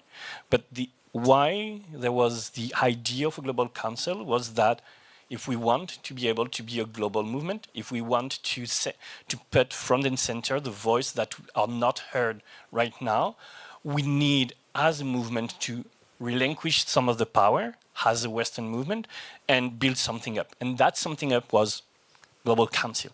You can call it the Council of Jedi if you want. That's going to be very fun to have. Yeah, but we don't care about the name. The goal was to have something that steps away from being a Western movement. And the foundation, even if the board of the foundation is partly non-US, intrinsically, because the organization is incorporated in the US, depends on the US laws and structures and so on, it is highly, highly Western. And that's just the way it is. And it saved us back then. It allowed us to become who we are today. But I, for one, believe that it is time that we find a way to move a bit away from there. And perhaps the move away from there is another thing than global concept. But I think that if we want to address and be relevant in the next 10 years, we need to change that. As for what we're missing is, and I stop there, is we missed something that we had in 2016, which was a catharsis moment. I don't remember looking at you because I know you were there, but we had a meeting in Disney, Ohio, in a very, very big room. I think it was the school something. It was 60 people in the room, and for 2 hours, we just talked about everything wrong that happened in the last few months and years, and that's where we said we need to put everything back on the table, to talk about fundraising, to talk about what are affiliates and so on, so that we can talk about it. But we are at that moment where we could disagree and then at the end agree that we want to move forward together. And I think that in your next steps, that's something we might be missing, is a moment where instead of seeing the back of the neck of Natalia and it's just because you are in front of me, but remember, we face each other and we talk to each other and we say, okay, this is what was wrong, this is what was okay, and where we go. I think Michal. Yeah. Shut me up. Hi there, Michal, and I'm CDC member here. So maybe one contextual thing about the Global Charter and the Global Council. So this is what Christoph gave us one interpretation of the Global Council. The thing is that there are many interpretations of what the Global Council is, should be, what it should be performing, and how it should be performing because of that. So for some people it might be moving things from the Western world. I don't know, I didn't know this particular spin, especially that personally I don't see us moving from the Western world. I don't see us going anywhere else. I don't think that Mr. Xi or Mr. Modi or regimes in particular countries outside of the Western world can be better or can give us something meaningful to the table. And I think that the Wikipedia as a concept is a very Western concept, to be honest. This is my personal take. You can like it or you can not like it, but encyclopedia, democratic encyclopedia, people working online in the internet with the free speech, this is the very Western concept. And we need to live with that. For some of others, Global Council was moving basically from Wikimedia Foundation to the communities that are editing, or the communities that are creating organizations, that they are running organizations. For other people, it will be just giving more voice and just validating what the one center or core of establishment is saying by just a wider number of people with different perspectives coming from different parts of the world, but sometimes agreeing with some values that have been here all the time, but they will be bringing the new values and new perspectives, so making the things larger and larger in the effect. And these are these interpretations, and there are many more. So this is one of the challenges for us when working on the concept of Global Council, is to think what precisely the Global Council is and which problems it's trying to solve.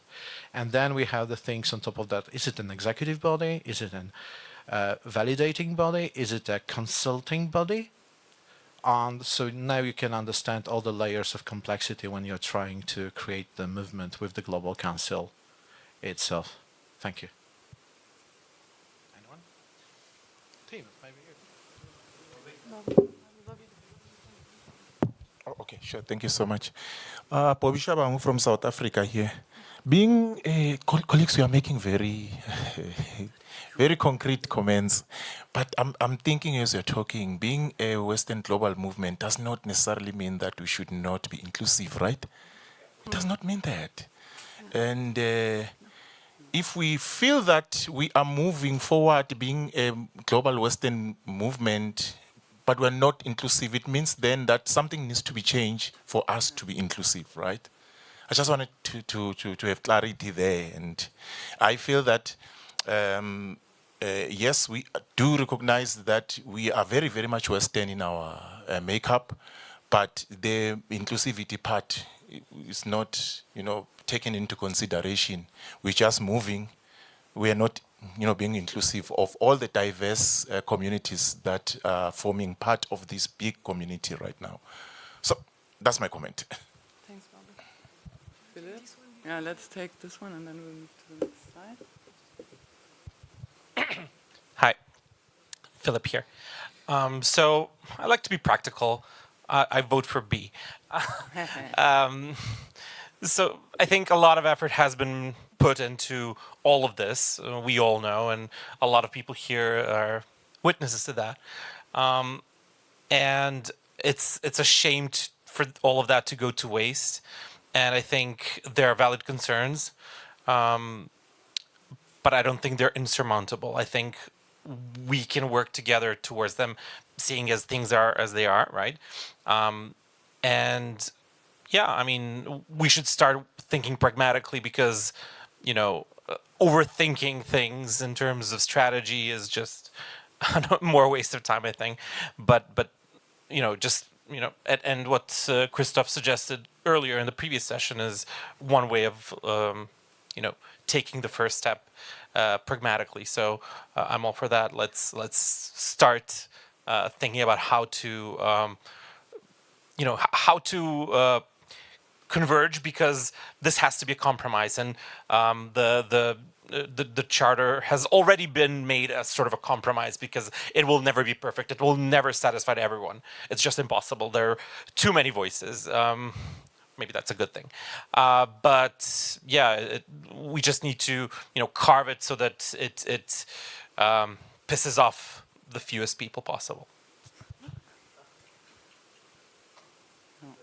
Yeah. Go on.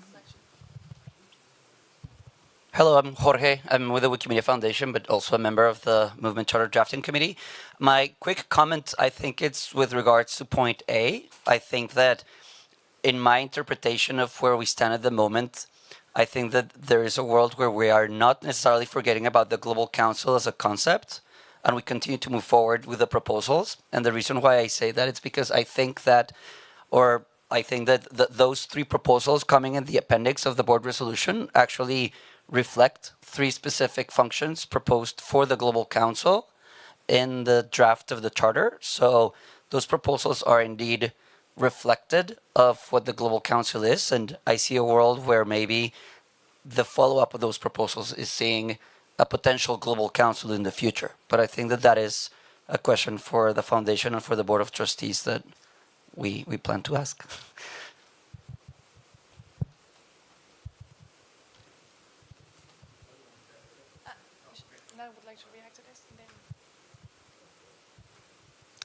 As a representative of the Evil Wikimedia Foundation, I'm the chair of Wikimedia Foundation Board of Trustees.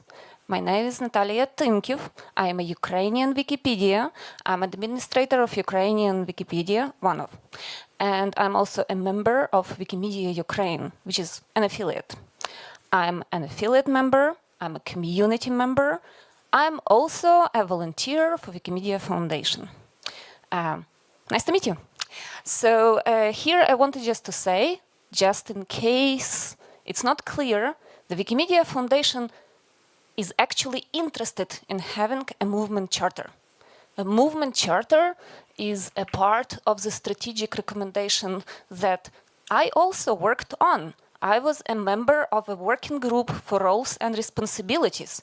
I was a member of a group that proposed to have that. Now, there is a concept. Sorry, I'm not a native English speaker, as you can understand. So,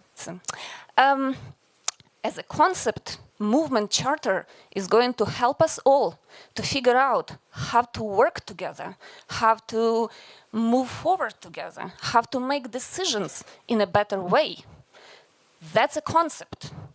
But when you are voting as a board member on a document, as every affiliate who were voting, or every person who were doing, you are voting on a concrete proposal. And the proposed movement charter as a document, as a governing policy, possibly of a highest level, was not, did not merit, for example, my vote as a governing policy. Like, I mean, I'm looking at a document as a document. Are there enough guardrails for a potential body that is going to make decisions? No, there are not. I am looking at it and I'm okay. If something goes wrong, I am coming not from a Western country. I am from Ukraine. I can tell you, Global Council is actually a very Western concept, very not working in my country. Yes, I am not, from Asia. I'm not from Africa. Unless I start speaking, you are not going to think that I'm not from a Western country. Global councils, general assemblies, and whatever else, they do not work in my part of the world because we are usually tokenized. We are tokenized. We don't speak English as much. We do not feel confident entering a big room saying that there are things that we are uncomfortable with. We have UN. I'm sorry. This is not a body that is going to survive, and this is not something that I would want. I am community member. In a year, I'm finishing being a board member of Wikimedia Foundation. Do I want 100 or 25 people additionally bureaucratizing and making decisions when I, as a community member, can figure out how the decisions are made now? I have my own voice. I have my own vote. I don't want to give it to somebody else to make decisions and then for my Ukrainian community to figure out how are we going, like thousands of us are going to actually make sure that this one person or two people from my community would transfer my voice. I don't know how to do that. I don't know how to do it now because there are rules on Ukrainian Wikipedia when there are like 20 people voting and this is a decision that is, everybody missed the announcement about that, and now we are writing articles for like the rest of my life with crosses in biographies. So I don't know how to do it, and here I'm speaking less of a like evil Wikimedia Foundation representative and more like a community member. I just don't believe in this document. I don't vote for it. That's it. But do I believe in the concept? Yes. I think that clear responsibilities of every group, that we know that affiliates are doing things not for themselves, but actually to move forward more, to invest, to, figure out how things are going, would go better. Okay. I don't know who is in the queue. The main message was the Wikimedia Foundation wants the charter, wants a charter, a movement charter. The Wikimedia Foundation didn't ratify this proposed charter. So, Richard, did you still want to say something? I think Claudia was first and then... I want to reply directly, but... I had one question.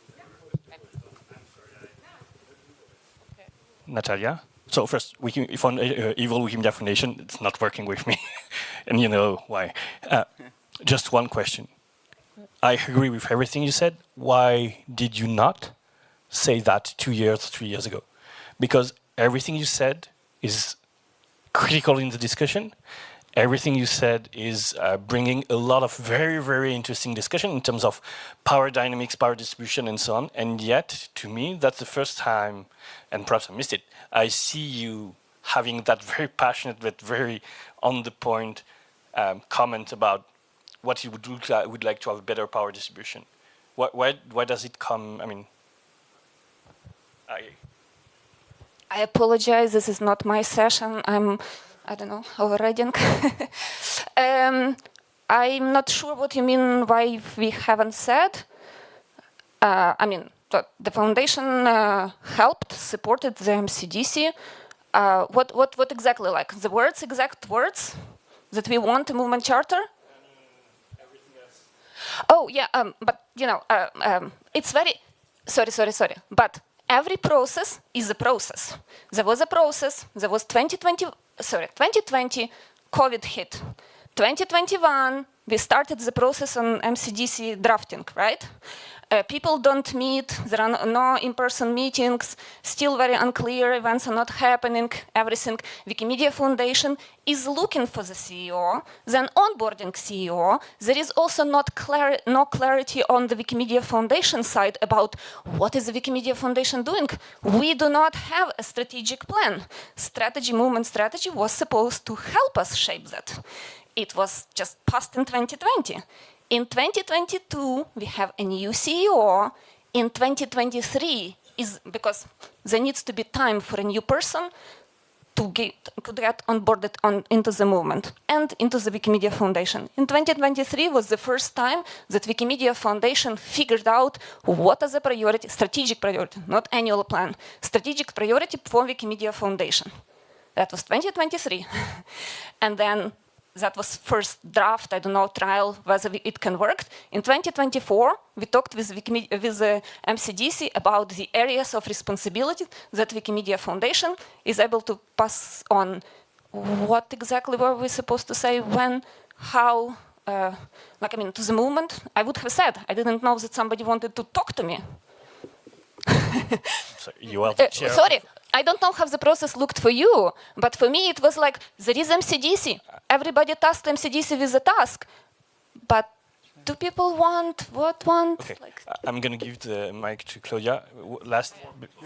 Thank you. I've been in your shoes. You are the most powerful voice in the movement. And yet, what you said is I mean, I agree with everything you said. I wish you said that before. I say I wish. I think that we have the least inclusivity when it comes to more powerful. Wikimedia Foundation really behaves like, from time to time, as an elephant trying not to step onto anybody's toes. And it's very difficult to speak because everybody is telling you, you are so powerful. When you say something, we are going to be silent. So. Okay, hi. I'm Claudia from Wikimedia Austria and Wikimedia Europe. Natalia, you know, I know you're coming from a good place. I really appreciate what you do and I value you as a person, but I need to agree with Christoph to a certain extent and go even back farther a little bit because we've been together in that roles and responsibilities group. And I don't recall that you voiced back then like this very basic concern about the concept of a global council. And I think that really shifted. We shifted, and that's a bit like a classic textbook of goalpost moving. Like we, even just between the summit and here, we shifted to like, it's too big of a size of a global council to, we find the whole concept of the global council dodgy. And I would have just wished like we started already like discussing that so openly in the working group and then in the next phases. So I'm also irritated by that. So, and I know the world has changed and everything, but you know, we also do some of this stuff because the world is constantly changing and we try to become a resilient organization. And apart from that, I just want to make another point, like no matter whether we go to point A or B, I think the one was like, let's move on with the proposals. The others like, let's go back to the charter. I think we need to be a bit more precise of what does it mean to move forward or to work together on whatever. I really think we need to enter a negotiation phase, because that's what went wrong so far. We were not negotiating. We're having like very complex processes, and now we really need to make that a negotiation. We need to negotiate what the foundation wants and what the other stakeholders need to move that forward. And then I don't care whether it's proposals or the charter. I would prefer the charter and the Global Council for that matter. But I think we really need to go into like a suitable negotiation mode. And because you mentioned the tokenism, that's your problem with the Global Council. That's my problem with some of the proposals of the Wikimedia Foundation. They sound like textbook tokenism to me. The Technical Council, that like FDC 0.2, that's exactly what we have, and that is not negotiated on eye level on the same table with us.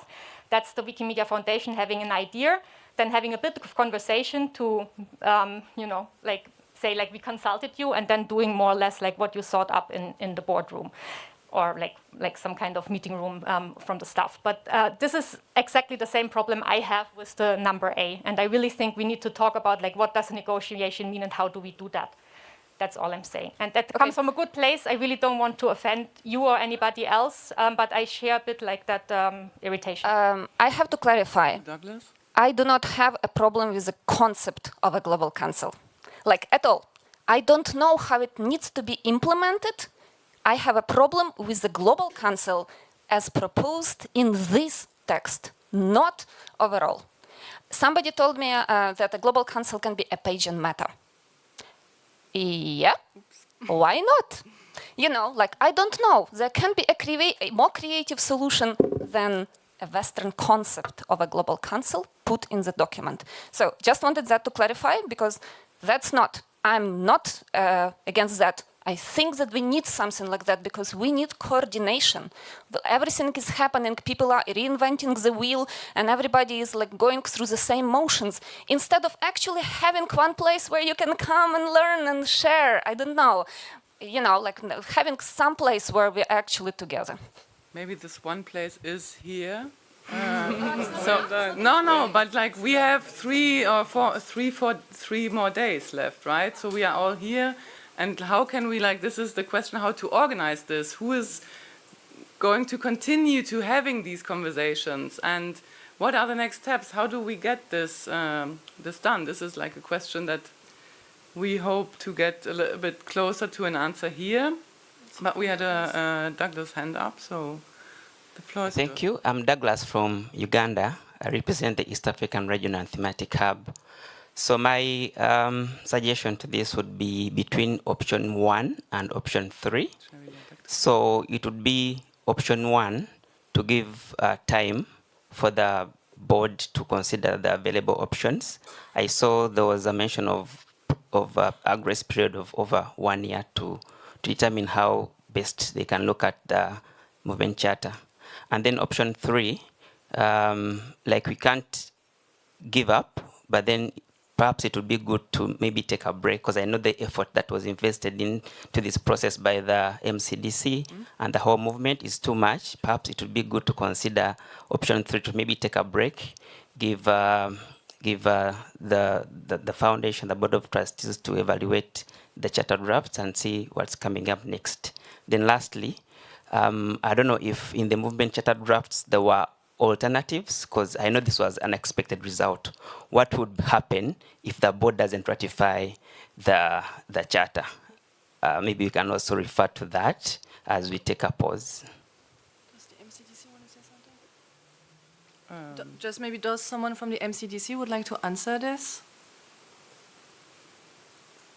Jorge? No, I'm going to pass you. Okay. Because there was actually something.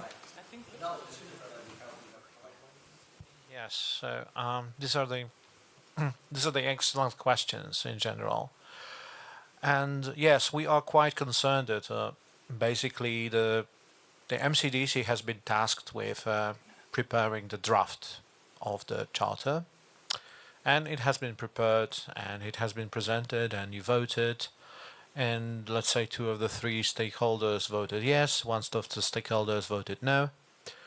And we are in a little bit of a limbo, because if we agree that we need to have a charter, then we need to have a process to come up with a charter. It might be delayed, and I do agree that we are tired We as the movement, certainly as the remaining MCDC members, we are tired. You can trust us on that. But we should have some process and some owner. The owner of the charter. MCDC was designated as the owner of the charter and maybe the strategy or the core of the strategy itself. But now we need to have a new owner and a new process to come up with a different charter. Probably it will be a very different process to come up with something different. We don't need to reinvent the wheel. We have a lot of work done, so it doesn't need to be that a long process. But we need to have a process and the owner. Let's negotiate who will be this owner and who will be tasked with this privilege of having that. Also, I would suggest to negotiate the remits. So the MCDC was very much operating on trying to cram all the strategic recommendations, and the Global Council was the recommendation. It was this implementation initiative 25, and this was maybe not super specific, but it was quite specific what the Global Council is. And very often it was to supervise, it was to validate, it was to enforce. The words like that were used. So I'm not sure if it can be really a page on Meta. I don't see the pages on Meta enforcing things and holding people accountable. So it's rather a body making difficult executive decisions. So this is the pathway for us to really understand how we can get there and get it accepted by all these stakeholders. So we are unfortunately out of time for this session, but we are not out of time for this Wikimania. And I would love to encourage you all, or us all, let's continue this conversation in the hallways, wherever, at the party, there will be moments where we can have these conversations. And let's use this energy of being in the room and having conversation. Yeah, no party. Sorry, I didn't mention the party. So let's use this time together, because if someone can solve all this, it's us. We need to solve it together. But we need to keep that discussion. I'm sorry. Yeah, but I know, but 1 minute. He's right. But he's right. Yeah. He's right.